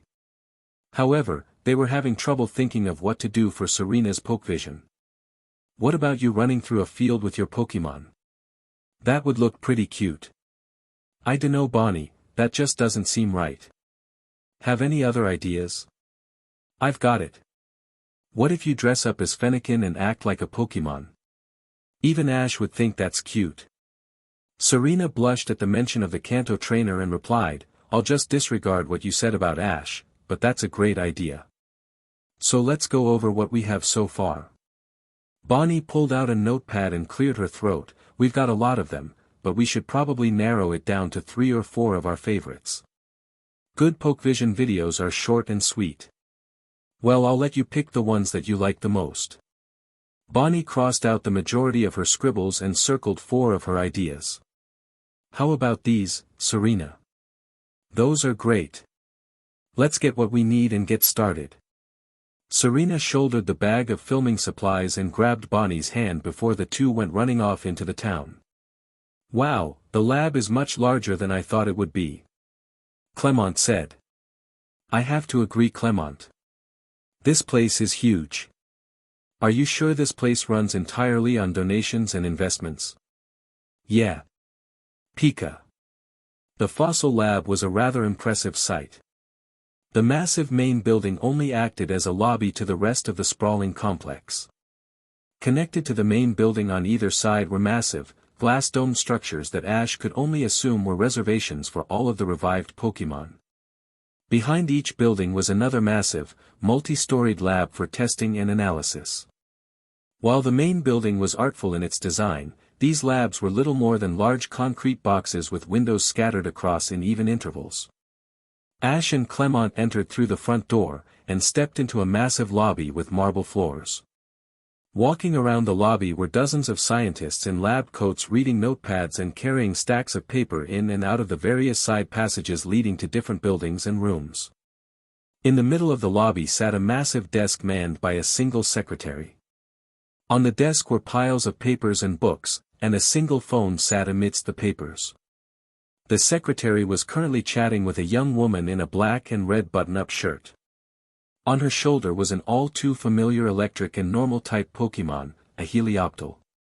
The Helioptile jumped off of the woman's shoulder, sprinting towards Ash, Clemont, and Pikachu. The woman turned around to see where her Pokémon had gone. She looked at the coming trainers and said, Hello Ash, long time no see. Ash smiled and replied, Hi Alexa. What do you think, Bonnie? Serena jumped out of the changing room right into Bonnie's view.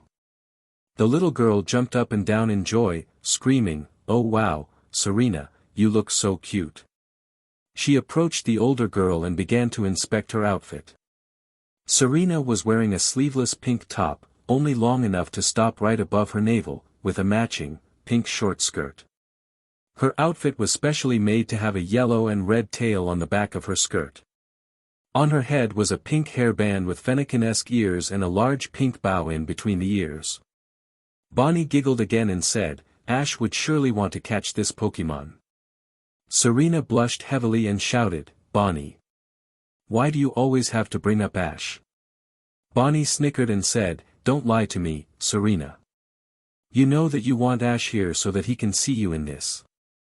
Serena's face was a bright red, and she nodded gingerly.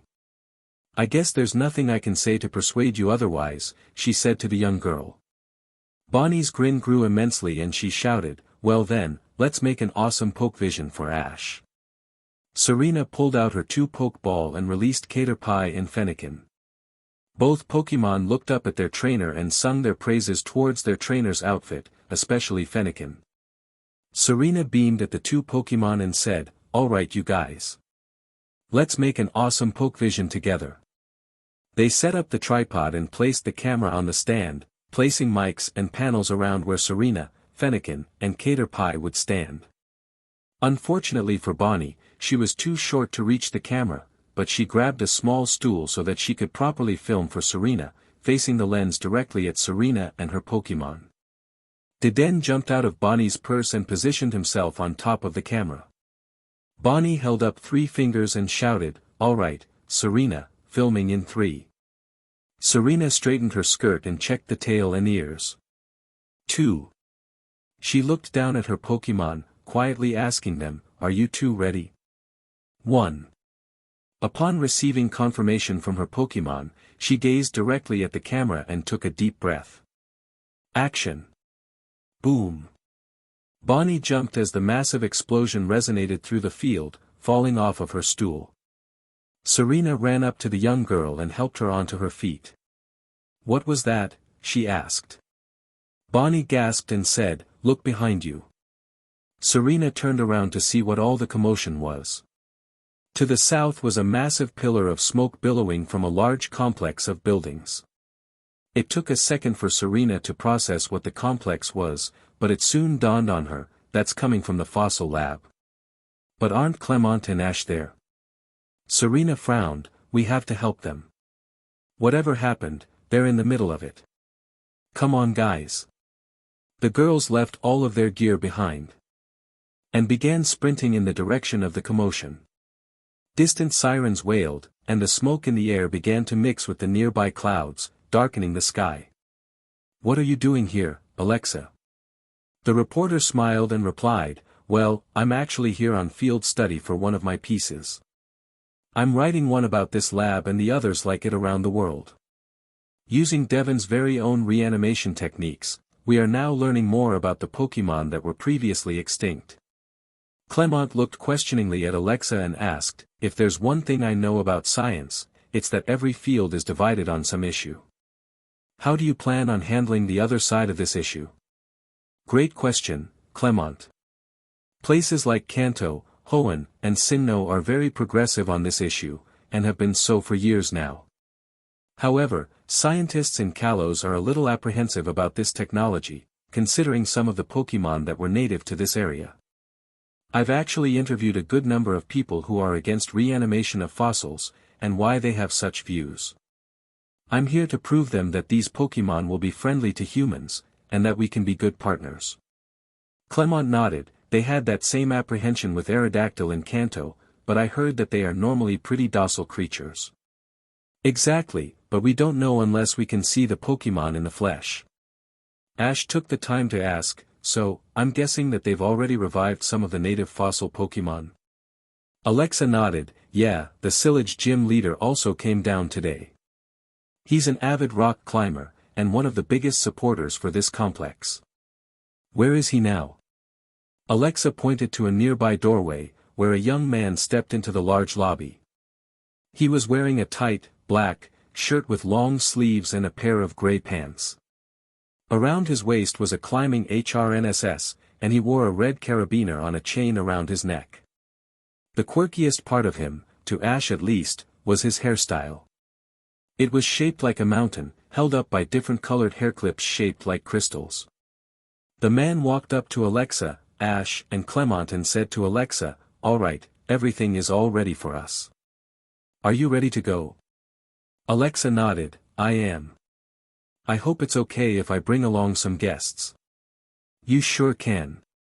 The man extended a hand out to Ash, who quickly shook it, before saying, "Hello, my name is Grant, welcome to the Ambret Paleontological Laboratory." "Hi Grant, my name is Ash and this is my buddy Pikachu." "Pika." "And Clemont's my name, nice to meet you." Grant motioned them to join him and said, "It's nice to meet both of you. I'm getting anxious, why don't we go see some Pokemon?" Ash and Clemont glanced at each other and nodded in unison. Grant turned around and began to walk back towards the door he just recently came out of, motioning the others to join him. Through the door was a massive hallway separating multiple workrooms full of scientists with 2 walls of windows. These scientists were busy running tests on a group of fossils. Grant turned around, while continuing to walk backwards, and said, "Here's where all the magic happens. In these labs, the fossils that are deemed perfect are reanimated. It happens after a process that takes weeks of testing and preparations on a single fossil. This is the true first step in reanimation, which in total takes about a day to accomplish." Ash turned his head to watch the people behind the windows. At this point, they were busy rubbing down each fossil with a thick gel. Once the gel had been applied, the scientists placed the fossils in a large metal container and inserted them into a massive machine. The doors of the machine slammed shut, and the red light on the outside of the door began to pulse slowly. Ash turned back to see that they had reached another door, only this one was a lot larger than the previous one that they had gone through. It looked more like a door to a vault, and it screeched and hissed as Grant opened it by pressing a button on the wall next to it. Grant smiled and said, "And here is what we've all been waiting for." Once the massive door opened, a massive smile appeared on Ash's face. A rush of warm air hit the group, nearly pulling Ash's hat off of his head. Through the door was a dirt path outlined by massive jungle trees and foliage. The group walked down the path for a while until they heard a massive thumping sound. The trees began to sway back and forth as the thumping became louder, shaking the ground underneath their feet. Out of the tree line a large, red shape inched out from behind the leaves. As the monster slowly appeared, Ash could see it fully take shape. Its head was huge, about as massive as its upper torso, and highlighted with a massive orange crest shaped almost like a crown. Around its neck was a collar of cream-white down feathers. These same white feathers were also present on its huge lower jaw, acting like a fluffy beard. It had very small front arms with 2 fingers, which only acted as an opposite to its extremely muscular legs. The Pokémon looked down at the humans before it, and began to wag its long tail, much like a Lillipup would during dinner time. Grant reached out and petted the large Pokémon on his chin and said to the others, "This, my friends, is Tyrantrum." The other 3 watched the magnificent sight, mouths agape, before Ash slowly raised his Pokédex to get more information on the prehistoric Pokémon. The mechanical voice stated, "Tyrantrum, the despot Pokémon and evolved form of Tyrant. Tyrantrum's massive jaws are strong enough to shred thick metal plates. It lived in ancient Kalos almost 100 million years ago." Ash pocketed the machine and said, "Wow, that is so awesome." Grant agreed, "Yeah, Tyrantrum is definitely my favorite. This guy is a big softy, why don't you pet him?" Ash's eyes lit up in excitement, "Really? Can I?" Tyrantrum lowered his head to allow Ash to rub the end of his snout. He growled peacefully as Ash stroked up and down his hard skin. Pikachu soon joined in, and climbed right on top of Tyrantrum's head. The Pokémon's tail began to wag even harder, and it fanned the foliage around it. Around its 3-toed feet, smaller brown Pokémon began to file out of the nearby vegetation. These Pokémon looked a lot like Tyrantrum, but had less developed jaws and crest. Ash once again pulled out his Pokédex, and it quickly responded, "Tyrant, the Royal Air Pokémon." This Pokémon was restored from a fossil dating back 100 million years ago. Its jaws have enough power to chew up an automobile, and it will throw a massive tantrum if something happens that it doesn't like. Ash once again stuffed the Pokédex back into his pocket and said to Grant, "Wow, these are some awesome Pokémon. I still can't believe that we can turn fossils into these living, breathing creatures." Clemont pushed up his glasses and added, "It's really a cool sight to see. It surprises me just how friendly these Pokémon really are. I didn't expect this personality from the Tyrant evolutionary line." Grant added, "It is very interesting. People have had false pretenses with how these Pokémon behaved millions of years ago. They are real." Alexa walked up to one of the Tyrant and began to pet it on the head. It smiled at the woman and began to nuzzle against her. Grant reached into a bag on his climbing HRNSS and pulled out small treats and gave them to the others. Here, give them one of these. We all know that they've earned it. Ash gladly took the treat and knelt down, holding it out for the closest tyrant. The Pokémon slowly stepped up and gently licked the treat out of Ash's outstretched hand. It growled appreciatively at the trainer and swallowed the treat whole. Ash gave it a gentle pat and chuckled, "You sure like that treat, don't you, tyrant?" The Pokémon nodded and nuzzled up against Ash. While he played with the Pokémon, Alexa and Clemont mimicked Ash's actions with the other tyrant. Once they had played for a few minutes, Grant said, "All right, what do you say we see the other type of ancient Pokémon native to the Kalos region?" Ash looked up at Grant and replied, "I sure would." Grant motioned to a set of double doors on the opposite side of the large room and said, "Then come with me. We still have much to see." The group followed him through the doorway into another long hallway. However, instead of the hallway containing labs on either side, it was lined with thick layers of insulation and wires. The temperature in the hallway also decreased rapidly as they walked, and Pikachu had to scrunch up in Ash's shirt as they walked. Once they reached the other end of the hallway, Grant stopped them and opened up a locker next to the doors. He pulled out 4 thick coats, putting one on himself and handing the other 3 to Ash, Clemont, and Alexa. Ash gladly took the coat and zipped it up around himself and Pikachu. He moved his hands into the side pockets and rubbed them against the furry lining inside in an attempt to warm them up. "Grant, why is it so cold?" he asked. "Well, you see, the Pokémon in this next room thrived in a real cold climate. In order for them to live here, we had to install coolers in order to maintain the cold temperature. We have another one just like this on the opposite side of the complex." "How cold do you keep it?" "We tend to keep it slightly under the freezing temperature of water." Grant pulled on a pair of mittens and opened the doors into the next room. Unlike the last room, this one was full of powdery white snow. In the center of the room was a large, frozen lake surrounded with lush evergreen trees. Lumbering about the reservation were multiple blue, sauropod Pokémon. The larger Pokémon were a much darker shade of blue and had 2 massive sail-like protrusions around their necks, changing colors as they wafted in the light cross breeze. Running around their legs were their young, who were a much lighter blue with less developed sails on their heads. Ash stepped onto the snow-covered ground. His feet sank in a couple inches, and stamped his footprint into the white canvas. As he walked, he left behind a trail of prints, and Alexa, Grant, and Clemont followed suit, creating their own tracks through the snow. The Pokémon living in the reservation turned their heads to watch the humans approaching, and the young ones ran up to greet them. Once they came closer, Ash could see just how large the Pokémon were. Each one came up to his upper chest in height, and they walked around on 4 extremely powerful and muscular legs. Ash pulled out his Pokédex and scanned the Pokémon, Amoura, the tundra Pokémon. This Pokémon lived over 100 million years ago in cold climates where there were no violent predators to prey on them.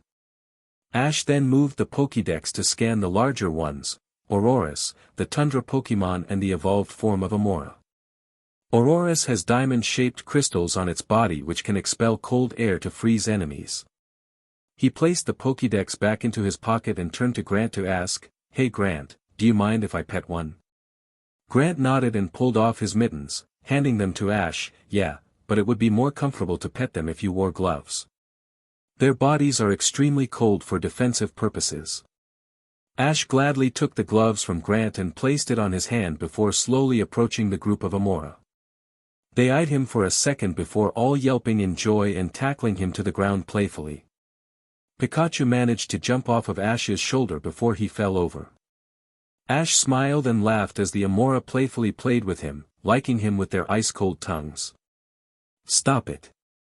That's so cold and ticklish," he tried to say as they smothered him with affection. Once they had managed to pull the Amoura off of Ash, Grant said, "Yeah, those Amoura are very playful Pokémon. They'll play with just about anyone who visits." Alexa was busy furiously writing on a notepad. "Wow, I've got so much on these Pokémon. This is gonna such a great article, it'll even rival those of the writers of the Castelia Times. "Thank you so much for giving us this tour, Grant," she said, keeping her eyes glued to the pages she was scribbling on. "Anytime, Alexa," Grant replied. Ash looked at Grant and asked, "So what do we do now?" Grant thought for a second and said, "We could go and get some food at the cafeteria. I'm planning on leaving soon, so that I'm rested for all of the new challengers at the Sillage Gym." "Well, don't worry, Grant, you have one right here. I'm heading to Sillage City for the purpose of receiving your badge, and I don't plan on leaving without it," Ash said, pumping his fist in the air. "Well then, consider me another great wall for you to climb on your way to the Kalos League. You have to be ready though, my Pokémon are always ready to rock out." The group began to walk out of the reservation, but as soon as they opened the door a massive explosion rang through the building, knocking them down onto their feet. The roof above them began to crumble and fall as large robotic hands dropped down and grabbed 3 of the Amora, placing them in a large cage. The Auroras were stunned by what happened, and began to cry loudly, attempting to run after their young. Ash watched as the scene unfolded and yelled out, "What is going on right now?" Through all the commotion, an amplified duo of voices rang out, "Prepare for trouble. Make it double." Ash clenched his teeth, immediately recognizing the opening lines of Team Rocket's motto, and snarled, "Not again." Once the smoke had cleared slightly, he could see the crooks in their iconic Meowth balloon. As if waiting for him to see them, they continued, "To protect the world from devastation. To unite all people within our nation. To denounce the evils of truth and love. To extend our reach to the stars above. Jesse. And James. Team Rocket blasts off at the speed of light. Surrender now or prepare to fight. Meowth, that's right." Ash grew angrier and yelled out, "You better give back those Pokémon, you thieves." James combed his fingers through his violet hair and said, "Why should we? Ancient Pokémon are worth their weight in gold, and they're extremely powerful to boot. Now if you'll excuse us, we have some tyrant to steal." The balloon began to drift away as another explosion hit Ash's ears. It was certain that they were busy stealing the tyrant from the nearby preserve. He turned to the others and said, "Come on, we have to help them. There's no way that we'll allow the thieves to take those Pokémon." Grant nodded and said, "There's more to that though. Tyrant Rum are extremely defensive, and taking their young will only anger them to no end. If they manage to steal his children, there's no real way for us to calm him down until we can get them back." Clemont added, "Then there's no time to waste. Come on, let's go." They ran back to the Tyrant Rum Preserve to see a very similar situation to the one in the Auroras Preserve. In the center of the room sat the singular Tyrant Rum, who yelled out in rage and began to sprint at full speed in the direction that the balloon was moving.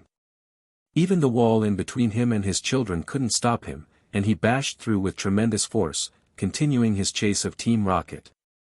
Ash gasped and said, "We have to help Tyrant Rum and the captured Pokémon. Fletchling, I need you."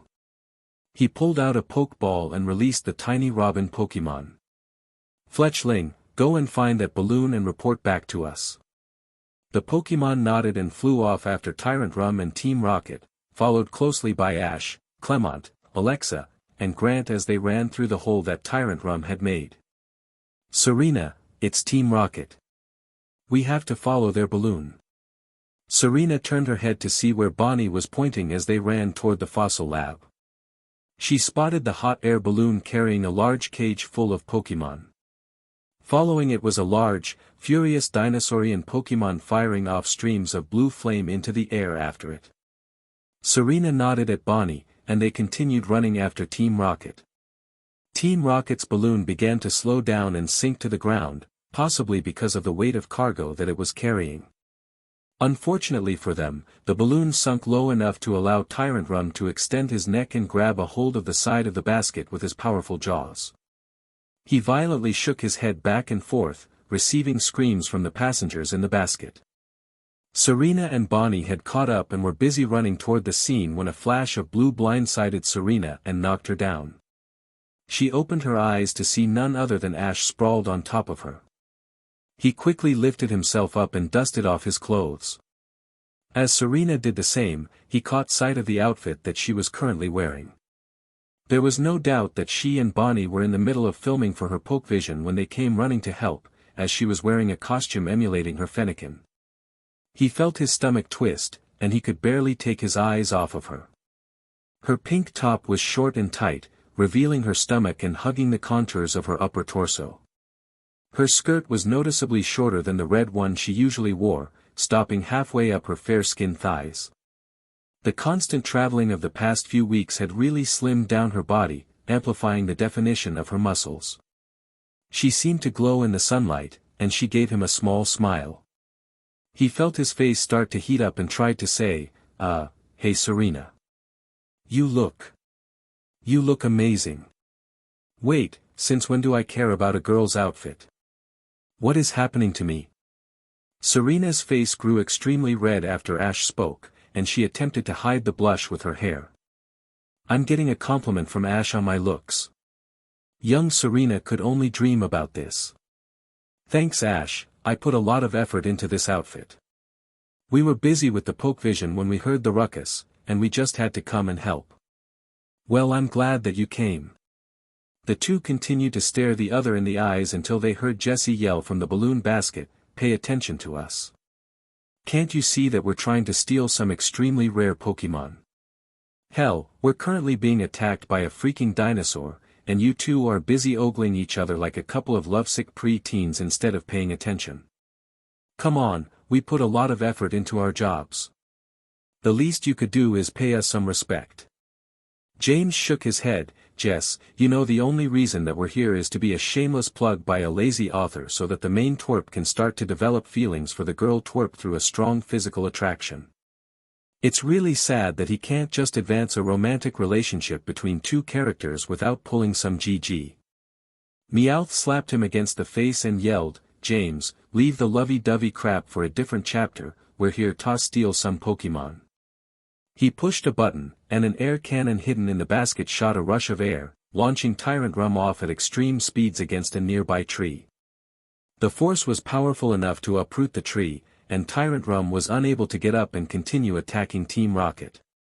The blast's power also pushed the balloon back into the air, just out of everyone's reach. Luckily for the people on the ground, Fletchling came barreling in from the sky and swiped straight through the balloon, and the basket came hurtling down to the ground, throwing Team Rocket clear from the crash when it landed. The cage carrying the captured Pokemon fell from under the balloon, and landed next to the thieves. James was the first to get up and yelled out, Pokeball in hand, you still won't stop us. Come out, Inkay. Jessie pulled out her own Pokeball and added, let's go, Pumpkaboo. Serena instinctively pulled out a Pokeball and said, alright, Caterpie, I need you. As Caterpie appeared from the ball, Team Rocket began to snicker, really a Caterpie? You're gonna try using that worm against us? Jessie asked while laughing. That's insulting to me. Defeat that worm with a Psybeam, Inkay. Go Fletchling, stop Inkay with a wing attack. As Inkay attempted to attack, it was instead blindsided by Fletchling ramming into it at high speeds. The revolving Pokemon fell to the ground in a puff of dirt. Jessie clenched her teeth at the recent events and shouted, Pumpkaboo, show that twerp who's the boss, use Shadow Ball. The pumpkin Pokemon charged a dark sphere and launched it at Fletchling. The flying Pokemon easily dodged the attack and countered by ramming his beak into Pumpkaboo. The super effective attack landed cleanly, and Pumpkaboo reeled back, extremely hurt. Inkay quickly recovered from before, and slammed into Fletchling from behind. Fletchling coughed as the wind was knocked out of his lungs from the brunt of Inkay's assault. Ash gasped as his Pokemon fell to the ground, writhing in pain. Fortunately, Fletchling quickly recovered, and took to the skies again, ready to attack again. Alright, Caterpie, we have to help Ash and Fletchling. Use String Shot. Caterpie nodded at her trainer and fired a stream of sticky silk at Pumpkaboo and Inkay. The silk wrapped itself around the two Pokemon and constricted their movement greatly. Ash and Fletchling took this as an opportunity to attack, and Fletchling came in for another wing attack. Even though they were slowed, Inkay and Pumpkaboo still had the ability to charge their separate attacks and launch them at the tiny Robin Pokémon. Fletchling was moving too fast, and was unable to dodge in time. Both attacks landed, and Fletchling was thrown to the ground in front of Ash. The Pokémon lifted himself off of the ground, but stumbled around confusingly. Ash grit his teeth and said to himself, Inkay's Psybeam must have confused Fletchling. He's no good now. Ash then pulled out Fletchling's Pokeball and returned the Pokémon. He clipped the ball back onto his belt and began to pull out another, before Grant stopped him.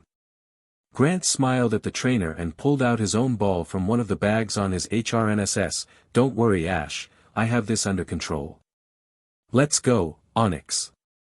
Out of the ball appeared the massive rock snake, staring angrily at its opponents. Grant turned to Serena and said, let's finish this now. Serena nodded and commanded to Caterpie, okay, use string shot once more. Caterpie shot another stream of silk at Inkay and Pumpkaboo, completely closing them off in a large white ball. The ball containing the two Pokémon dropped to the ground and bounced a couple times before finally resting on the grass. Grant smiled again and shouted, Onyx, use Flash Cannon. The dual rock and ground type Pokémon fired a stream of blinding white light at the concealed Pokémon, releasing them from their prison while launching them at their respective trainers. Onyx charged up once more and released another Flash Cannon at Team Rocket.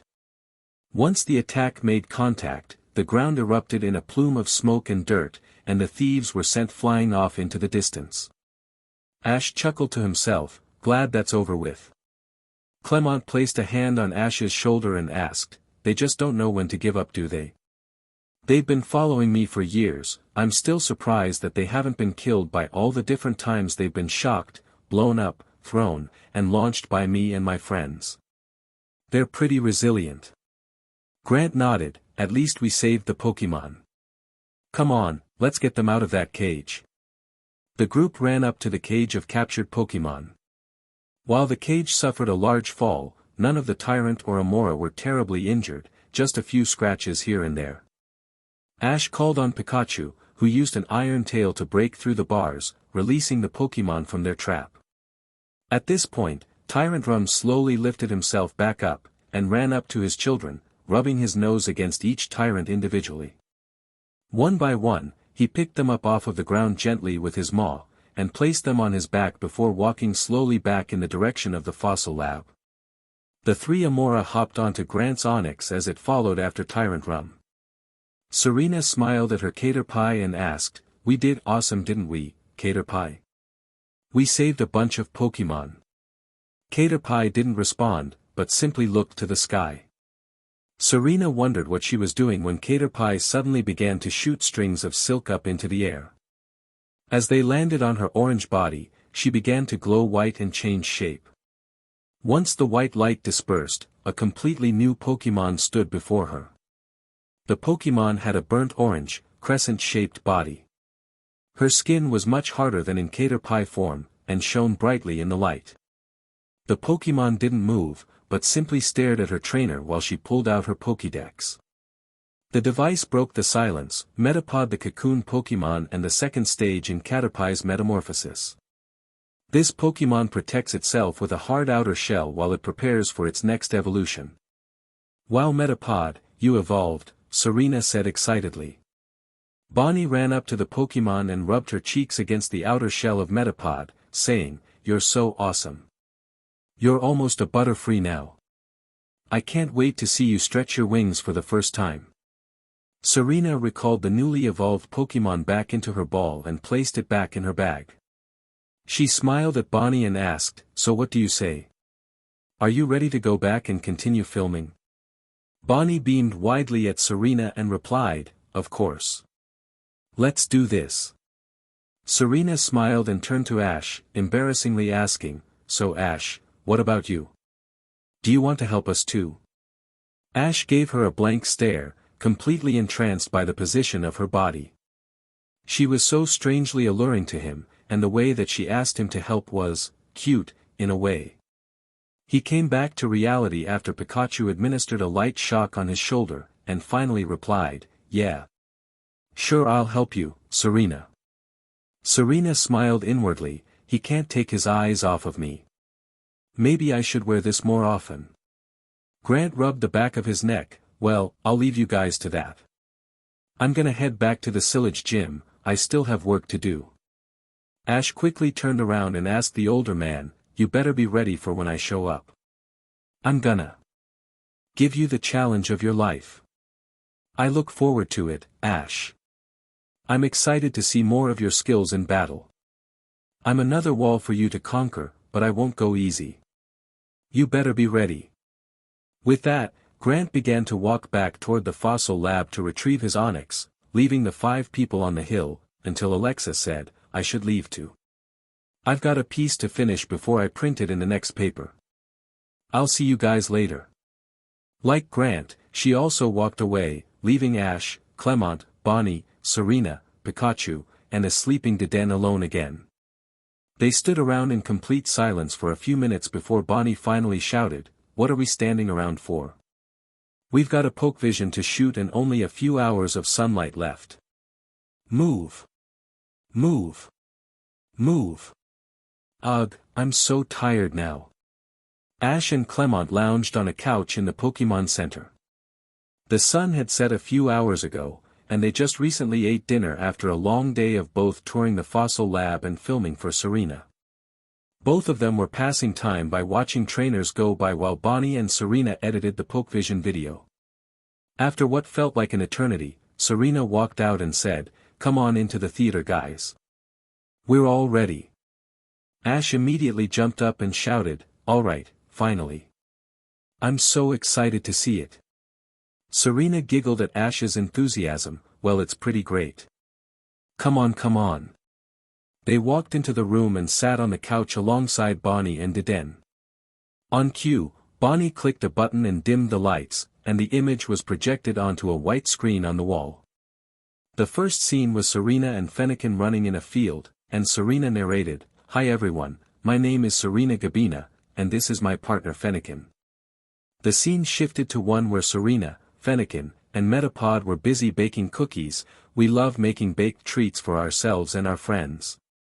Another shift, now to Serena in an elaborate ball gown holding Fennekin in one arm and Metapod in the other, and we love looking our best all the time. In the next scene, Serena sat on the ground, in her Fennekin costume, laughing alongside both of her Pokémon, but that doesn't mean we can't be quirky and funny. Finally, the video showed a scene of the entire group waving at the camera. "If you see me or my friends here, don't be afraid to come say hi." Bonnie flipped the lights back on and they all started clapping at Serena's work. Clemont was the first to announce his praises. "Wow, that was pretty good, Serena." Serena laughed nervously. "I guess pretty good is a compliment." She turned to Ash and asked, "What do you think, Ash? Did you like it?" Ash smiled. "Like it? I loved it. It was really well made." Serena blushed once again, and said, "Thank you very much." Bonnie put on a mock pouting face and said, "What about me? I did all the behind-the-scenes work." Serena giggled, "Yes you did, Bonnie, and you did your job real well." Ash yawned, "Well, it's been fun, but I'm gonna go to bed. We've got a long day of travel before we get to Silage, and I want to defeat Grant as soon as possible." Pikachu added to Ash's statement with his own yawn, and he rested his head against Ash's, falling asleep instantly. The others nodded, and watched as Ash left. They continued to talk for a while before also retreating to the bedroom. Serena finished her nighttime preparations and came into the dark room to see all of her friends sleeping soundly in their beds. She approached Ash's bed and stared at him while he snored gently. Serena smiled and held a hand to her heart, softly whispering, "Sweet dreams, Ash," before climbing into her own bed to fall into a deep slumber. The forest was dark, and the full moon barely illuminated anything under the thick foliage of the trees. Even so, Serena still trudged on, alone in the night, or so she thought. Her mind and instincts told her otherwise. Something was most definitely watching, hunting her through the brush. A loud roar erupted through the woods, chilling her down to the bone. She frantically looked around, trying to find the source, but the darkness enveloped the trees around her. Serena began to sprint as fast as she could away from the awful din, but it only grew louder with each passing step. The plants began to tug at her, scraping and pulling at her skin and clothes. She stepped out into a small clearing and looked towards the sky. The moon had fully been swallowed by thick, black clouds ambling slowly in the distance. A single drop of water fell on the tip of Serena's nose, then another, until a torrent of cold rain began to tumble onto the ground. Within a matter of seconds, Serena's entire body was dripping wet, and she began to shiver relentlessly. A cackle rang out through the woods, actively surrounding Serena in a cacophonous cloak. She peered into the woods to see a pair of crimson eyes shining through the thick vegetation. She felt the tears beginning to flow down her face, combining with the droplets falling from the heavens. The eyes began to move forward, and the beast's shadowy form began to appear. Serena attempted to step back, but tripped over a root and landed in a muddy puddle behind her, shooting pain up through her back. She looked up to see the monstrosity slowly inching closer, as the cackling grew louder and louder. She shut her eyes in preparation as the form raised its arm to attack the helpless woman.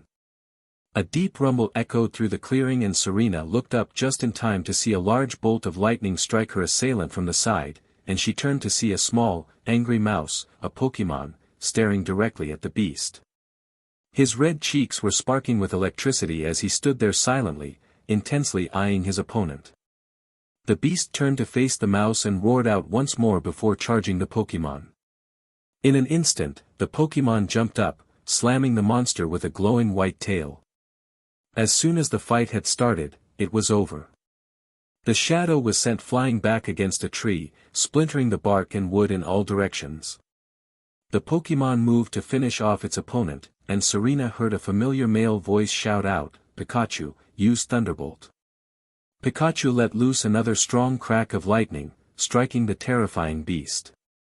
After the successful attack, the beast's shadowy form began to dissipate. Serena smiled at Pikachu, who simply smiled back before it turned to face another person making their way out of the forest. Serena shifted her eyes to see the man step into the clearing. He walked towards her, his messy, ebony-colored hair flowing from the red cap that sat on his head. The falling rain began to slow its pace as he approached, and had completely stopped once he had halted right in front of Serena. His clothes were completely dry, and he extended an arm out to the fallen woman. She gingerly took his hand, and he pulled her back up onto her own feet. As she stood, she made eye contact with his auburn eyes. They were fixed right on her, and they emanated an aura of compassion and safety. The man slowly pulled her into a hug and said, in a smooth, baritone voice, "Don't worry, Serena, you're safe now." Thank you, Ash," she managed to reply. Ash gently grabbed her chin and began to pull her head closer to his own. The clouds dispersed, leaving the bright moon and stars in their wake. Closer and closer their faces came until finally, Serena jolted up as a pillow came crashing down on her face. She pulled off the white cushion and threw it against the wall, rubbing her eyes as she looked around the room. At her bedside stood Bonnie, who smirked at the sleeping trainer. The blonde girl sighed, "Finally you're awake. I've been trying to wake you up for almost 10 minutes now. You always take too long waking up. Well, couldn't you have woken me up a little later, without slamming a pillow in my face?" "No, I couldn't. While you were dreaming about Dream Ash, Real Ash and my brother went downstairs to get breakfast." Serena felt her face heat up. "Why do you automatically assume that I was dreaming about Ash?" Bonnie crossed her arms, "Because it's so obvious. I mean, with your extremely cute, blushing face and the way that you're caressing that pillow, there's no doubt that you were thinking about him." Serena looked down to see the death grip that she had on her own pillow, and her face flushed into a deep shade of red. She jumped up from her bed and said to the young girl, "You're way too clever for your own good, you know that?" Bonnie beamed at the older girl, "Of course. Now get moving.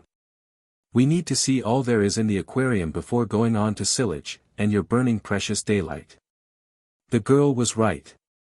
Every day, Serena was always the last one to get out of bed. Maybe it was the fact that she always used to have Rhyhorn race practice in the mornings, and she would take every opportunity for a few extra winks of sleep. Maybe it was the fact that she was just tired from constant days of travel. Maybe it was just her magnificent dreams about Ash, because the real one was just less romantic than the one in her dreams. She decided to shrug it off. There was only so much that dreaming about him could do.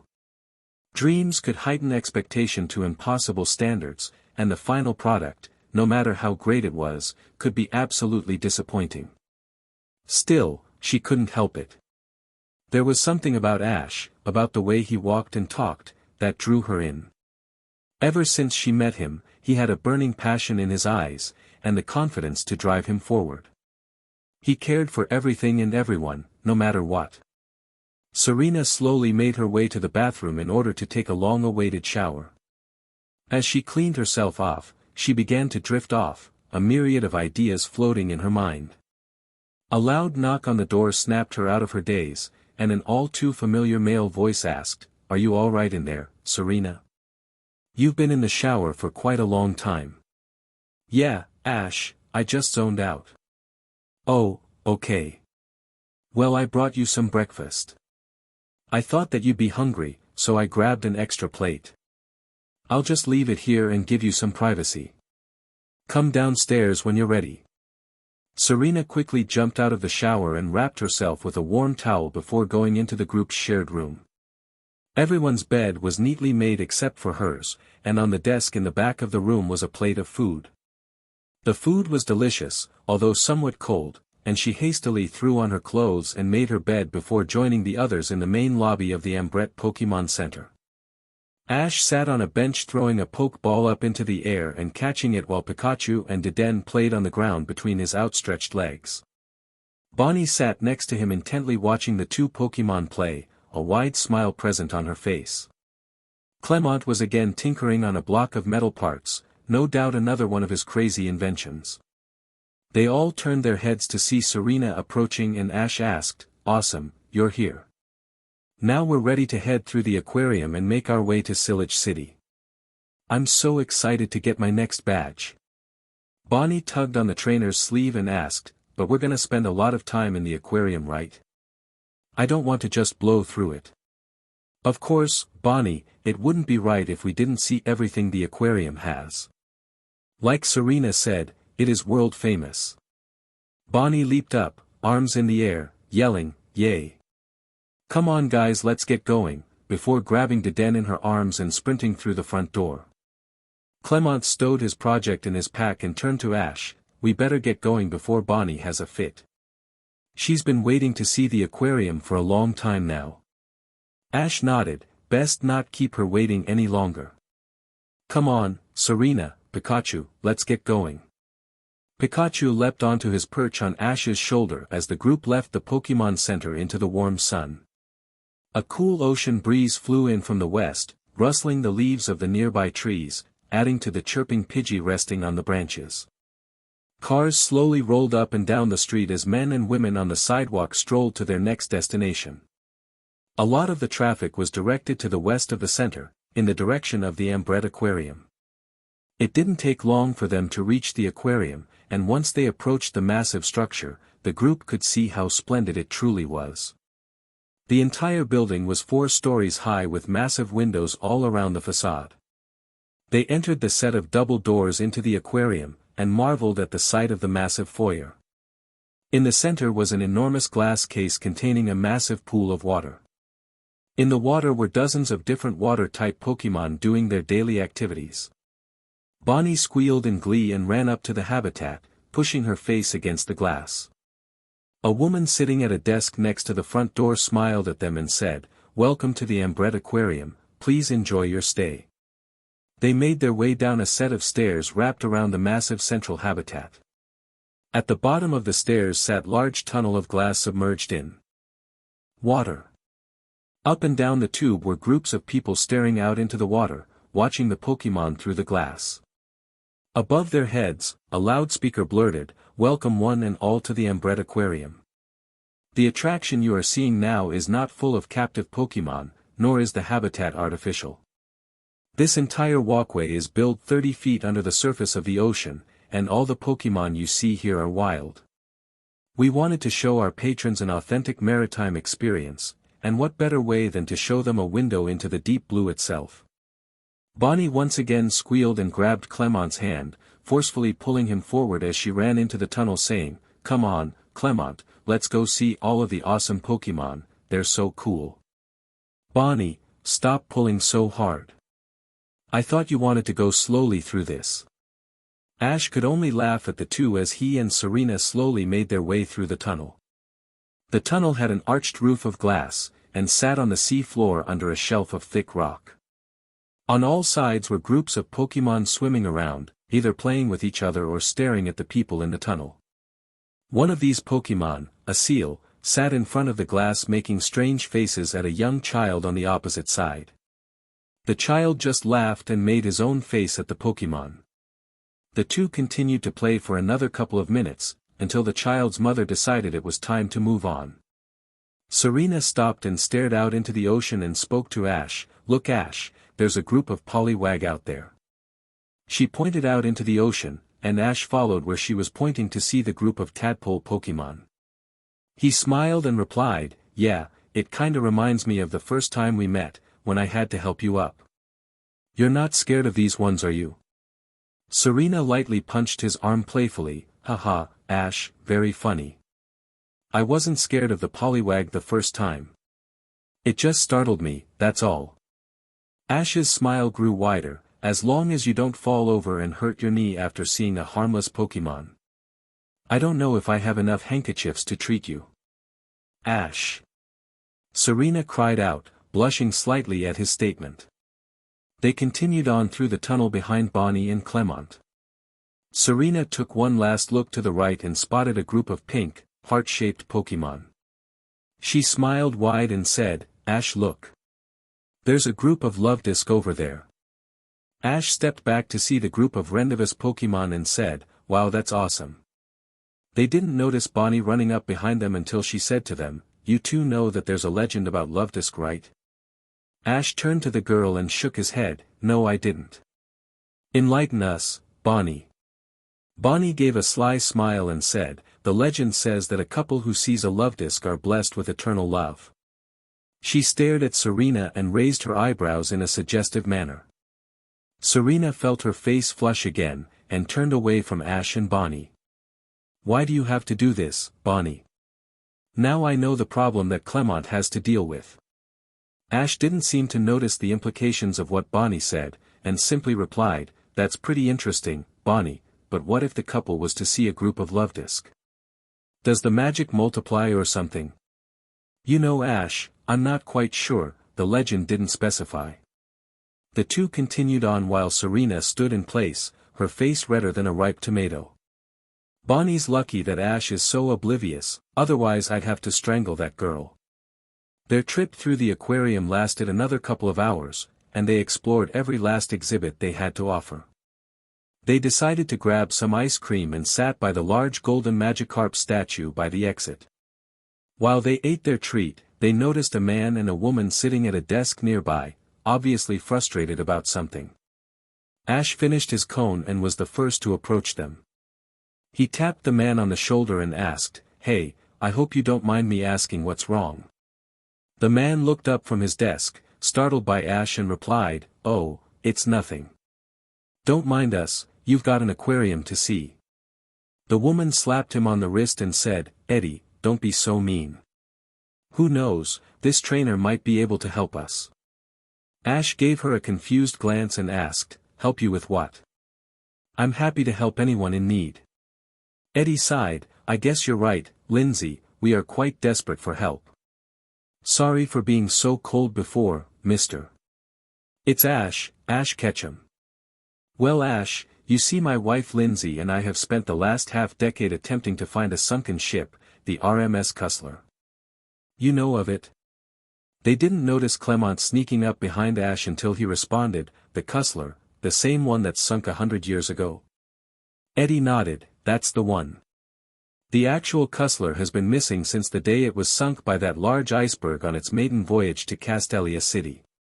So far, scientists and divers have been unable to find the final resting point of the ship, and everything that the ship had was lost. The only thing that we have from it is the original shipping manifest from the docks it launched from. But we think that we've found it. So shouldn't you be on a boat in the middle of the ocean looking for it? Ash asked. No, we found its signature just off the coast of Ambret town, at least we theorize that it's there. Then what's the problem, why haven't you gone to check it out? Lindsay interjected at this point, while our dive crew that was supposed to go with us didn't agree with our idea. They called it crazy, and to be honest it is. How could this massive cruise liner end up here? It doesn't really make sense, but this is the most promising lead that we have been given in 100 years as to its whereabouts. The dive team thought our plan was crazy, and they would only be paid when we were paid by the museums that wanted our research and photography. So, they backed out. Now all we have is our research boat and a small submarine that would be used to aid the divers in diving to the extreme depth of the ship. How deep down is the ship? From our findings it's about 2,000 feet down from the surface, give or take. Eddie added, the dive team was prepared for this and brought some pressurized suits to use in order to retrieve the recording logs, but now we don't even have the suits. On top of that, a copy of our data was stolen from us last night. They may be thinking about trying the dive later and taking all the glory of our research for themselves. We're really screwed right now, because we have no ability to beat them to it. Clemont smirked and said, then you obviously haven't seen what science can do. I believe that my friends and I may be able to help you on your journey. Lindsay clapped her hands in front of your face, I'm glad that you want to help, but we don't have the suits for the dive. Even if we did, I don't know how much you can help us. Those suits were built by and for professional divers. Luckily for you, I've been testing a pair of atmospheric diving suits that I made myself. They're easy to use and work extremely well. I've theoretically tested them for a dive of up to 3,000 feet, more than enough for this mission. Ash smiled and shook his head, Clemont, you surprise me sometimes with how much random stuff you design and create. When would we ever need a deep diving suit? I dunno. I just thought it'd be cool to make a suit that could dive underwater and be used in space. Good thing I'm finally finding a use for them. What do you say, Lindsay and Eddie? Eddie smiled, you know, I don't see why not. We'll have to run some tests on these suits of yours, just to make sure that they're up to our specifications. Clemont pulled out a small metal cylinder and handed it to the man, here they are, just be careful when releasing them, they do take up some space. Within a matter of hours, the group had joined Eddie and Lindsay on their research ship, the Discovery. While Eddie piloted the ship out to the dive site, Clemont was busy showing the group how his suits worked. After extensive experiments and tests done on the suits by Lindsay, she determined them to be perfect for the job at hand. The suits contained an inner, skin-tight, layer that the user put on first that would regulate heating, airflow, and sensors through the suit. If the suit was ever punctured or ripped, a small computer would find the hole and inflate the suit with a gel-like substance, plugging the hole enough to prevent certain death of the user by rapid depressurization. On top of that was the median layer, which acted as the main component of the suit. It was a lot thicker and of tougher quality than the inner suit, covering the whole body except the head. The final layer, the exolayer, was a hardened metal casing that wrapped around the entire torso, arms, and legs of the wearer. This layer housed the oxygen reserves, stored along the back of the suit, and integrated the connections for the helmet, and had a small self-propulsion system, so that the wearer could move around in the suit. At the end of each arm was a 5-pronged claw, controlled by the movement of the hand inside the suit. Once Clemont finished going over the suit specifications, he continued, well, now that we're done talking about the suit, let's decide who's going to wear them. Neither Eddie nor Lindsay will be able to use the suits, as they are too busy manning the sub and the ship. Bonnie won't be able to use the suit either, because she's too small to fit in properly, which would be extremely dangerous. That leaves Ash, Serena, and I for 2 suits. Now, we all know that Ash will get a suit no matter what, which leaves Serena and I for the last suit. How do we decide who gets to wear it? With my good old friend probability, that's how. I'm gonna flip a coin, heads means I get the suit, tails means Serena. Are you guys ready? Ash sighed, ready as will ever be Clemont. Clemont flicked the coin up into the air. It came down and landed on the floor, flipping multiple times before landing on the tails side of the coin. Clemont shrugged and said, looks like probability wasn't on my side today. It's settled, fair and square, Serena and Ash will be going down to explore the ship. Lindsay smiled at the group, we better get you situated before we do the dive. Are you two ready to test out the suits? Ash and Serena nodded in unison. Lindsay handed both of them the skin-tight inner suit, and they retreated to different rooms in order to change. Once they had stuffed themselves into the outfit, Lindsay and Clemont helped them dress in the second and third parts. Before long, both stood up in the massive suits, checking to make sure all of the systems and sensors were working. To start, Lindsay pulled up a radio next to her face and said, "Does the radio work for both of you?" "It works for me." "Me too." "Good. This is gonna be our primary communication method. As we dive, communication might become severed from the ship, due to the structure of the Cussler. Your radio should be fine for the dive, but if the pressure causes it to cut out, you also have an onboard speaker to communicate with each other. Now, let's check the air gauge." How do we do that?" Ash asked. "Simple," Clemont replied, "the helmet has a heads-up display that displays information depending on where you are looking. The air gauge is on the right, so look that way." Both Ash and Serena diverted their eyes to the right and a small bar appeared on the visor in front of them. Above the bar read, "Remaining oxygen," and the bar was marked with various ticks associated with their own time. The bars were both full, standing at 4 hours of air left. "I see it now, Clemont. I think all's good on my side. What about you, Serena?" "I've got a full bar." Lindsay nodded and continued, "Pressurization and heartbeat sensor should be on the left." "Check that for me." Ash turned his eyes to the left, and once again information popped up on his visor. It had a small electrocardiograph steadily ticking with a small gauge under it. Ash eyed the needle of the gauge as Lindsay continued, "The needle on the gauge should be pointing at or around 1 atmosphere of pressure. Everything checks out for me, no leaks or anything." "I'm good too." "Great. That should be it for both of you right now. We'll let you out, I need to run a few more diagnostics before the dive. You guys can go to the deck to catch some fresh air and kill time." Ash and Serena stood against the railing on the bow of the ship. They both elected to stay in the inner suit, simply because it took a while to put on in the first place. Out on the ocean they could see a flock of windgull flying very low over the deep blue. Some of them landed in the water, splashing and playing as they watched the boat pass along. Ash looked to either side and watched the massive hulks of Whalemare and Wylord moving silently below the surface. Every once in a while, 1 or 2 of them would come to the surface to take a breath, only to sink back down into the depths. Ash smiled at Serena, who gave him a weak smile in response. He stared confusingly at her and asked, "What's wrong, Serena?" Serena looked back out at the water and replied, "It's nothing, just some apprehension.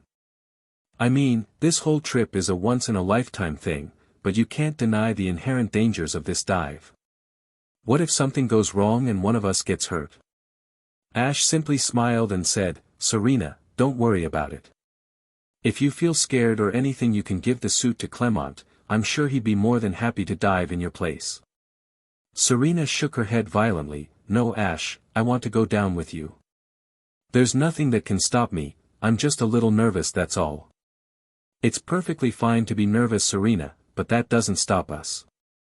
Just remember that everyone else will be waiting for us to come up. Eddie, Lindsay, Clemont, Bonnie, Pikachu, Deden, and all our Pokémon will be there, cheering us on. And if that isn't enough, remember that I'm there right next to you. I won't let anything happen to you down there." Serena returned Ash's smile, thanks a lot, Ash, I feel so much better now. But, I wasn't as worried about something happening to me as I am about something happening to you. I guess you've got my back too. That's what best friends are for. From the inside of the ship, Eddie spoke out over the intercom, alright, we're coming up on the site. Let's prepare the sub and Clemont's suits for departure. The two divers made their way to the starboard side of the ship where a decently sized, banana yellow submarine sat in a massive HRNSS on the side of the boat. It had a couple of safety glass ports on the bow for the helmsman to see where they were moving without having to stare at a sonar screen. At either side of the ports were massive floodlights, so that the crew could see out when the sub dove to extreme depths. On the top of the sub was an airlock, where Eddie and Clemont were busy stuffing the two suits in a mount, so they wouldn't move throughout the dive. Lindsay sat on top of the boat with Bonnie, Pikachu, and Deden, sharing a small sandwich with the girl and two Pokémon. Once Lindsay saw Ash and Serena approaching, she shouted out, "Are you two ready to go?" Ash replied, "Always ready, Lindsay." "Alright then, let's wait for Clemont and Eddie to finish and then we'll get going." When the suits were finally stowed in the airlock, everyone except Ash, Serena, and Lindsay jumped off of the sub and back onto the deck of the Discovery. Lindsay opened a hatch on top of the submarine and stepped in, allowing Ash and Serena to say goodbye before closing and securing it. The interior of the sub was really tight, with only 3 seats and 2 separate hatches, one leading outside and the other to the airlock. Ash and Serena sat behind Lindsay, back to back, as the sub began to slowly descend into the water.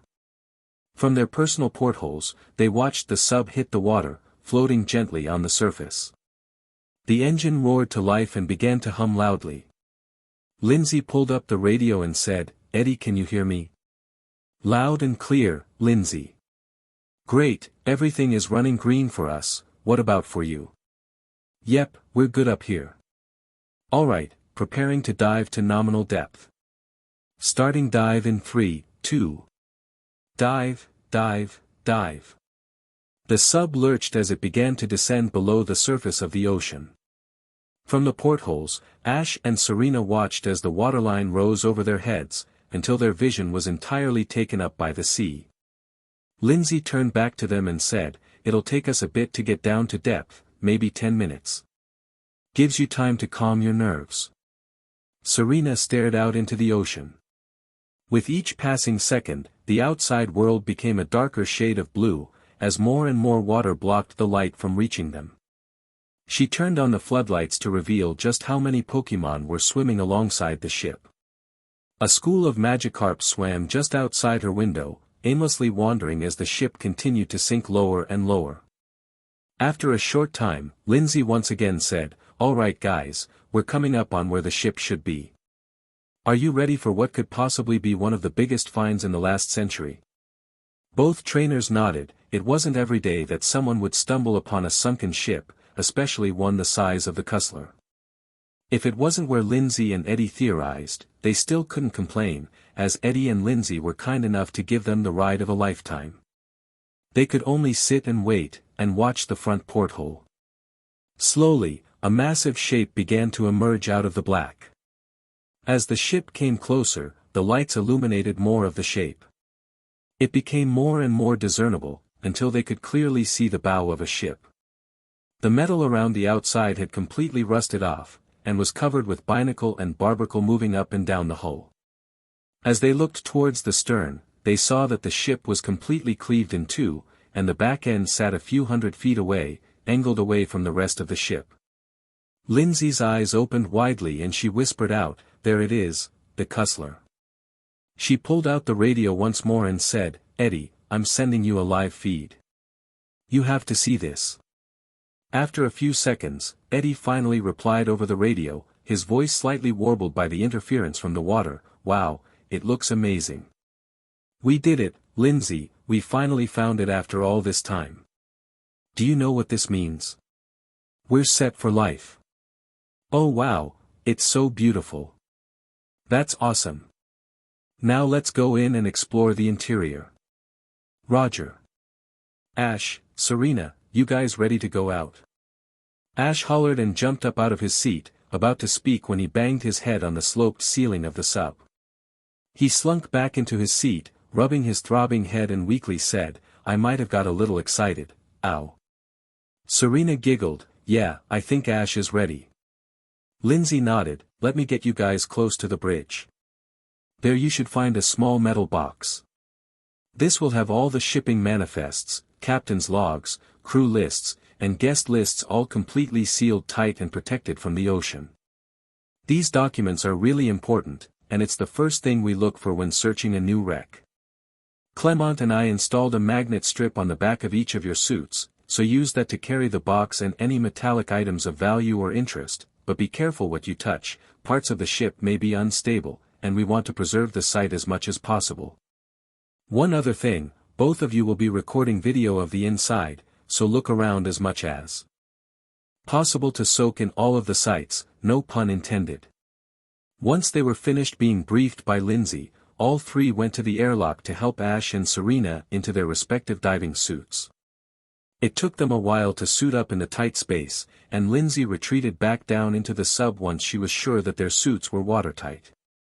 From the radio speaker in their helmet, Lindsay spoke, "All right you two, I'm flooding the airlock. From this point on, there's no taking off of the suit until you're back on the sub." Ash looked down at his feet and seawater began to seep up from under his feet. The water rose faster and faster, reaching up to his waist in a matter of seconds. He looked to Serena and joked, "Is it too late to back out now?" Serena chuckled and replied, "Only if you want to swim back up." The water slowly rose, reaching the bottom of the helmet's visor. Ash watched as the water level rose higher, until he and Serena were both completely submerged. Once the water had filled the room completely, Lindsay came through the radio once more, opening the airlock doors. In front of them, the blast doors sealing the airlock screeched open, leading out into the wide ocean. Ash and Serena toggled their lights and stepped out slowly. The length of the sub gave them a small platform to stand on as they stared out into the abyss. The sub's lights were trained on the ship, but every other direction was completely dark. Serena felt a chill run down her spine, who knew what was lurking in the depths of the ocean. She looked at Ash, who bore an expression of wonder and bewilderment.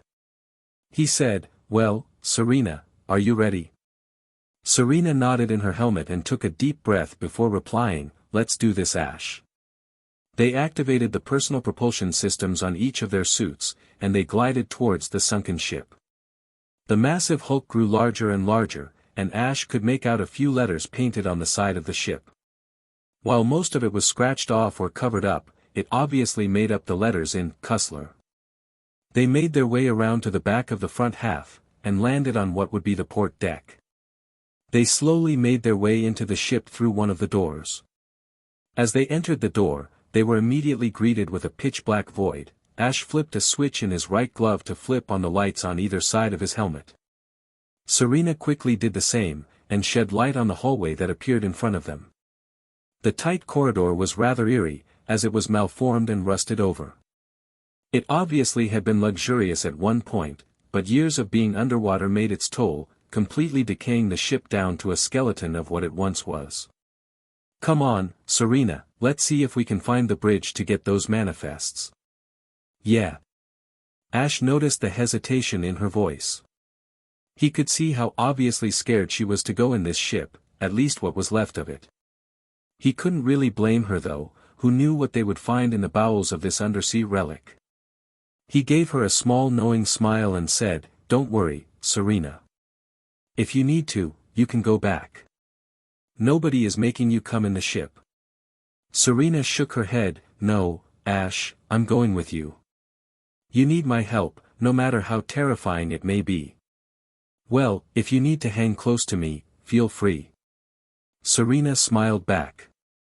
Hearing Ash say that to her gave her enough confidence to go through with it, but that didn't mean that she wouldn't try and stay as close to him as possible, for support.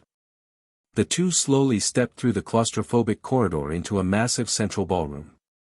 The hall was possibly 50 feet tall, and connected to a set of grandiose stairs leading to the doorways of the upper deck. Along the two top floors were massive lines of banisters allowing people to spectate the goings on the massive hardwood floor. Serena walked out to the center of the hall and turned back to Ash, saying, "Wow Ash, this is magnificent. Imagine how romantic it would be, to dance with a date on board a luxury cruise liner like this. Oh man, I could see it now. I'd be wearing a beautiful red gown while my date, would be wearing the most fanciful of tuxedos, with a little black bow tie around his neck and white cotton gloves on his hands. He and I would move onto the floor, all eyes on us, as we stared into each other's eyes and danced through the night." Serena did what was as close to a twirl as she could get, and giggled loudly through her microphone. Ash laughed at her failed twirl and said, "Serena, you really have a crazy imagination, don't you? What does this date of yours look like?" Serena stared at Ash directly in the face as she slowly fell into a trance. "Well, he'd be rather tall, with a tan skin tone. He doesn't like to keep his dark hair neat, so it would completely contrast with the nice clothes he was wearing.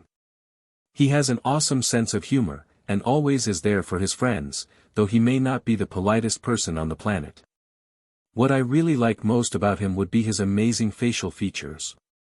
The way he smiles melts my heart, and his brown eyes flicker every time he laughs or looks at me. He'd like me for just being me, and he would, in turn, be madly in love with me, even though he may not be the most romantic man on the planet. Oh man, he's the perfect man for me, even with every one of his imperfections." Ash laughed once again as Serena blushed furiously. "Wow, Serena. You should really write a book about this guy. Your description of him makes it sound like you've already met. Come on, I think we're getting close to the bridge." As Ash began to make his way up to the upper floors, Serena muttered to herself, "He is real, Ash. He's just really hard to get. I mean seriously, I practically served my feelings to him on a silver platter." "Serena? You coming?" "Yeah, I'm coming." After a small amount of searching, they finally found the bridge of the ship. It was full of small instruments and decayed chairs where the crew sat to control and to navigate the massive cruise liner. All of the windows that lined the front wall were blown out, likely from the massive pressure of the water as the ship sunk, and all of the control panels were either caved in or strewn about the room. Ash turned to Serena and said, "We've got to find that safe with the manifests, help me look around." They combed through the room, sifting through cabinets to try and find what they were looking for.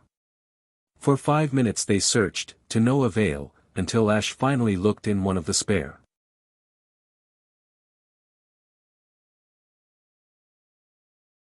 Thievery is what I do. This entire expedition went without a hitch. Your friends wouldn't dive down without a crew, and I keep the money for myself while making their old team's death to be an accident while attempting the dive. Well, it went off without a hitch, until you came along. You know you can't get away with this. Ha ha ha. Boy, I already did. Why do you think I'm telling you this? Sharpedo, use crunch. Out of the shadows, a black figure sped towards Ash. He managed to turn in time to see the Pokémon before it rammed him against the wall, completely wrapping its jaws around his chest. Ash struggled to get out, but the brutal Pokémon continued to clamp its jaws, crushing the aluminum plates of his suit. Ash felt the malformed metal jab into his sides and yelled out in pain as the sharp edge cut deep into his skin. Luckily, his suit wasn't penetrated, but he felt the warm blood slowly flowing from the wounds. He cried out once more as the Pokémon tightened its grip. Draven cackled loudly and said to Serena, "Just because I think you're very pretty, Serena, I'm gonna let you go. That or you can stay here and die just like your little Ashy boy. I heard dying with the person you love is romantic or something. Anyway, I'm gonna get my treasure and be on my way, and we'll never speak again. Goodbye to both of you." Draven began to walk away, but turned back and said, "Oh Ash, don't look so crushed over this. I know you wanted me to stay and talk a bit longer, but Sharpedo seems pretty happy with giving you a little kiss. Sharpedo, if the girl stays, kill her too, then come back to the ship, we've got more business to attend to." Draven waved at the two and said, "Draven's making his exit. It was nice knowing you, before treading further into the ship. Ash grit his teeth together and tried to push away from the Sharpedo, but its grip just kept getting tighter against his body. He looked at Serena and shouted, "Serena! Ugh! You have to leave, save yourself." Serena began to cry, "No, Ash. I'm gonna help you, I promise. Just go." Serena shook her head and looked around for something to use against Ash's assailant. The search came up empty, until she spotted just the perfect object. On the ceiling was a pipeline, most likely used to transport fresh water on the ship. The pipe was cut in one spot, creating a sharp point for Serena to use. A foot down, the pipe was extremely rusted, to the point where Serena could dislodge the section if she tugged hard enough. She grabbed it with the right claw on her suit, and the segment ripped free from the rest of the line. Draven's Sharpedo saw what she was doing and released Ash. This girl was much more dangerous to it than the boy, and it silently stared her down before charging at great speed. Serena moved the pipe forward, stabbing the Pokémon with the sharpened point. It cried out in pain as a cloud of red formed in the water, but came back for another attack. Serena lunged again, this time piercing the Pokémon through the bottom of its mouth. It attempted to clamp its jaws on her, but the metal pole in its mouth prevented it from crushing. With each attempt, it drove the pole further into its mouth, before it finally swam away in excruciating pain. Ash watched Serena fight off the beast and smiled. He felt his eyelids grow heavy as she approached him and spoke in a concerned tone, "Ash. Ash, please stay awake. I'm gonna get you back to the ship as soon as possible. You're gonna be alright." "Serena, I've lost a lot of blood." "I know, Ash, but just stay with me. You can't die on me." He felt her lifting him up gingerly, but the act of even trying to stand made the metal stick farther into his body. The world seemed to speed up, as he drifted in and out of consciousness. At first he was on the Cussler and then he was laying face down in the sub, his body completely covered in his own blood. He saw Serena staring at him, her eyes shining as she attempted to hold back tears. She looked so beautiful, so peaceful, even in this state. Her face was the last thing he saw before he drifted to sleep. Ash jolted awake to the sound of a continually beeping electrocardiogram. He looked around to see that he was in a hospital bedroom, and he wasn't alone. Sitting at the foot of his bed was Pikachu, curled up in a ball and quietly snoring.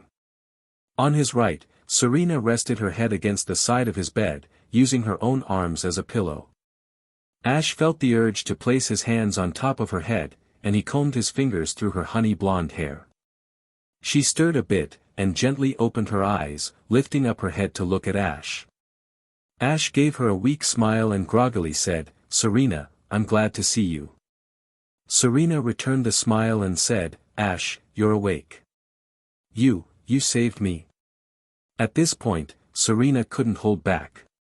Tears began to stream from her sapphire eyes and she said, "I thought you were going to die. When you fainted on the boat, I've never seen so much blood before." Ash chuckled lightly, "It takes a lot more than that to take me down. Clemont's suit worked wonders." "Ash, I don't." Ash interrupted her by rubbing the tears off of her face with his thumb. Her skin felt so soft, and the touch electrified his body, a feeling that he had never received before.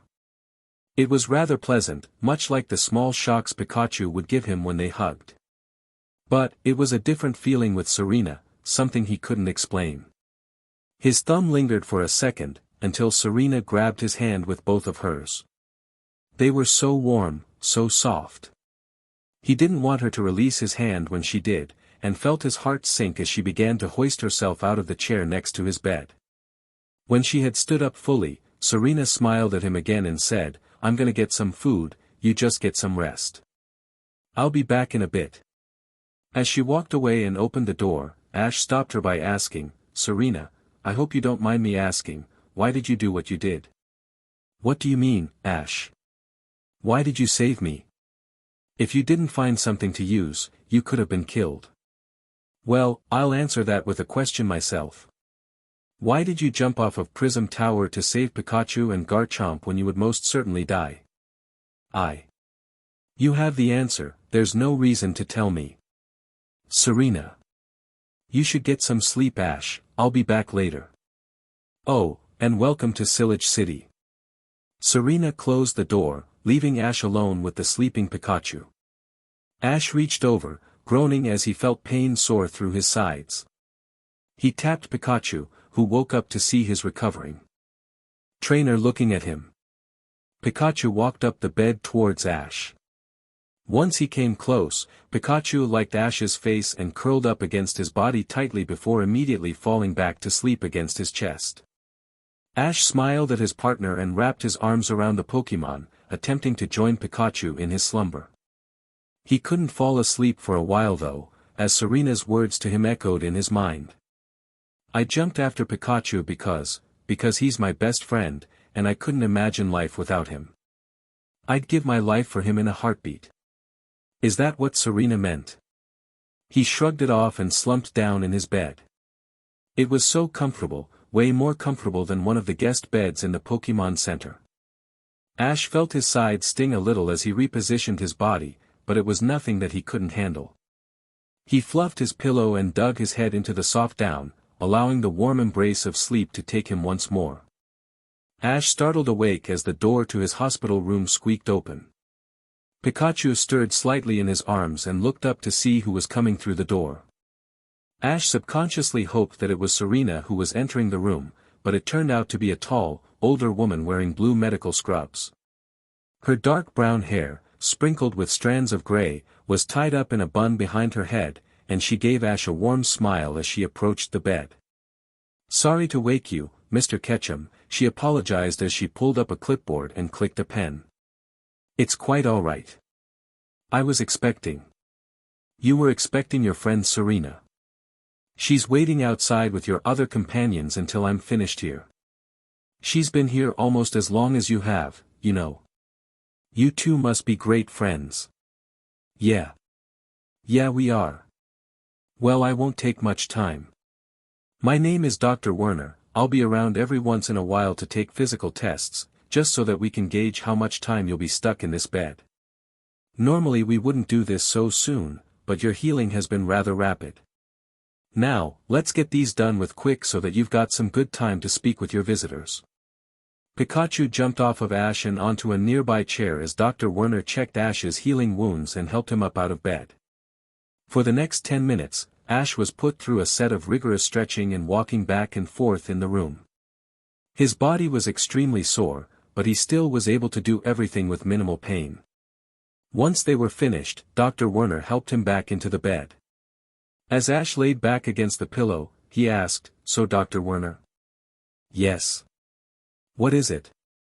"You said before that my healing was rapid. What exactly does that mean?" "Just that. For some strange reason, your body has healed itself so much faster than is humanly possible. The fact that you are alive and consciously walking is a miracle to modern science. We've done dozens of tests while you were unconscious, but we found no evidence as to what it was. That's strange. How long have I been here?" 3 days. These kinds of wounds would kill a normal man, or at least keep them bedridden for weeks. It's almost like some other force was helping you along the way. So what did you find out from these tests today? It's exactly as we anticipated. We'll keep you for the rest of the night, then you're free to go. Just go easy on yourself for a couple days, until the wounds completely heal. I'll send your friends in immediately, no doubt they want to see you. The door slammed wide open again as Bonnie sprinted into the room and stopped right next to Ash's bed, beaming widely as her mouth began to race. "Ash, you're all right. We were all so worried about you. Clemont wouldn't let me see you once Lindsay and Serena got you to the surface, and the helicopter came soon after to take you away. Oh man, we've been waiting here for so long. Bonnie, give Ash some space. He only just woke up," Clemont said as he stepped through the door. Ash smiled at the brother and sister. "I'm so happy that you guys are here." Clemont approached the bed. "We're happy that you're all right. All of us have been here since the incident. Both Bonnie and I are staying in the Pokémon Center, but Serena's been with you in the hospital since the very beginning. Eddie walked through the door alongside Lindsay and added, he's right, you know, Ash. Serena was livid when the paramedics wouldn't let her ride in the helicopter, and she snapped when I wasn't driving the boat fast enough.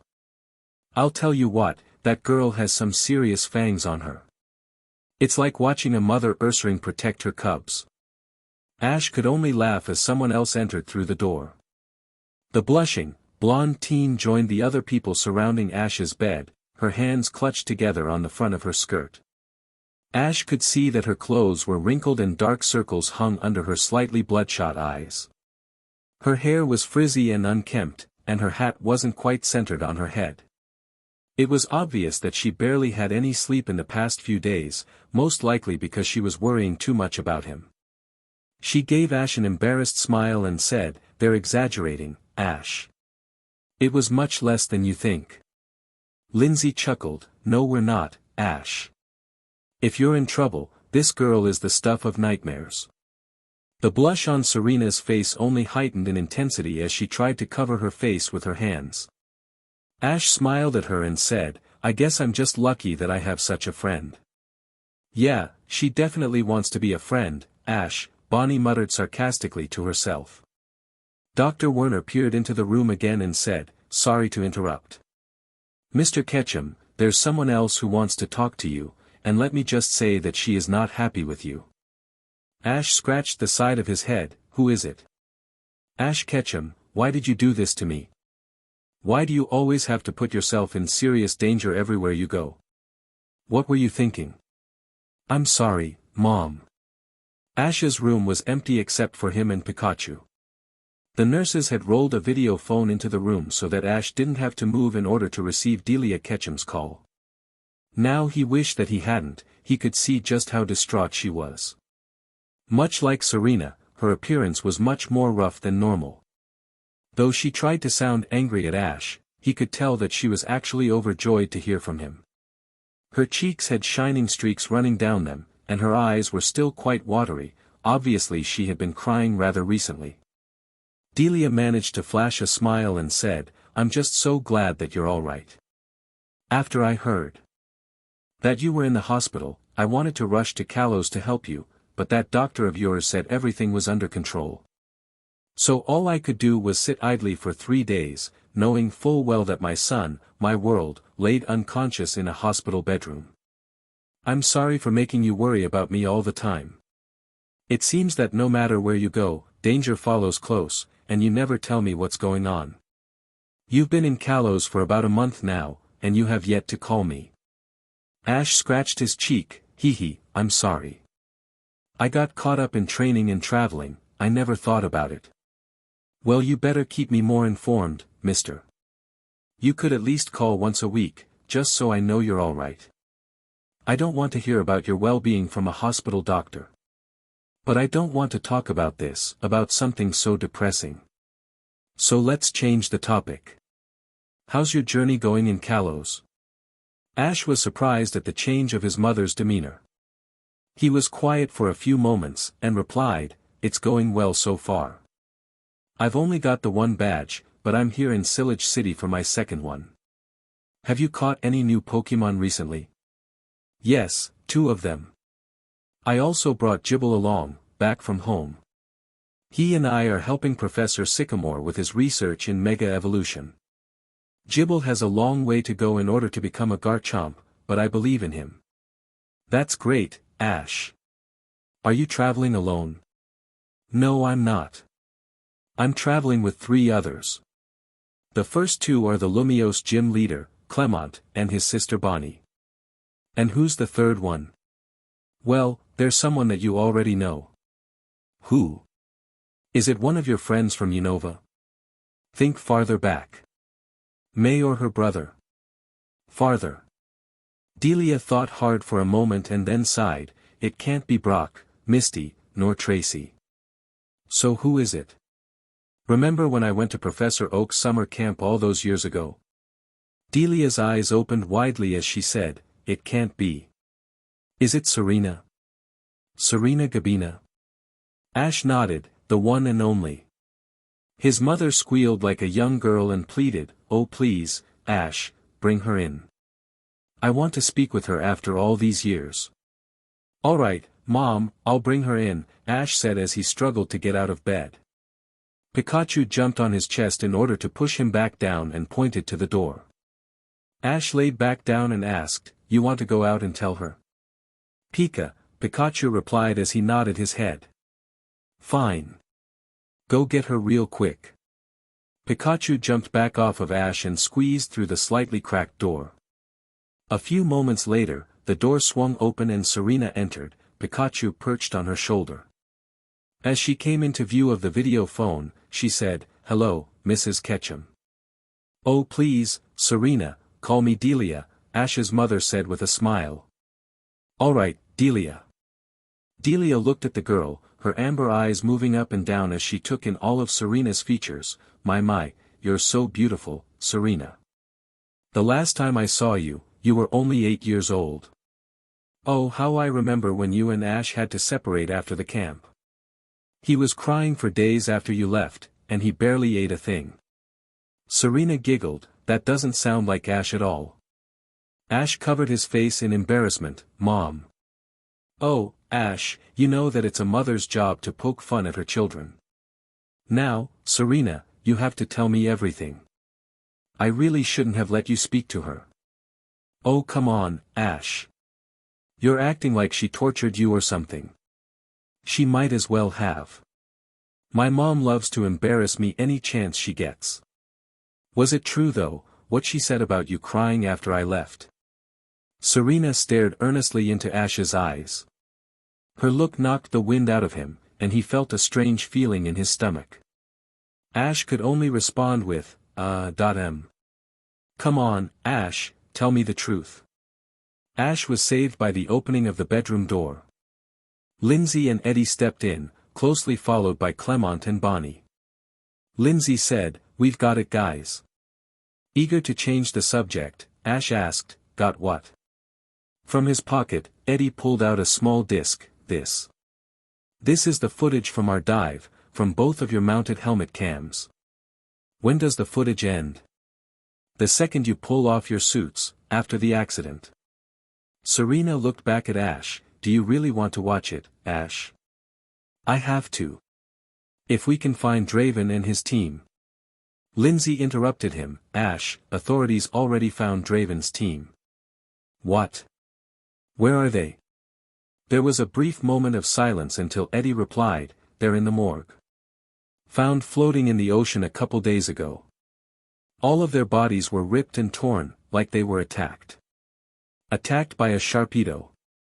"Yes."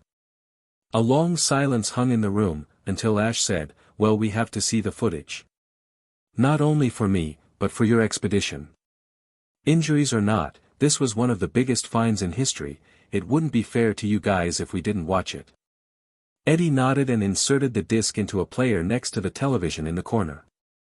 Clemont turned to Bonnie and asked, "Bonnie, do you really want to see all of this?"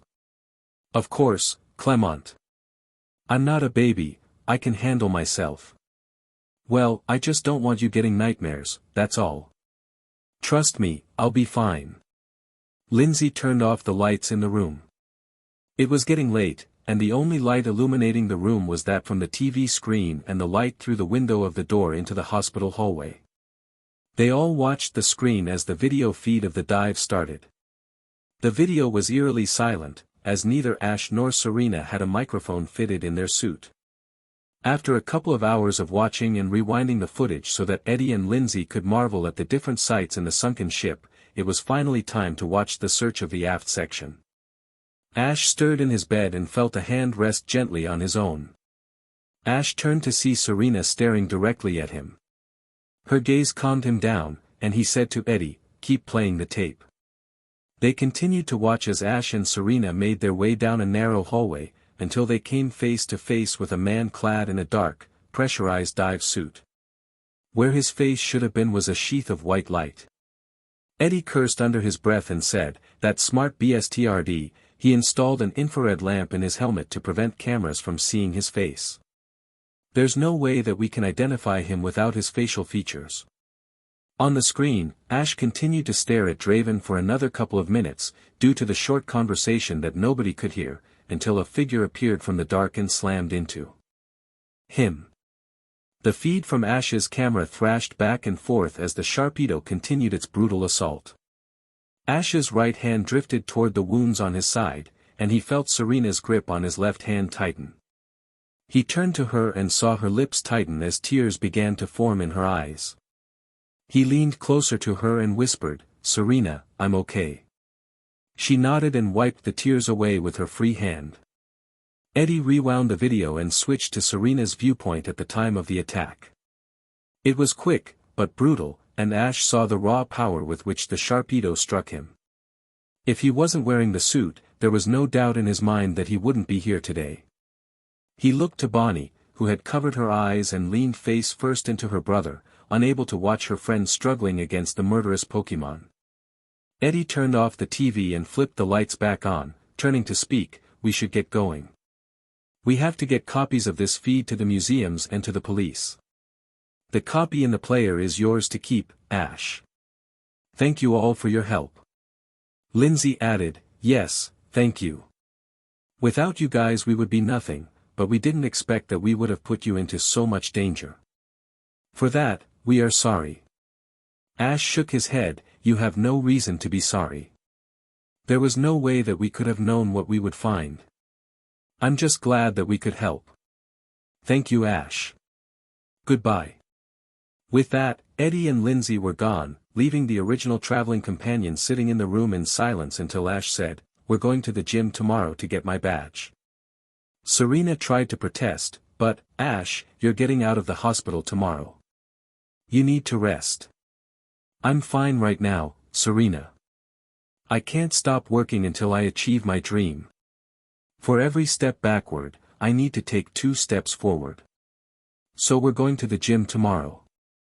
Clemont stood up and sighed, "Then Bonnie and I should get going. We'll bring your Pokémon here tomorrow morning. No doubt you want to see them." Ash nodded, "Thank you, Clemont." As the siblings left, Ash turned to Serena and asked, "Why aren't you going with them, Serena?" "I'm fine, you don't need to worry about me." Serena shook her head, "No, Ash. I'm here for you until you get out of the hospital, because that's what friends are for." "Alright, but I'd prefer if you slept in a nice, warm bed."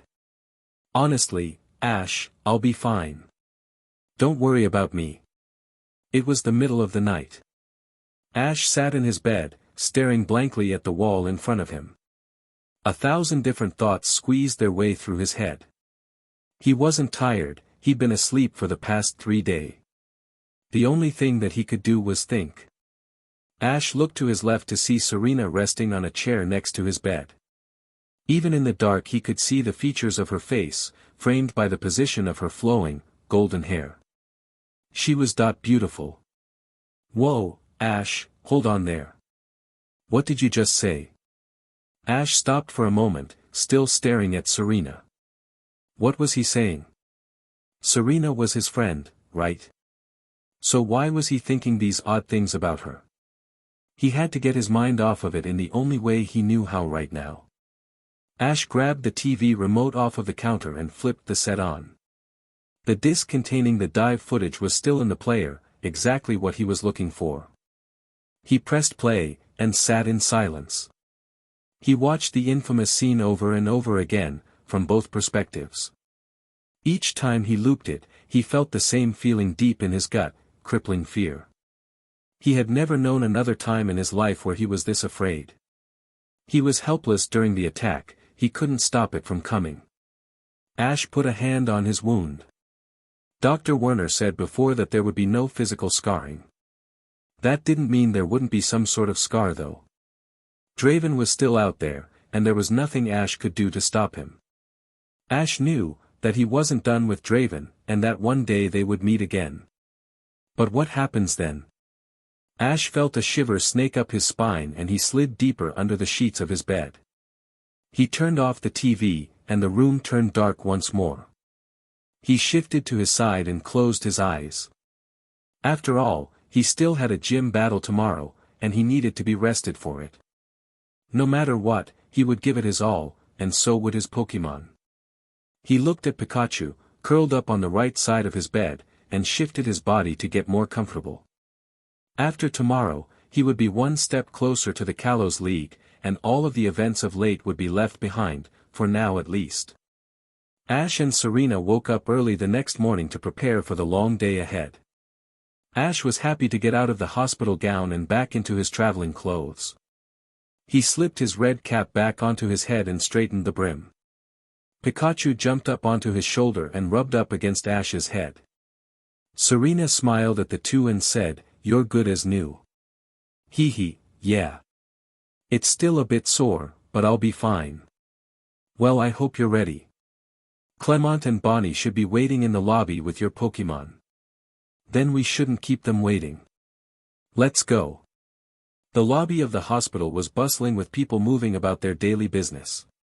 Bonnie and Clemont were sitting by the front desk, and they stood up immediately to greet Ash, Serena, and Pikachu as they approached. Clemont pulled out 3 Pokeball from his pocket and placed them in Ash's hand. "Don't worry, Ash, we've taken great care of them while you were here," Clemont said. "Thanks a lot, Clemont," Ash replied. He activated the ball and released the 3 Pokémon inside. Each of them jumped up at their trainer to greet him. Froakie and Fletchling each took one of Ash's arms, whereas Gibble jumped onto Ash's head jaws first. Ash set down his Pokémon on the ground and said, "I hope you guys are all ready, because today we're fighting Grant, and we're gonna get our second gym badge. Pikachu, I'm gonna leave you out of this battle today. You're my most battle-tested Pokémon, and I know how you fight under pressure.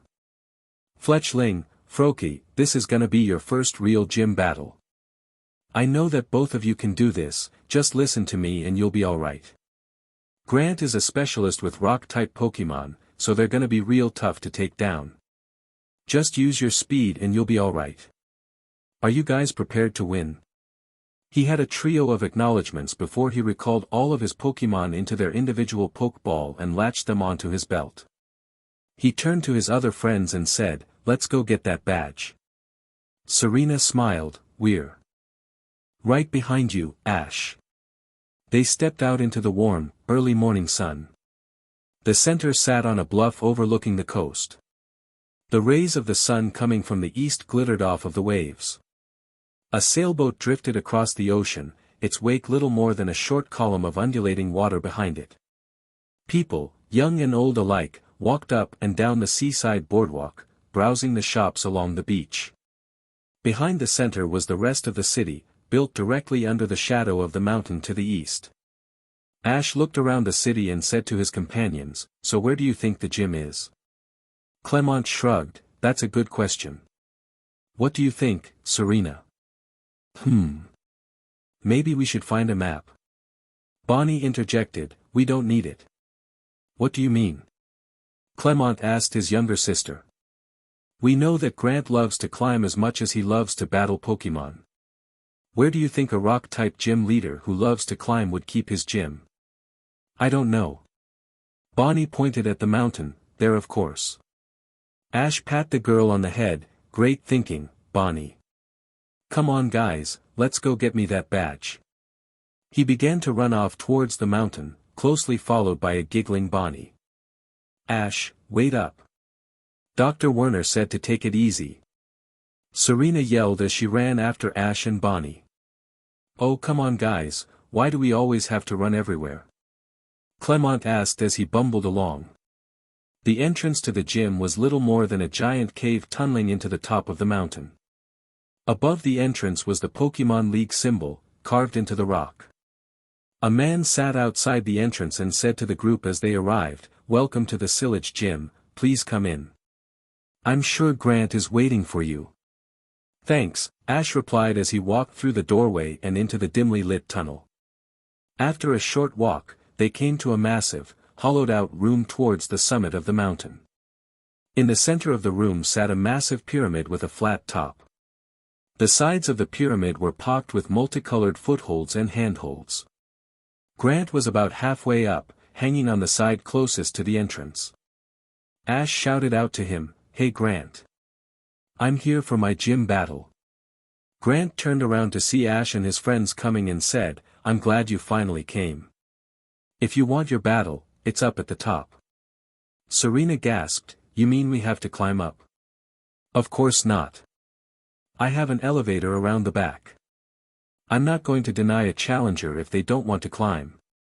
Serena turned to Ash, "You don't have to climb it, Ash. Remember what Dr. Werner said? You have to take it easy, at least for a couple days." Ash shook his head, "No, Serena, Grant has the climbing wall here for a reason. If I'm gonna be the best, I can't let a single wall stop me. I'm gonna climb it. Are you with me, Pikachu?" "Pika." Bonnie ran up to the wall, "I'm climbing too." "Come on, Ash." Clemont quickly grabbed her and said, "No, Bonnie. We're taking the elevator." Serena sighed, "I'm taking the elevator too. Be careful, Ash." They watched as Ash and Pikachu made their way to the wall. Ash reversed his cap and placed his hands on two of the holds. He began to climb alongside Pikachu, step by step, placing both hands and then both feet. Before long, Ash had ascended half of the wall. He looked up to see Grant waiting for him at the top, arms crossed as he looked down at the incoming challenger. Ash didn't want to keep Grant waiting, so he decided to speed up. However, his increased pace meant that he wasn't paying close attention to where he was placing his hands and feet, and as he tried to place his foot on one of the holds, he slipped. He felt a searing pain shoot through his chest as he held on with both of his hands. Pikachu looked down in terror and called out to his trainer. Ash wasn't going to let go, not ever. He pulled himself up and reset his feet before continuing up the wall. As he reached the top, Ash was completely out of breath, and he sat on the ground panting until Grant walked over and helped him up. "How was the climb, Ash?" Grant asked. "It was good," Ash replied as he heaved. "I heard about what happened to you a couple days ago. I'm surprised that you were even strong enough to walk, let alone climb. Tell me, Ash, what were you thinking about as you climbed the wall?" Ash thought hard for a moment. "To be honest, the only thing I was thinking about was reaching the top." Grant clapped his hands, "Perfect. Huh. This means you have achieved a true understanding of what it means to climb a wall. When you climb, all you can think about is where you place your hands and feet as you make your way to the top. Nothing else goes through your mind, you are completely focused on the task at hand. This is also why I love battling with Pokémon, because the trainer and their Pokémon are fixed on one goal, climbing one wall, victory over their opponent. You've got a lofty goal ahead of you, Ash. To compete in a Pokémon League tournament is no easy task, as you have to defeat 8 gym leaders, climb 8 different walls. They may all have their tricks, but a serious trainer won't notice, they will only care about reaching the top. I am another wall for you to attempt. Will you conquer me, or will you fall? This will be decided now. Please take your spot in the challenger's box, and we'll get started." Once Grant had finished speaking, he walked away and stopped on the opposite side of the field from Ash. As he stopped, a door off to the right opened, and Ash's companions stepped out. They walked up to a railing at the edge of the battlefield and cheered out in unison, "Let's go, Ash." The referee of the match took his place on the opposite side and announced, "This will be an official league match between the challenger, Ash Ketchum, and the gym leader, Grant. Each trainer may use only 3 Pokémon each, and only the challenger may make substitutions. Trainers, release your first Pokémon." Grant smiled as he pulled out a Pokeball and yelled, "Come on out, Onix," before throwing it onto the field. The Rock Snake Pokémon appeared from the ball and roared before curling up in front of Grant. "My turn. Let's do this, Froakie." Ash released the Bubble Frog Pokémon in a sheath of white light. Froakie jumped up onto a nearby rock and eyed his massive opponent. Froakie and Ash had trained to look for weak points around an opponent's body. The bigger they are, the bigger those weak points are as well.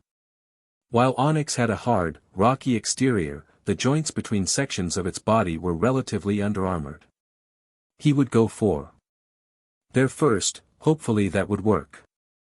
Oh man, this is gonna be exciting. Bonnie exclaimed as she tugged on the sleeve of her brother's jumpsuit.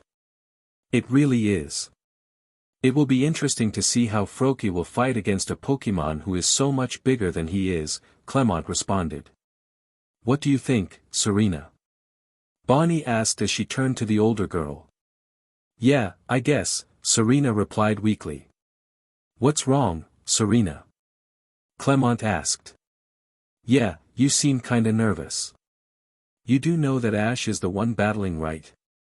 Well, the thing is, I didn't really understand how important this was to Ash back in Santalin City.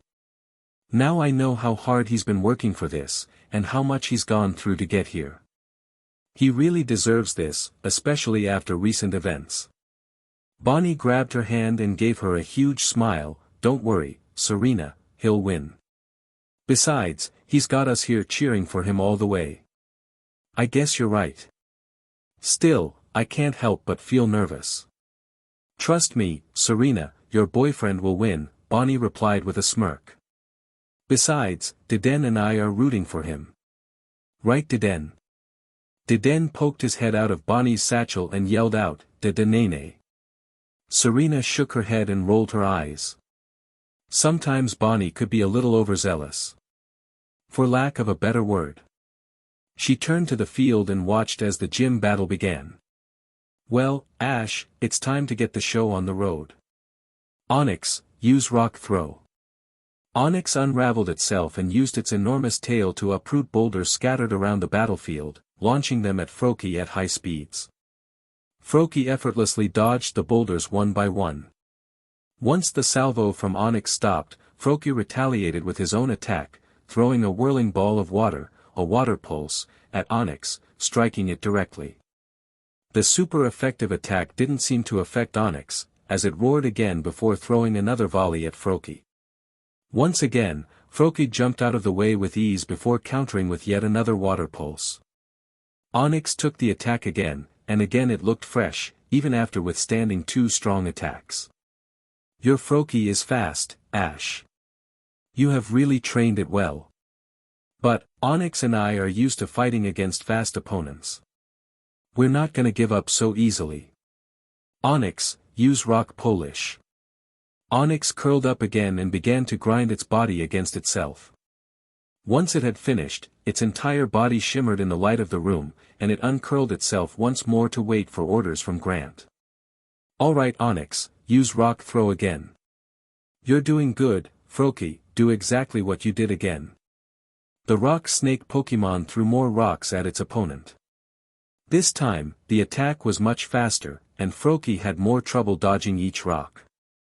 Froakie fired off another water pulse at Onix, but this time Onix twisted its massive body and swatted the attack back towards Froakie with a flick of its tail.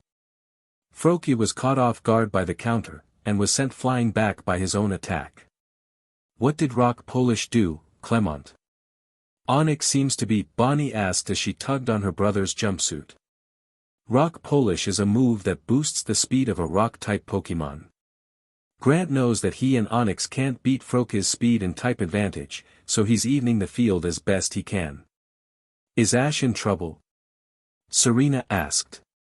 He's still got the type advantage, but every trainer knows that that doesn't matter all the time. We'll just have to see how this will shape out. Froakie, Onix is as fast as we are now. We need to use everything we know to beat it. Use quick attack. Onix, give them a flash cannon. Froakie sprinted forward at Onix, who tracked the bubble frog Pokémon with its eyes. As Froakie drew near, Onix opened its humongous jaws and fired a beam of heated light in front of its opponent. The beam hit the ground in front of Froakie, causing him to stumble as a cloud of dust and smoke erupted into the air in front of him. Onix swung its mighty tail and swatted the stunned Froakie away from itself. Froakie collided with a submerged rock next to Ash, completely crushing it into small pieces. The Pokémon stumbled forward and shook his head. Froakie was in great pain, but he could still battle. He needed to show Ash how strong he was, and that meant taking Onix down, no matter the cost. Hang in there, Froakie. Use double team. Onix, wipe it away with a flash cannon. Froakie jumped up and vanished from sight, only to reappear in 10 different places at once. Onix was momentarily confused, but it composed itself and fired another beam of light. The beam split through all of the fake copies that Froakie had made, leaving Froakie out in the open. Onix fired another flash cannon at the defenseless Pokémon, launching it back once more. Froakie landed on the ground and struggled to get back up and throw another water pulse at Onix. The rock snake Pokémon shot another flash cannon, which collided with Froakie's attack, creating a screen of white mist in the air, obscuring the sightlines on the battlefield. As the mist settled, Froakie and Onix stood motionless, staring directly into each other's eyes without blinking. Ash smiled inwardly, he had finally figured out how he would defeat Onix. He smirked and said quietly to his partner, "Froakie, just do as I say without hesitation. I know what we need to do, but we have to move fast." Froakie nodded and awaited Ash's command. He wouldn't let his trainer down, not now, not ever. "Froakie, use water pulse. Onix, counter with flash cannon." Before the two attacks collided, Ash shouted out, "Now, use double team and get close." The two attacks collided, covering the battlefield in thick mist again. Once the mist cleared up, Onix looked around to find its opponent. Froakie was nowhere to be found, until it looked down. All around its body were dozens of copies of Froakie, slowly climbing up the rock snake Pokémon. Onix gave a bewildered roar and began to slam its tail against its body in confusion. The attempt to knock Froakie off only managed to tire the Pokémon out. Once Ash was certain that Onix was thoroughly exhausted enough, he commanded, "Froakie, use water pulse." All together, the copies of Froakie jumped off of Onix and launched a combined attack on all corners of its body. Onix fell to the ground, unable to lift itself off of the ground. Onix is unable to continue fighting, Froakie is the winner. Ash chuckled as he pulled out a Pokeball to recall Froakie, "That was a great battle there, Froakie. Take a rest, I'll need you later." Grant smiled at the younger trainer and said, "That was something there, Ash. The smoke and mirrors play really caught me off guard. But, you're gonna need to do more in order to beat me. Come on out, Amora." The Tundra Pokémon appeared in a flash of white light out of Grant's Pokeball. The sails above its sleek, icy head slowly changed color as it ran up to its trainer to nuzzle against his chest. "Where did you get the Amora?" Ash asked in awe. "I got it from the Ambret Fossil Lab. The scientists there wanted to experiment on the Pokémon, see how it would react with a human trainer. So, they gave it to me, and we have grown so strong together. Now, let me show you the power of a prehistoric Pokémon. I won't lose, Grant. Let's go, Fletchling," Ash shouted as he threw his own red and white ball. Fletchling lifted himself high into the air as he was released from the ball. He made a couple circles in the air, studying the battlefield, before hovering above the ground in front of his trainer. This will be a battle between the leaders Amora and the challengers Fletchling. You may begin. Fletchling, use quick attack. Aurora Beam, Amora. Fletchling soared high and dove down, gaining speed as it approached Amora.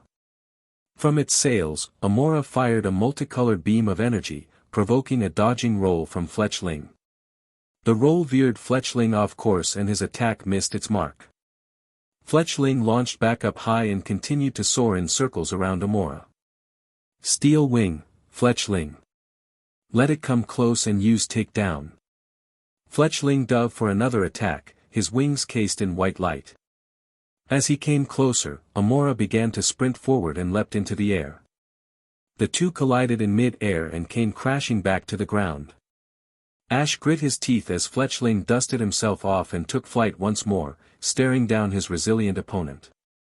Amora stood back up and roared, preparing itself for another attack. Your Fletchling is no match, Ash. Now Amora, use Rock Tomb. Ash didn't have time to call his own attack as Amora began to throw rocks up at Fletchling.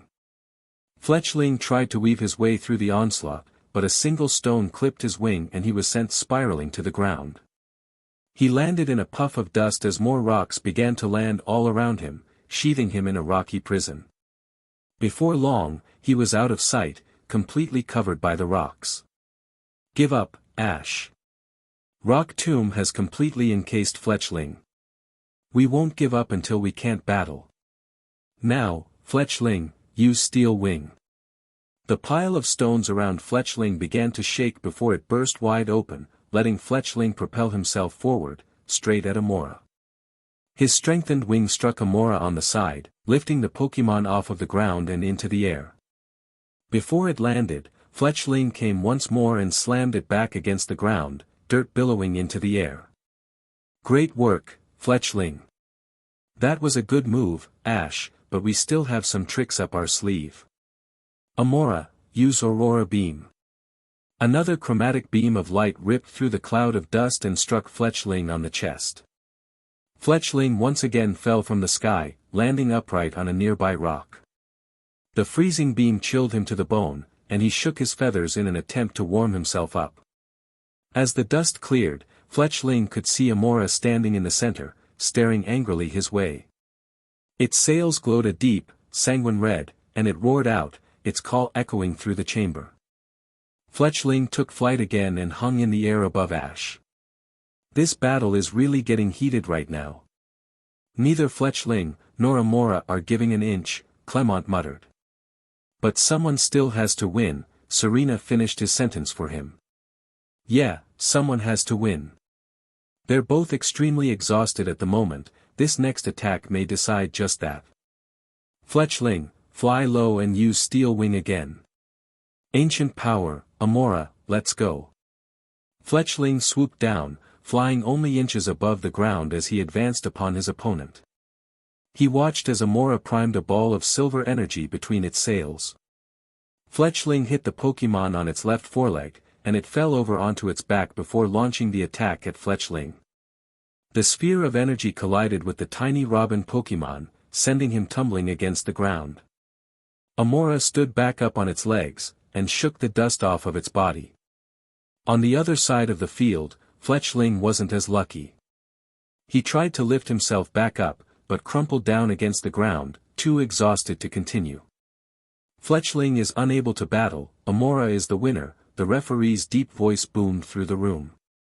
Ash sighed and recalled Fletchling into his Pokeball before clipping it back onto his belt. You battled well, Fletchling. Take a good rest, Ash said as he pulled out another ball. Who are you gonna choose now, Ash? Grant asked. I'm gonna use Froakie. Let's do this, Ash responded as he threw the ball onto the field. The Bubble Frog Pokémon appeared from the ball and took a battle stance again. He was still exhausted from the battle with Onix, but this new opponent was just as tired as he was. It would be a fair fight. This battle will be between the leaders Amora and the challengers Froakie. You may begin. Ash smirked, go Froakie, use Double Team. Froakie vanished and reappeared in multiple places around the battlefield. All of the Froakie copies ran forward and surrounded Amora, who looked around frantically to find its real opponent. Don't be confused, Amora, stop it with Thunder Wave. Amora's sails changed to a bright yellow as it fired a jolt of electricity in all directions. The copies all vanished as they were struck with the attack, leaving the original Froakie alone in front of Amora. Amora aimed at Froakie again and shot another Thunder Wave. Froakie tried to jump out of the way, but the attack found its mark. Froakie crumpled on the ground, his body paralyzed from the Thunder Wave. He struggled to lift himself up as Amora butted him with its head. Froakie was launched into the air and landed in front of Ash. You've gotta get up, Froakie. Froakie slowly stood back up and turned back to Ash. The electricity was still coursing through his body, and he had to make a lot of effort to move with any speed. He was really in trouble now. Froakie, we need to make our movements count now. Use short and concise moves and we'll be good. Now, use Water Pulse. Froakie stood still and fired his attack at Amora, who was too slow to dodge the attack. Amora shuddered and took a step forward, shaking itself awake. The Battle with Fletchling had really taken a toll on it, and it was much more tired than it looked. Aurora Beam, Amora. Get close and use Water Pulse. Froakie and Amora circled each other, neither wanting to move first and risk a costly mistake. They stared at each other for a minute before launching both of their attacks. The attacks grazed each other as they approached their intended targets, but neither veered off course. Froakie tried to dodge, but his legs wouldn't move. He braced himself for the attack. The attacks landed at the same time, and when the mist cleared, both Pokémon were lying motionless on the ground. Amora and Froakie are both unable to battle. That means that this round is a tie. Both trainers recalled their Pokémon and stared at each other in silence before Grant said, "We both have just one Pokémon left, Ash. I hope that you're ready. Let's go, Tyrant." The Royal Air Pokémon snorted and prepared for battle. It crunched its enormous jaws together, making a clapping sound that echoed through the battlefield. "I see they gave you a Tyrant as well, Grant," Ash remarked. "That's right. This one has a lot more energy than Amora, and its load's more powerful too. Then we'll have to fight Dragon type with Dragon type. Let's do this, Gible." Gible didn't jump onto the battlefield right away, but instead jumped onto Ash's head, mouth first. Ash laughed and said, "Stop, Gible, that hurts. Now come on, let's win this battle together." Gible dislodged itself and prepared to fight. His opponent across the battlefield looked strong, but it was still no match for him. He had fought in the Sinnoh League, and battled far superior foes. He mastered Draco Meteor, and now he was working on evolving into a Garchomp. This was just another step in his journey. This will be a battle between the leader's Tyrant and the challenger's Gible. The victor of this battle will decide the winner of the gym match. You may begin. "So it's down to Gible and Tyrant," Bonnie said. "That's right, Bonnie. There's a lot of pressure on these two, and they will give it their all," Clemont replied. Serena sighed, "Now I'm getting really nervous. Ash and Gible have been through a lot together. There's no doubt in my mind that they'll win, or at least give Grant a run for his money," Clemont said. "Nope, now I'm even more nervous." Clemont shrugged, At least I tried. Both of you be quiet, I'm trying to watch the battle." "Alright Gible, let's go. Use dig." Gible dove into the ground, leaving a gaping hole where he had been. The battlefield was eerily quiet while Tyrant searched for where Gible had gone. "Tyrant," flushed Gible out with Stomp. Tyrant nodded and jumped high into the air using its powerful legs. As it came back down, a shockwave shot out from its landing zone. The shockwave cracked the floor beneath Tyrant, and Gible came shooting up out of the ground and into the sky. While he's in the air, use Crunch. Tyrant jumped up once more and grabbed Gible with its massive jaws, squeezing tightly before throwing him back down towards the ground.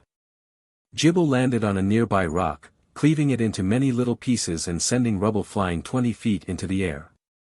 Gible jumped up from the crash. Such an attack was not enough to keep him down. Gible, use Dragon Pulse. Deflect it with Dragon Tail.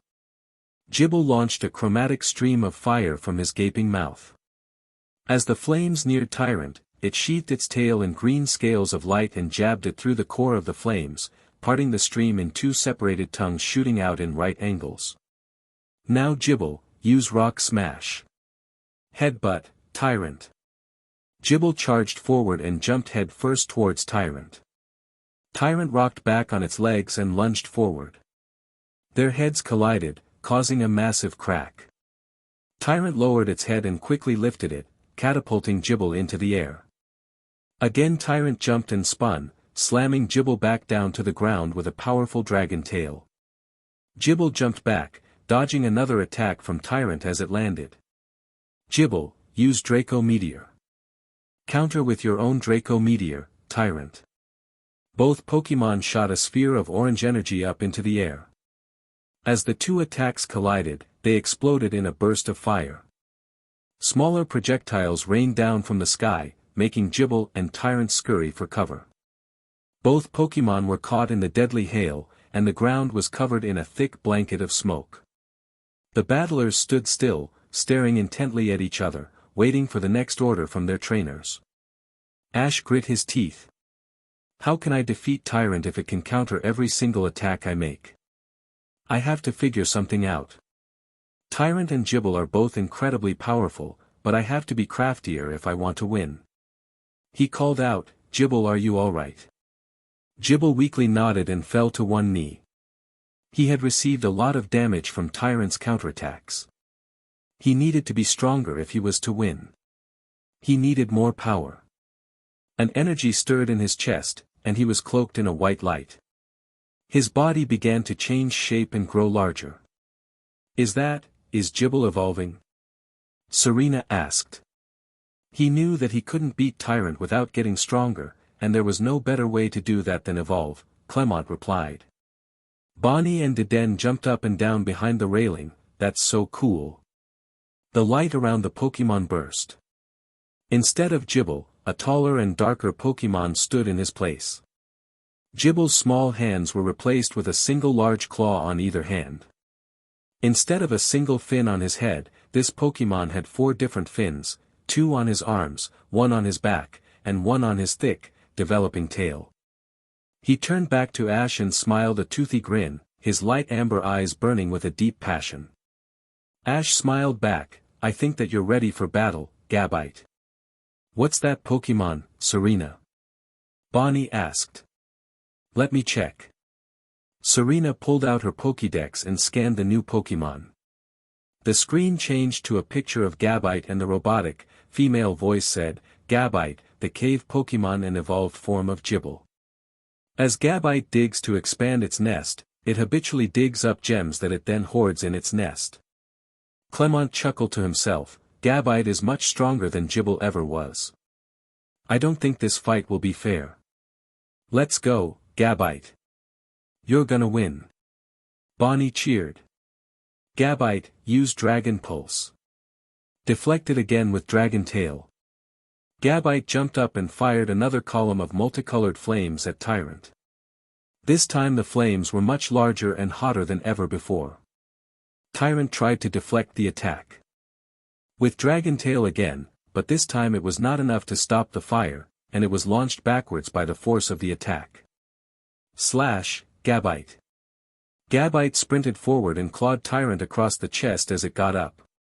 Tyrant retaliated by using another Dragon Tail, but Gabite quickly dodged out of the way and came in for another slash, knocking Tyrant back and off of its feet once more.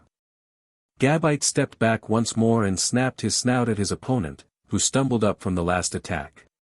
Gabite, use Dig. Gabite obliged, and drilled his way deep under the battlefield. Tyrant prepared to attack again. Just like last time, Tyrant, use Stomp. Tyrant leapt back into the air and slammed back down onto the ground. The earth below it cracked, and a puff of dust rose into the air. Gabite came soon after, and launched high into the air. Tyrant jumped after it, jaws wide open. Gabite, start a spin and use Dragon Pulse. Gabite flipped in the air so that its head faced the ground and used its fins as sails to begin an accelerating spin. Out of its gaping mouth, more rainbow flames began to erupt. The flames engulfed his body as he drew closer to Tyrant. Tyrant tried to stop his ascent, but crashed into Gabite face first. The flames around Gabite exploded, creating a huge cloud of smoke in midair. Both Pokémon fell out of the smoke and dove towards the ground. Gabite flipped once more and landed on his feet staring directly at Tyrant, who collided with the ground at high speed. Tyrant lifted its head off of the ground and tried to rock itself back onto its feet, but it was too tired to get up. It set its head back down onto the ground as the red beam of light encased its body before it vanished back into its Pokeball. Tyrant is unable to battle, Gabite is the winner.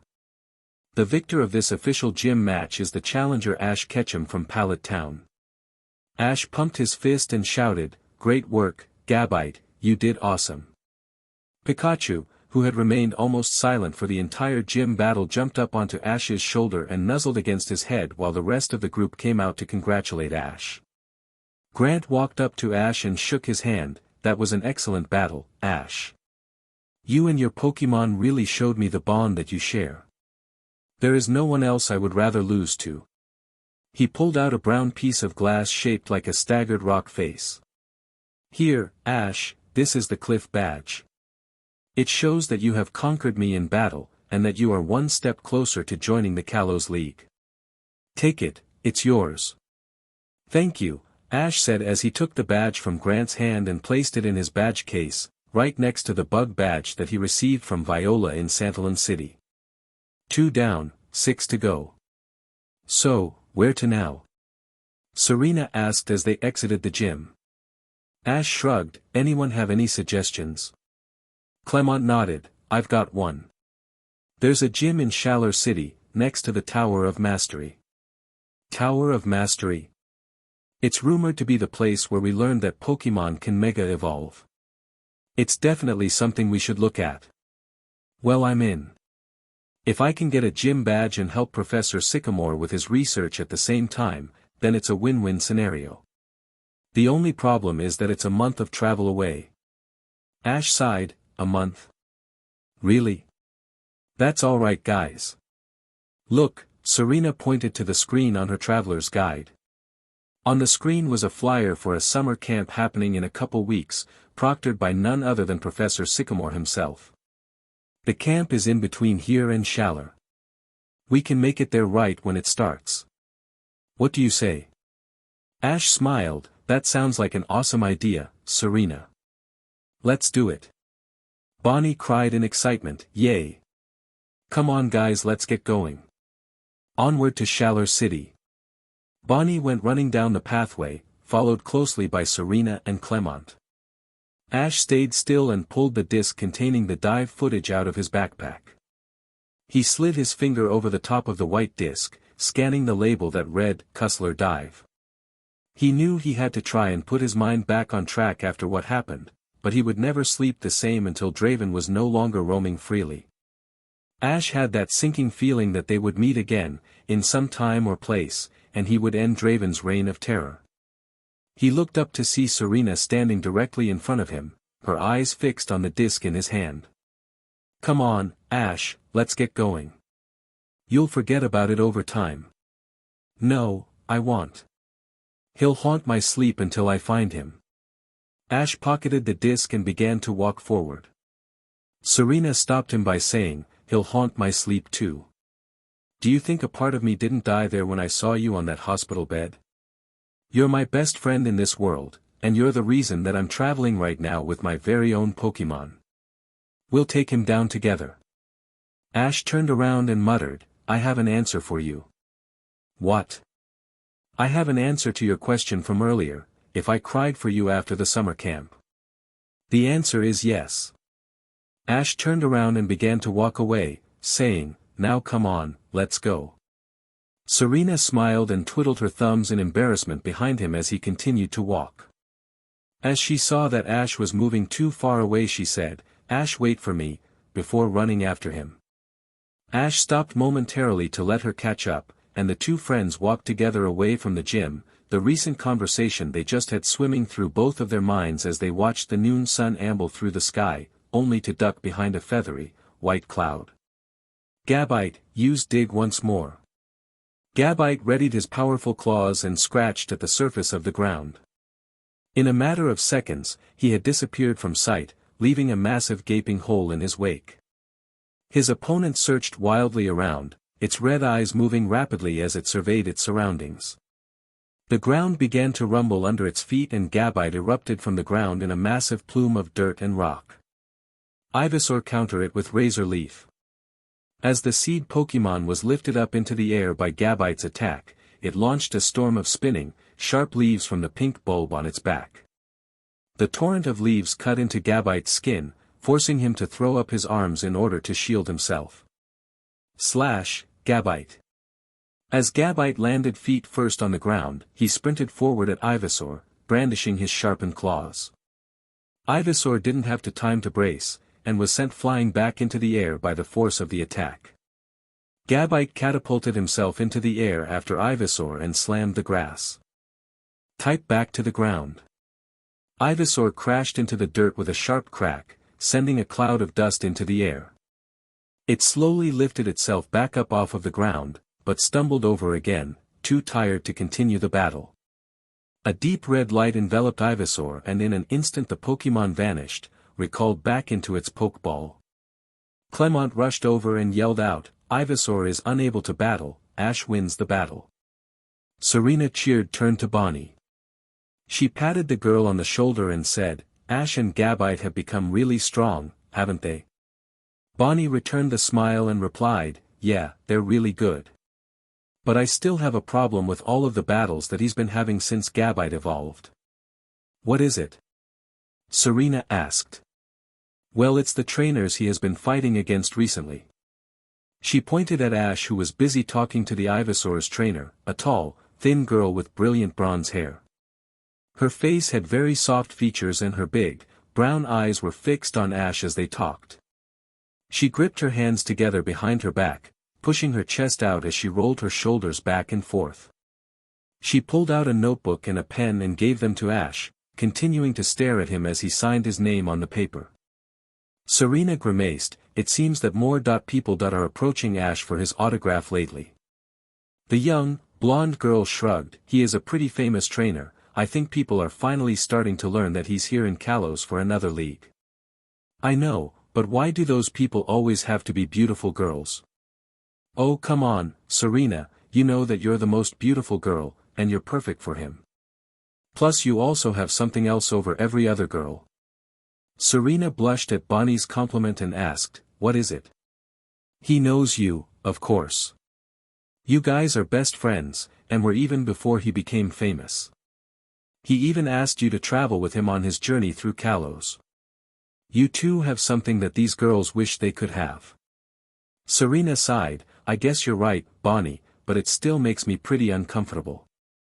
I mean, it helps that he's also pretty dense. That girl is practically putting her chest in his face and he doesn't bat an eye. He's probably too busy thinking about battle strategies that he and Gabite can use. That's a double-edged sword, you know, Bonnie." Ash smiled at the girl in front of him and handed back the notebook and pen. "There you go. That was a great battle, Holly." Holly giggled. "Thanks Ash, that means so much coming from you." She placed the notebook back in the satchel on her side and ran off in the opposite direction, squealing in glee.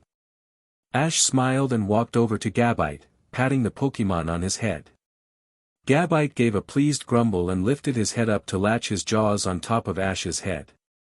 Ash winced and laughed. "I guess old habits die hard, right? Return, Gabite." He pulled out Gabite's Pokeball and recalled the Pokémon, leaving just the 4 traveling companions, Deden, and Pikachu alone on the grassy field. "There's a town nearby, we should go there to fill up on supplies before heading on the road again," Clemont said. Ash nodded. "Sounds good, Clemont." "Serena, Bonnie, you ready?" Bonnie gave him a thumbs up. "Good to go." The nearby town was small, no more than a bunch of spread-out ranches with a decently sized shopping area in the center. As the group walked through the forum, they noticed a massive, outdoor theater situated right in the center of the city. From their vantage point, it looked like the people around were preparing for some sort of contest on the theater stage. Groups of men were setting up many tables as others tested a microphone system. A small trickle of people began to take seats around in the sloped seating around the front of the stage. "Wonder what's happening there?" Ash asked. Clemont just shrugged. "I dunno. We're here for supplies, but be on the lookout for some information about it." As Clemont walked into a nearby Poke Mart to buy provisions for the group, Ash, Serena, and Bonnie sat on a bench right outside, overlooking the theater. They watched as the crews began to bring in ovens and kitchen appliances, placing them alongside the dozens of tables around the stage. Another group of crew members dropped off berries, flour, and other ingredients, placing them in a pattern on every table. Ovens, mixers, and baking ingredients. "I'm really intrigued by what they're doing now," Ash said. Bonnie shook her head. "I don't know, but all that stuff really is making me hungry." Serena snapped her fingers and asked, "I've got something for us to snack on while we wait, would you guys like some? Yeah, that sounds awesome, Ash said. Bonnie smiled, show us, Serena. Serena reached into her pack and pulled out a small wicker basket.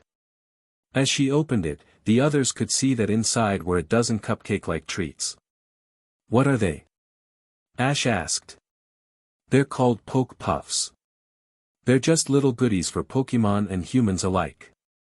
Ash reached out and grabbed one of the cakes, one with orange frosting and a small lightning bolt on top.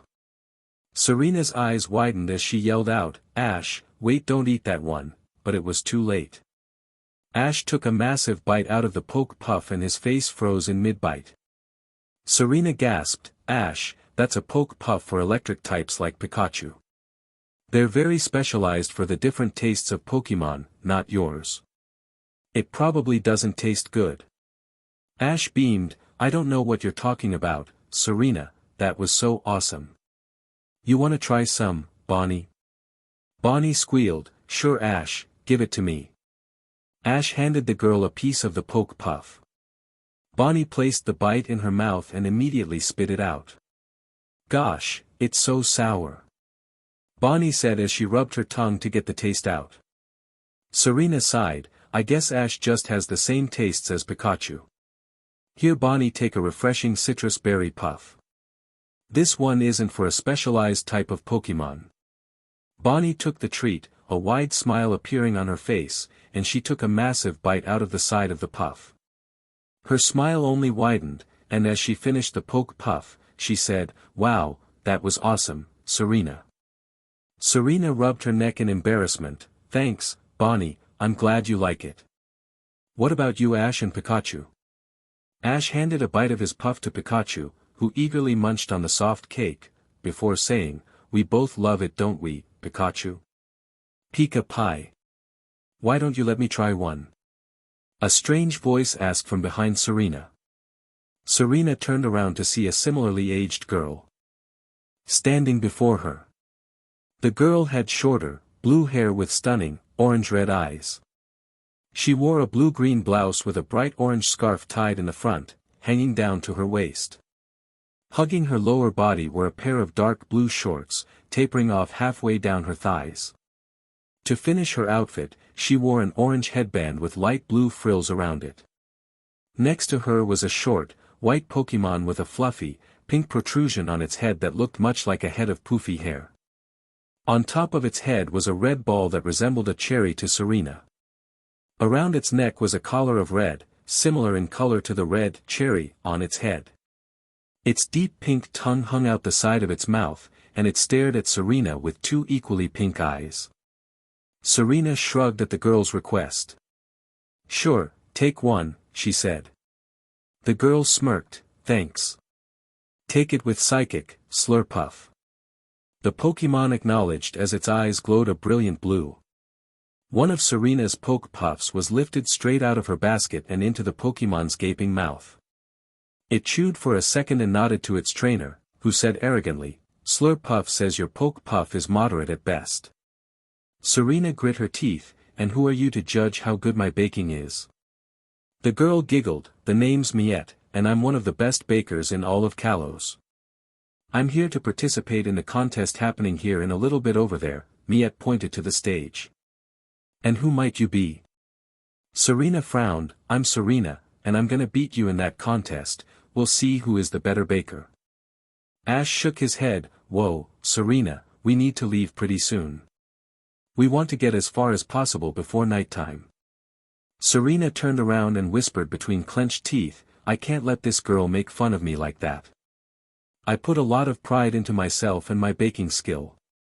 I'm gonna do that contest, Ash. Ash sighed and nodded, saying, alright, if you want to do this then I won't stop you.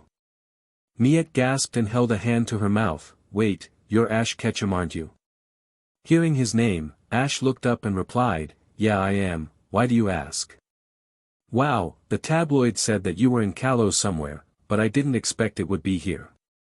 Ash confusingly asked, tabloids? Yeah, Miette pulled a magazine out of her pack and handed it to Ash. It was the latest issue of Pokémon Illustrated, just out the day before. The picture on the front cover was of him and his Charizard, with a caption reading, "Ketchum conquering Kalos." Ash turned the pages to the front page article, and Serena and Bonnie crowded around him as they read the article together. It looks like the Kanto prodigy, Ash Ketchum, is at it again. After losing in the top 8 at the Virtus competition in Unova, a step backwards from the Lily of the Valley competition in Sinnoh where he took top 4 after a heartbreaking loss to Tobias and his team of legendary Pokémon, he took a bit of time off to continue training his Pokémon further, and it looks like he's ready to come back and go for another championship, this time in the Kalos League. In a matter of a few weeks, he has already defeated 2 gym leaders, and he's making his journey to the 3rd. Could this possibly be his year to win, or will he fall short for the 6th time? We'll just have to wait and see. Ash Ketchum started his journey in the quiet Pallet Town, the hometown of world-renowned Pokémon professor, Samuel Oak. Unlike any other rookie trainer from Kanto, he did not start out with Charmander, Squirtle, or Bulbasaur. Instead, Oak gave the then 10-year-old boy a Pikachu, the same Pikachu that still perches on Ketchum's shoulder today. This Pikachu is definitely much stronger than any other similar-aged Pikachu, and it has the power to defeat legendary Pokémon, even tying with Tobias Latios in the Lily of the Valley Conference. Ash closed the magazine and handed it back to Miette. He didn't want to read the article anymore, as it reminded him of how close he was to winning a league championship, only to choke once he came close. This time would be different, he could feel it. "I can't believe I'm meeting the Ash Ketchum. This is amazing," Miette said as she placed the magazine back into her bag. Ash gave an embarrassed smile. "I didn't think I was that exciting." Miette turned to Bonnie and Serena. "That means that you two are traveling with Ash as well. What do you guys do?" Bonnie was the first to answer. "We're traveling with my brother, Clemont, the Lumio City gym leader. I'm just tagging along so that I can learn a little about taking care of Pokémon before I become a trainer myself." "That sounds great, you'll definitely be an awesome trainer." She gave Serena an arrogant smirk. "And what about you? What do you do?" she asked. Serena looked down. "Well, to be honest, I really don't know. I was just joining Ash so that I could learn about what I want to do." Miette snickered. "So you're just one of Ash's groupies then? That's just typical, you're no better than some screaming fangirl, riding on Ash's coattails." Serena's face grew red with anger. "I'm nothing like those girls. For your information, Ash asked me to travel with him. If anything, you're like one of those girls." Miette glared at Serena. We'll settle this in the contest. See you there, Serena, unless you're too busy with living in the shadow of your friend. Miette turned to Ash and winked. "I'll see you later, Ash." As she began to walk away, Serena yelled after her, "I'll show you some moderate at best poke puffs, Miette." Once Miette had left, Clemont walked out of the store, bags in hand, and asked, "Are you guys ready to get going?" Ash shook his head. "Actually, it seems that plans have changed." "Huh? What do you mean?" Serena stormed off, muttering, "I'm gonna show her. Moderate poke puffs, yeah right. I'll beat her and show her what happens to people that talk to me like that." Clemont scratched his head. "I think I may have missed something." Bonnie sighed. "You think, Clemont?" It didn't take long for Serena to sign up for the contest, although she was kinda regretting it once she was on the stage. The seats around the theater were completely filled with people, all of their eyes trained on the bakers gathering behind their tables. She looked around nervously and finally found what, or who, she was searching for. Ash was sitting in the first row, slightly left of the center. She caught his eye and he gave her a smile with a thumbs up. That simple gesture was enough to energize her, and all of her anxiety washed away. She continued to stare at Ash until Miette startled her by placing her hands on Serena's shoulder, saying, "He's pretty great, isn't he, Serena?" What? Serena asked. "You seriously think that you can hide your feelings? Everyone with eyes can see how much you like him." "Yeah, everyone except him." Serena mumbled to herself. "Maybe he does know, but he just doesn't want to break your heart." He's too nice of a guy to say no to anyone. Serena's face burned with anger. What did you just say? Good luck, Serena.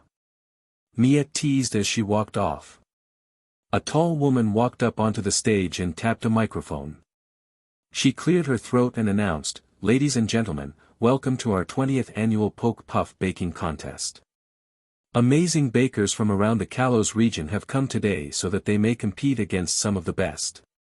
This competition will consist of 2 rounds, a preliminary and a championship round. In the preliminary, every baker will create an array of 3 different poke puffs with the ingredients that we have provided. The top 3 bakers will then move on to the championship round, where they will make one more treat with ingredients that they must gather for themselves. Now, without further ado, let's get the first round started. You all have 1 hour, and your time starts now."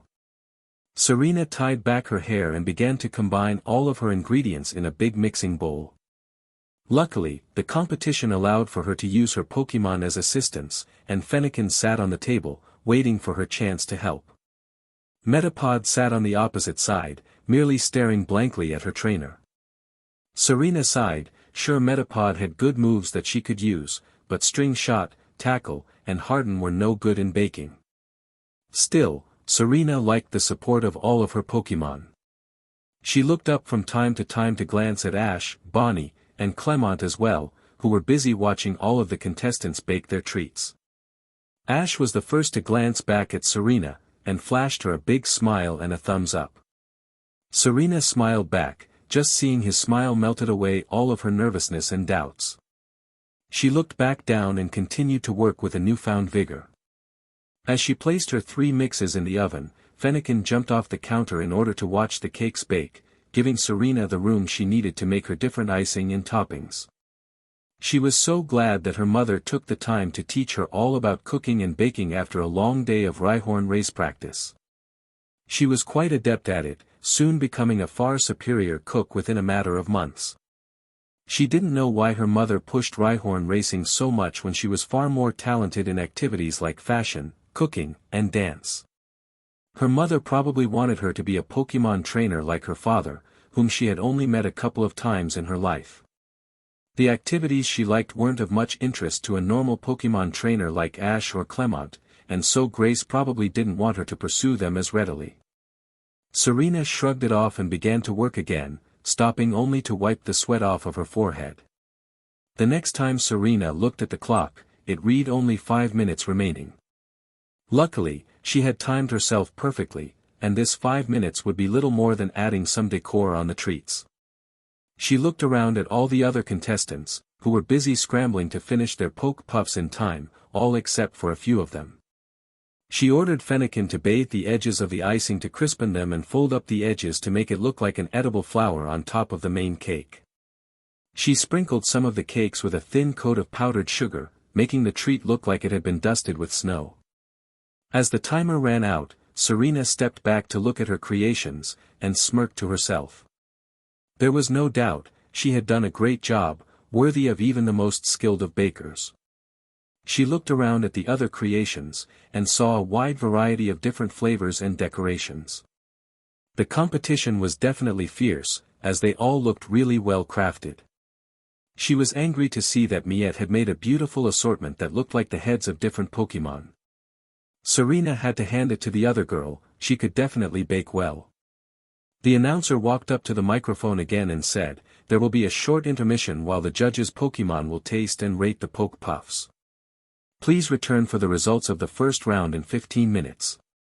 Ash nodded. Did you hear that, Clemont? Let's hope that Serena did well. He turned to his friend for a response, but the blonde teenager was strangely missing. He looked around to see where Clemont had gone, only to see him running after Bonnie, who was busy trying to hook him up with yet another girl in the crowd. He watched as Clemont used his A-palm arm to grab Bonnie by the collar and stomp off with her in tow, giggling wildly at her brother. Serena walked over, her eyes fixed on the brother and sister, before sitting down right next to Ash. She untied her hair and let it fall freely around her shoulders and said to Ash, "Looks like Clemont caught Bonnie trying to find him yet another woman to take care of him. She's really persistent with that, isn't she?" Before Ash could respond, he was interrupted by Miette walking up to them, saying, "Yeah, the next thing you know, she'll be trying to find someone for Ash, unless that is you've already found somebody."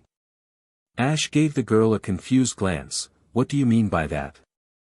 Miette simply smirked and shot a glance at Serena, who turned away with a grunt, a tinge of pink creeping up on her face. She desperately tried to change the subject by asking, "How do you think you did, Miette? Is that even a question?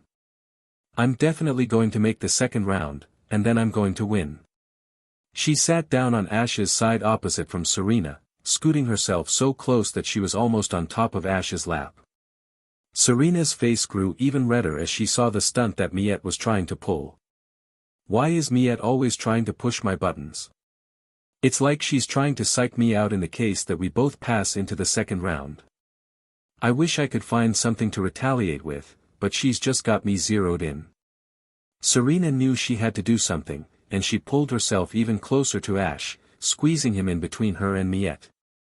As their legs touched, Serena felt her face heat up more. She felt as if her head might catch fire. Serena and Miette stared angrily at each other until Ash finally protested. "Hey, can you girls scoot over some? I'm getting kinda squished in between you two." Both girls turned their heads away from each other and slid away from Ash, giving him a decent amount of space again. He could see that there was some serious tension between the two, but he just couldn't determine what was causing it. Maybe it was just the pressure of the competition that made them so aggressive. Yeah, that had to be it. He decided that he would try and talk to Serena about it, and scooted closer to her in order to ask, "You doin' all right, Serena?" Serena leaned over and rubbed her forehead. "No, Ash, I'm just a little stressed." Ash wrapped his arm around her and pulled her in close, causing her eyes to widen and the blush to appear on her face again. He said, "Serena, you can tell me what's wrong. Is it the nerves, the pressure?" Serena shook her head. "No, Ash, it's nothing. I'm fine, really." Ash patted her shoulder and said, "All right. You know that we're all rooting for you, Serena. Ain't that right, Pikachu?" "Pika." Pikachu replied. Even though his trainer was very oblivious to real reason that Serena was frustrated, he did try his best to make her feel better. Ash was always trying to help others, that's what made him a great friend and trainer. Pikachu rewarded him by rubbing his cheeks against Ash's ear, giving him a slight jolt of electricity. Ash felt the pleasant shock and rubbed Pikachu's head with his free hand, receiving a happy coo from the mouse Pokémon. "Welcome back, everyone. Thank you all for waiting patiently. We are now ready to announce those bakers who will be advancing to the next round." Serena instantly perked up. "Oh man, I'm so ready to wipe that smirk off of Miette's face." Ash turned to her and asked, "You're really fired up right now, huh?" "Of course, I can't just sit idly and let someone talk down to me. I'm gonna win. That's the Serena I know. Come on, let's listen for the results." The announcer continued, "The judges have chosen 4 bakers to advance to the next round. The first baker to advance is..." She pulled out an envelope and began to read the names. Jonah, who wowed the judges with his delicious cakes. Ash looked around as the audience clapped for a middle-aged man, who walked to the stage and stopped right next to the announcer and waved at the crowd with a massive smile on his face. The next baker to advance is Miette, whose cakes were unanimously the most beautifully decorated of all. Serena looked away as Miette smirked and made her way up to the stage. As she joined the other baker on the stage, the announcer spoke once more. "Our third baker to advance is Brandon, the master of a delicious, rustic baking style." Serena sighed to herself. "There's only one spot left and dozens of bakers. What are my chances?" She crossed her fingers and closed her eyes, until she felt a light touch on her shoulder. Serena opened her eyes and turned to see Ash with his hand on her shoulder once more, and he flashed her a wide smile as the announcer began to speak once more. "Ladies and gentlemen, it's time to announce the 4th person to move on to the finals. Before we announce it, all of us here at this competition would like to thank all of you for coming out to watch or take part in this amazing contest. Now without further ado, the 4th person to advance is..." "Serena." Serena jumped up out of her seat and walked up to the stage holding her head high in the air. As she passed Miette, she noticed the smirk fall off of the other girl's face. Serena stopped next to the other finalists and waved at the crowd before the announcer began again. We are going to take a break to allow our finalists to get all of their ingredient and prepare for the competition. They will be given 3 hours to find what they need in the forests around town, and then they will have another hour to prepare a single type of treat to present to the judges. Please join us for the culmination of all their hard work. Finalists, you have 3 hours to get what you need and be at your workstations, and your time starts now. Serena practically leaped off of the stage towards her fellow traveling companions and said, "Let's go guys, I have to beat Miette and we're burning time." As Serena made her way up the steps towards the forest, Bonnie giggled and shouted after her, "Wait for me, Serena.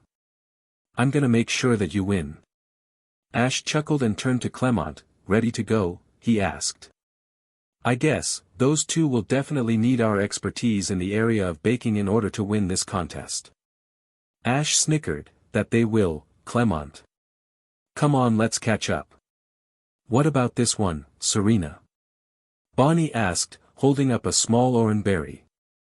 Serena stared at the berry for a while and said, "I don't think I'll use it, Bonnie. I think I want my poke puffs to be made with some really rare and hard-to-get ingredients." "You should eat it, I bet it tastes good." Bonnie smiled and popped the berry into her mouth as the group continued on their search. Calling this area a forest was a massive understatement. Most of the foliage around was wild berry bushes and short trees.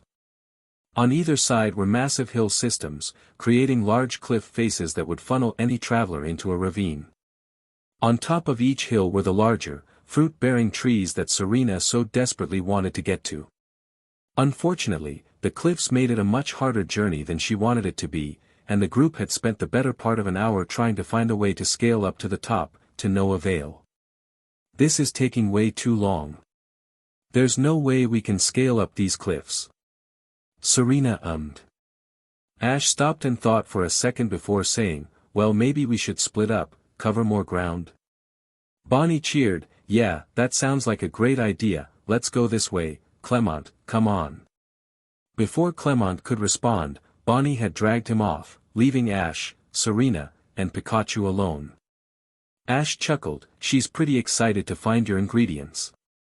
I wonder why she was so pumped to split up though." Serena sighed, she knew for a fact why Bonnie ran away with Clemont. Her attempts to give Ash and Serena some time alone were welcome most of the time, but now Serena was really anxious and nervous about the competition, and she didn't need the added anxiety of being so close to Ash alone. The only thing that could make this worse was, "Hey, Serena and Ash." Serena and Ash turned to find the source of the voice and found Miette standing in front of them, a basket in one hand and a map in the other. "Miette, what a pleasure." Serena snorted. "Oh, there's no reason to be so coarse, Serena. So, I see that you guys are trying to reach the top of the hills too. I heard from the townsfolk that there are so many rare fruits and berries that are just waiting for us to use up there." "Yeah, we just can't find how to get up there." Ash replied. "Well, luckily for you, Ash, I have directions to the only point where the cliff face can be safely scaled. Would you like to join me?" Ash turned to Serena. "That sounds awesome, right, Serena? Come on, let's go, there's no point in waiting." Serena nodded weakly. "Why is Miette helping me? Is she trying to impress Ash with how caring she is?" "I see through your ruse, girl, but I'm going to show Ash just how resourceful I am. I'll be able to find my ingredients by myself once we get to the top, because I don't need your help." They followed Miette around until the group reached a dirt path that led up to a collection of ledges that spiraled up towards a ridge on the cliff face. Ash smirked and said, "Looks like we'll have to climb a bit to get your famed berries. Ladies, what do you say?" Miette and Serena glanced at each other and said in unison, "Let's go." Ash watched as the other two began to race each other up the hill, climbing on ledges and vaulting over rocks to get to the top. They were both so concentrated on trying to beat each other, they didn't notice how fast they were climbing. Ash watched as Serena tried to find a handhold, only to pull off a group of rocks that came careening down the cliff. The rocks would have landed on Ash if he hadn't dodged to the side. "Watch out, Serena, those could have hit me." Ash yelled at her from below. Serena chuckled, her cheeks red from embarrassment. "Sorry, Ash, my bad." Miette laughed and whispered to Serena, "Looks like the relationship between you and Ash is getting a bit rocky, Serena." Serena glared at the other girl. "Why don't you worry about yourself, Miette?" Maybe I should stop saying anything to you and start trying to get Ash for myself." "That's a great idea, Serena, the first one you've had all day. Besides, why would he want to go for a girl like you?" Serena grew furious and yelled out, "That's not what I meant." Miette just gave her a mocking smirk and continued to climb, quickly reaching the top in front of Serena. Serena grunted and followed suit, vanishing from the sight of Ash at the bottom of the cliff. "Don't want to keep them waiting, right, Pikachu?" Ash asked the mouse Pokémon. Pikachu nodded and pushed his trainer forward, staying on Ash's shoulder as he climbed. Once Ash had scaled the cliff, he found that Serena and Miette were both missing. "It didn't take me that long to climb up, I wonder where they went." "Hey, Serena, where are you?" "Miette?" He turned to his yellow friend to ask, "Where do you think they are, Pikachu?" Pikachu shrugged and responded, "Pika Pie. I guess we should go find them then." "Let's go, buddy." Once the two began to walk into the woods, they heard a loud scream echo through the trees. Ash immediately recognized the voice and shouted, "That's Serena." "Something's wrong, let's go get her, Pikachu." "Pika Pikachu." Pikachu responded as he jumped down from Ash's shoulder and began sprinting into the forest. Ash chased after the Pokémon, weaving through the foliage of the trees as he ran. Soon, Ash began to hear the soft whir of beating wings rustling through the branches, and the sound was only getting louder. "I'm gonna show her, I'm gonna do this all by myself, and win." Serena stomped through the forest as she scanned for berries, her brow furrowed with frustration from her recent conversation with Miette. Her lip curled up even more as she felt tears forming in her eyes. She wiped away the tears with her hand, and spoke quietly to herself, "Maybe Miette is right about Ash. Maybe I'm just some random girl following him around, not knowing who she really is. Why should he care about what I do?" She collapsed against a nearby tree and continued to cry, the tears flowing freely through her hands. "I'm nothing. I'm just a nobody to him." Serena shook her head. "No, Serena, you are something to him. You knew him as a child, and he liked being around you then." "Yeah, but that was before he learned that I have no plan for the future, that the only reason I'm traveling with my very own Pokémon is because he was here in Kalos. I have yet to do anything for myself, only for a guy who may or may not like me in the way that I like him." "Oh come on, Serena. Don't beat yourself up over some stupid things that a girl like Miette says. She's trying to get in your head, and she's succeeding." "Yeah, because she's right." "No, she's not. You better get up and find your ingredients. You need to win this competition, because it's the first step to showing Ash that you are a confident, dedicated human being. Do this, and then we'll work on finding something to work on alongside Ash while he pursues the Pokémon League." Serena was interrupted by a soft object that landed on her head and bounced onto the brim of her hat. She grabbed the object out of her hat, holding it in front of her face to see what exactly it was that she found. In front of her was a pink berry, shaped like an upside-down heart. The surface of the berry was covered in a soft fuzz that Serena felt with the tips of her fingers. "Huh, is this tree a pecha tree?" Serena looked up to see a multitude of the small fruits hanging from the branches of the tree. She smiled. Wild pecha berries were very rare in Kalos and were highly sought in the markets in Vanilleville town. All she had to do now was reach them, as all the low-hanging branches were already picked clean by wild Pokémon. Serena smiled and placed her feet against the tree as she began to lift herself up amongst the lower branches.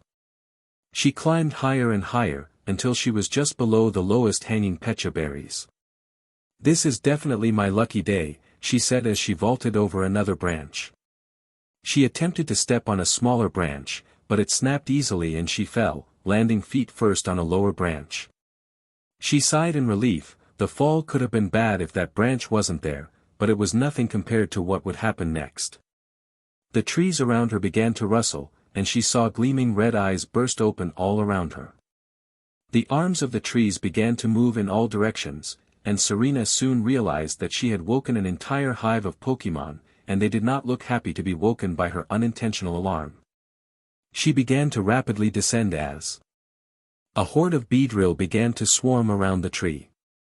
The bug Pokémon found the human who had woken them from their slumber, and began dive for an attack. Serena bobbed and weaved as the Beedrill lunged at her with their stingers. Once she came close enough to the ground, Serena broke out into a sprint as the poison bee Pokémon gave chase, their wings buzzing and reverberating against the trees. Serena cried out in an attempt to call for help from anyone nearby, as she couldn't fight off all the Beedrill herself. As she ran, she smacked into branches and bushes, and covered her face to protect it from the onslaught of pricking leaves and twigs. Unfortunately, she couldn't see the massive cliff face ahead of her and she stumbled over the edge, only to catch herself on a root hanging 20 feet down from the ledge of the cliff. Serena looked down to see how far it was to the bottom. A feeling of vertigo washed over her as she saw the tops of the trees more than 30 more feet down. She clutched the root as tight as possible and yelled out, "Someone help me." Serena felt the root pull out further from the dirt wall, and she struggled to keep her grip. She clawed into the soft dirt in order to give herself a hold in case the root gave out. She needed to get a better hold fast, or she would fall. "Wait, I know. Metapod, I need you now." Serena pulled out Metapod's Pokeball and released the cocoon Pokémon. Metapod sat upon the top of the root, watching her trainer struggle against the wall. "Metapod, you need to use your string shot to tie me against the wall while I wait for help." Metapod didn't move, but began to shoot strings of sticky web that wrapped around Serena. The web attached Serena to the wall, and she could safely release the root without falling. Serena rubbed off the sweat collecting on her forehead. "Thanks Metapod, you really saved the day," she said. Though Metapod wasn't at her peak form, she still had her uses while she was evolving, and Serena felt lucky to have such a loyal Pokémon. "Serena." A familiar voice echoed through the trees above her. Serena looked up to see none other than Ash and Pikachu peering over the edge of the cliff. Serena laughed and shouted, "Ash, am I glad to see you. Looks like you're just hanging out instead of finding your ingredients," Ash joked. Serena sighed, "Very funny, help me up." "Right, give me a sec." Ash reached into his bag and pulled out a coiled line of rope. He wrapped one end of the rope around the trunk of a tree. He threw the other end over the cliff, letting it dangle right next to Serena and Metapod. He tugged the rope to see if it could hold his weight and began to rappel over the side of the cliff, until he heard the sound of buzzing wings in the distance. "Oh crap, there's Beedrill coming. Hold on for a second Serena. Pikachu, cover me while I get Serena." Pikachu gave an affirmative Pikachu from above him, and Ash could hear the Pokémon charging electricity in his cheek pouches. Ash continued his descent as Pikachu began to blast Beedrill out of the sky. Groups of the poison bee Pokémon tumbled over the cliff, falling into the trees below. Pikachu was definitely giving them a beating, but the constant droning didn't seem to dull at all. That was when Ash heard Pikachu scream as he was pushed off of the cliff by the Beedrill. Ash threw out his arm to catch his partner, and pulled Pikachu tight against his body. Beedrill began to pour down from the cliff, hovering around Ash, Serena and their Pokémon. "Pikachu, keep going, use Thunderbolt." "Pika." Pikachu shook his head. If he used the attack he would definitely shock Ash. "Do it, Pikachu. Trust me, I'll be fine." The Beedrill began to dive at Ash as Pikachu launched another powerful bolt of electricity, knocking down a multitude of the flying Pokémon. Ash cried out in pain as Pikachu did so, but continued to descend until he was right next to Serena. "Let's get you out of there, Serena." Ash said through a pained smile. Serena nodded and turned her head to see a Beedrill coming straight for them. Ash, look out. The Beedrill barreled towards them, and quickly dodged Pikachu's electric attacks.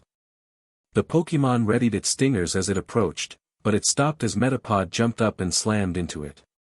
Serena watched in horror as her Pokémon fell to its doom, vanishing beneath the trees below. Metapod, no! She shouted. Her eyes watered up as she waited for a response from the Pokémon, to no avail. The other Beedrill began to close in, and Pikachu was way too exhausted to keep fighting. Ash walked along the wall and covered Serena's body with his own. Don't worry, Serena. I'll protect you as long as I can. The Beedrill came closer, and Serena shut her eyes, until she heard a crack echo through the forest. She opened her eyes to see a column of white light burst through the trees, blinding the nearby Beedrill, forcing them to scatter. What's going on, Ash? I think it's Metapod. I think she's evolving. Serena watched silently as a form sheathed in white light ascended from the trees, stopping right in front of her. The white light began to fade, revealing the pink, insectoid shape of a Butterfree. Butterfree, you did it. You finally evolved. Serena cried. Butterfree nodded and lifted herself higher into the air. She turned to the disorganized mob of Beedrill, her eyes glowing a bright blue. The Beedrill seemed to be pushed away by some unseen force, and they scattered in every direction, leaving the cliff in utter silence. Ash, what was that? What did Butterfree just do? That was Butterfree's confusion attack. It's really effective against poison types like Beedrill, so they retreated. So Butterfree saved us? Ash nodded. Yes she did. Serena freed her arms and grabbed Ash in a tight hug, a slight tinge of pink appearing on her face. He had saved her once again. Is there anything Ash isn't willing to sacrifice for me? So what do you say we go and find those ingredients now? Or are you content with hanging here? Ash said nervously, attempting to pull his hands free from Serena's embrace. Hey, are you two alright? Ash and Serena both looked up to see Miette staring at them. Serena chuckled to herself nervously. The position that her and Ash were in was rather suggestive to an outside viewer. She quickly let go of Ash and responded, yeah. We're totally fine. I heard you scream, Serena. And I see the piles of fainted Beedrill up here. What happened? Ash gave her a wide smile. We'll just have to tell you when we get back onto land. Could you help us up? Wow, I can't believe that Metapod.e or Butterfree evolved. Bonnie said as she skipped in circles around Serena, Butterfree perched on the top of the girl's head. Ash and Serena had met up with Bonnie and Clemont back in the town, and they were anxiously waiting for the results of the contest. Serena and Ash had picked the Pecha berries that Serena had found earlier, and she made an excellent Pecha berry poke puff for the judges, or at least she thought she did. Serena twirled the locks of her hair, and the longer she waited, the more nervous she became. At least I tried my best, right? Serena asked her friends. Clemont nodded. That's all you can ask for, right, Ash? That's for sure. You don't know how good you'll be unless you try. I know you'll win this, Serena. They all quieted down as the announcer made her way to the stage. Ladies and gentlemen, thanks for waiting. It's been a long day for the 4 bakers that made it to the finals, and they all made splendid cakes. However, only one of them can win. That winner is. She made a long pause as she pulled out an envelope and tore it open. Serena crossed her fingers and closed her eyes. The winner is Jonah. Ash snorted, "Aw man. I really thought Serena would win. That's a bummer." Clemont added. Serena shrugged, "Well, I gave it a try at least. Winning doesn't matter because I have Butterfree now." Bonnie smiled, "Yeah, and Butterfree is so pretty." They watched as clouds of confetti rained down on the stage as the winning baker received his trophy and celebrated with his Pokémon. The stands began to empty as people filed out of the stadium. Serena saw Miette approaching out of her peripheral and walked over with a smile on her face. Hopefully this mutual loss would knock her down a rung or two. Miette was the first to speak. Serena, I just want to say I'm sorry for what I said earlier. Serena was taken aback by what the other girl said. Yeah, it's fine, Miette. Hey, we both did great, right? Yeah. So where do you plan on going from here, Miette? Miette thought for a second. I dunno, wherever. I might find a way to make my baking even better than before. The possibilities are endless. What about you? I'm heading to Shaler City, so Ash can get his next badge and come one step closer to the Pokémon League. As for what I'm gonna do until then, well, I don't know. You'll figure it out. I'm sure of it. Friends? Miette extended out her hand. Serena smiled and shook Miette's hand and said, friends. I'll see you around. Yeah, but there's one thing I need to say before you go. Huh, what is it? Miette smirked. Ash is quite a guy, you should get your big head out of the clouds before some other girl steals him from right under you. Heck, it might even be me. Serena's face flushed instantly. What? Don't say I didn't warn you, Serena. By now. Miette said as she rushed off in the opposite direction, snickering to herself. That girl. She can really get on my nerves. Serena whispered quietly to nobody in particular. Serena felt a hand fall lightly on her shoulder and she turned around to see Ash standing there with a grin.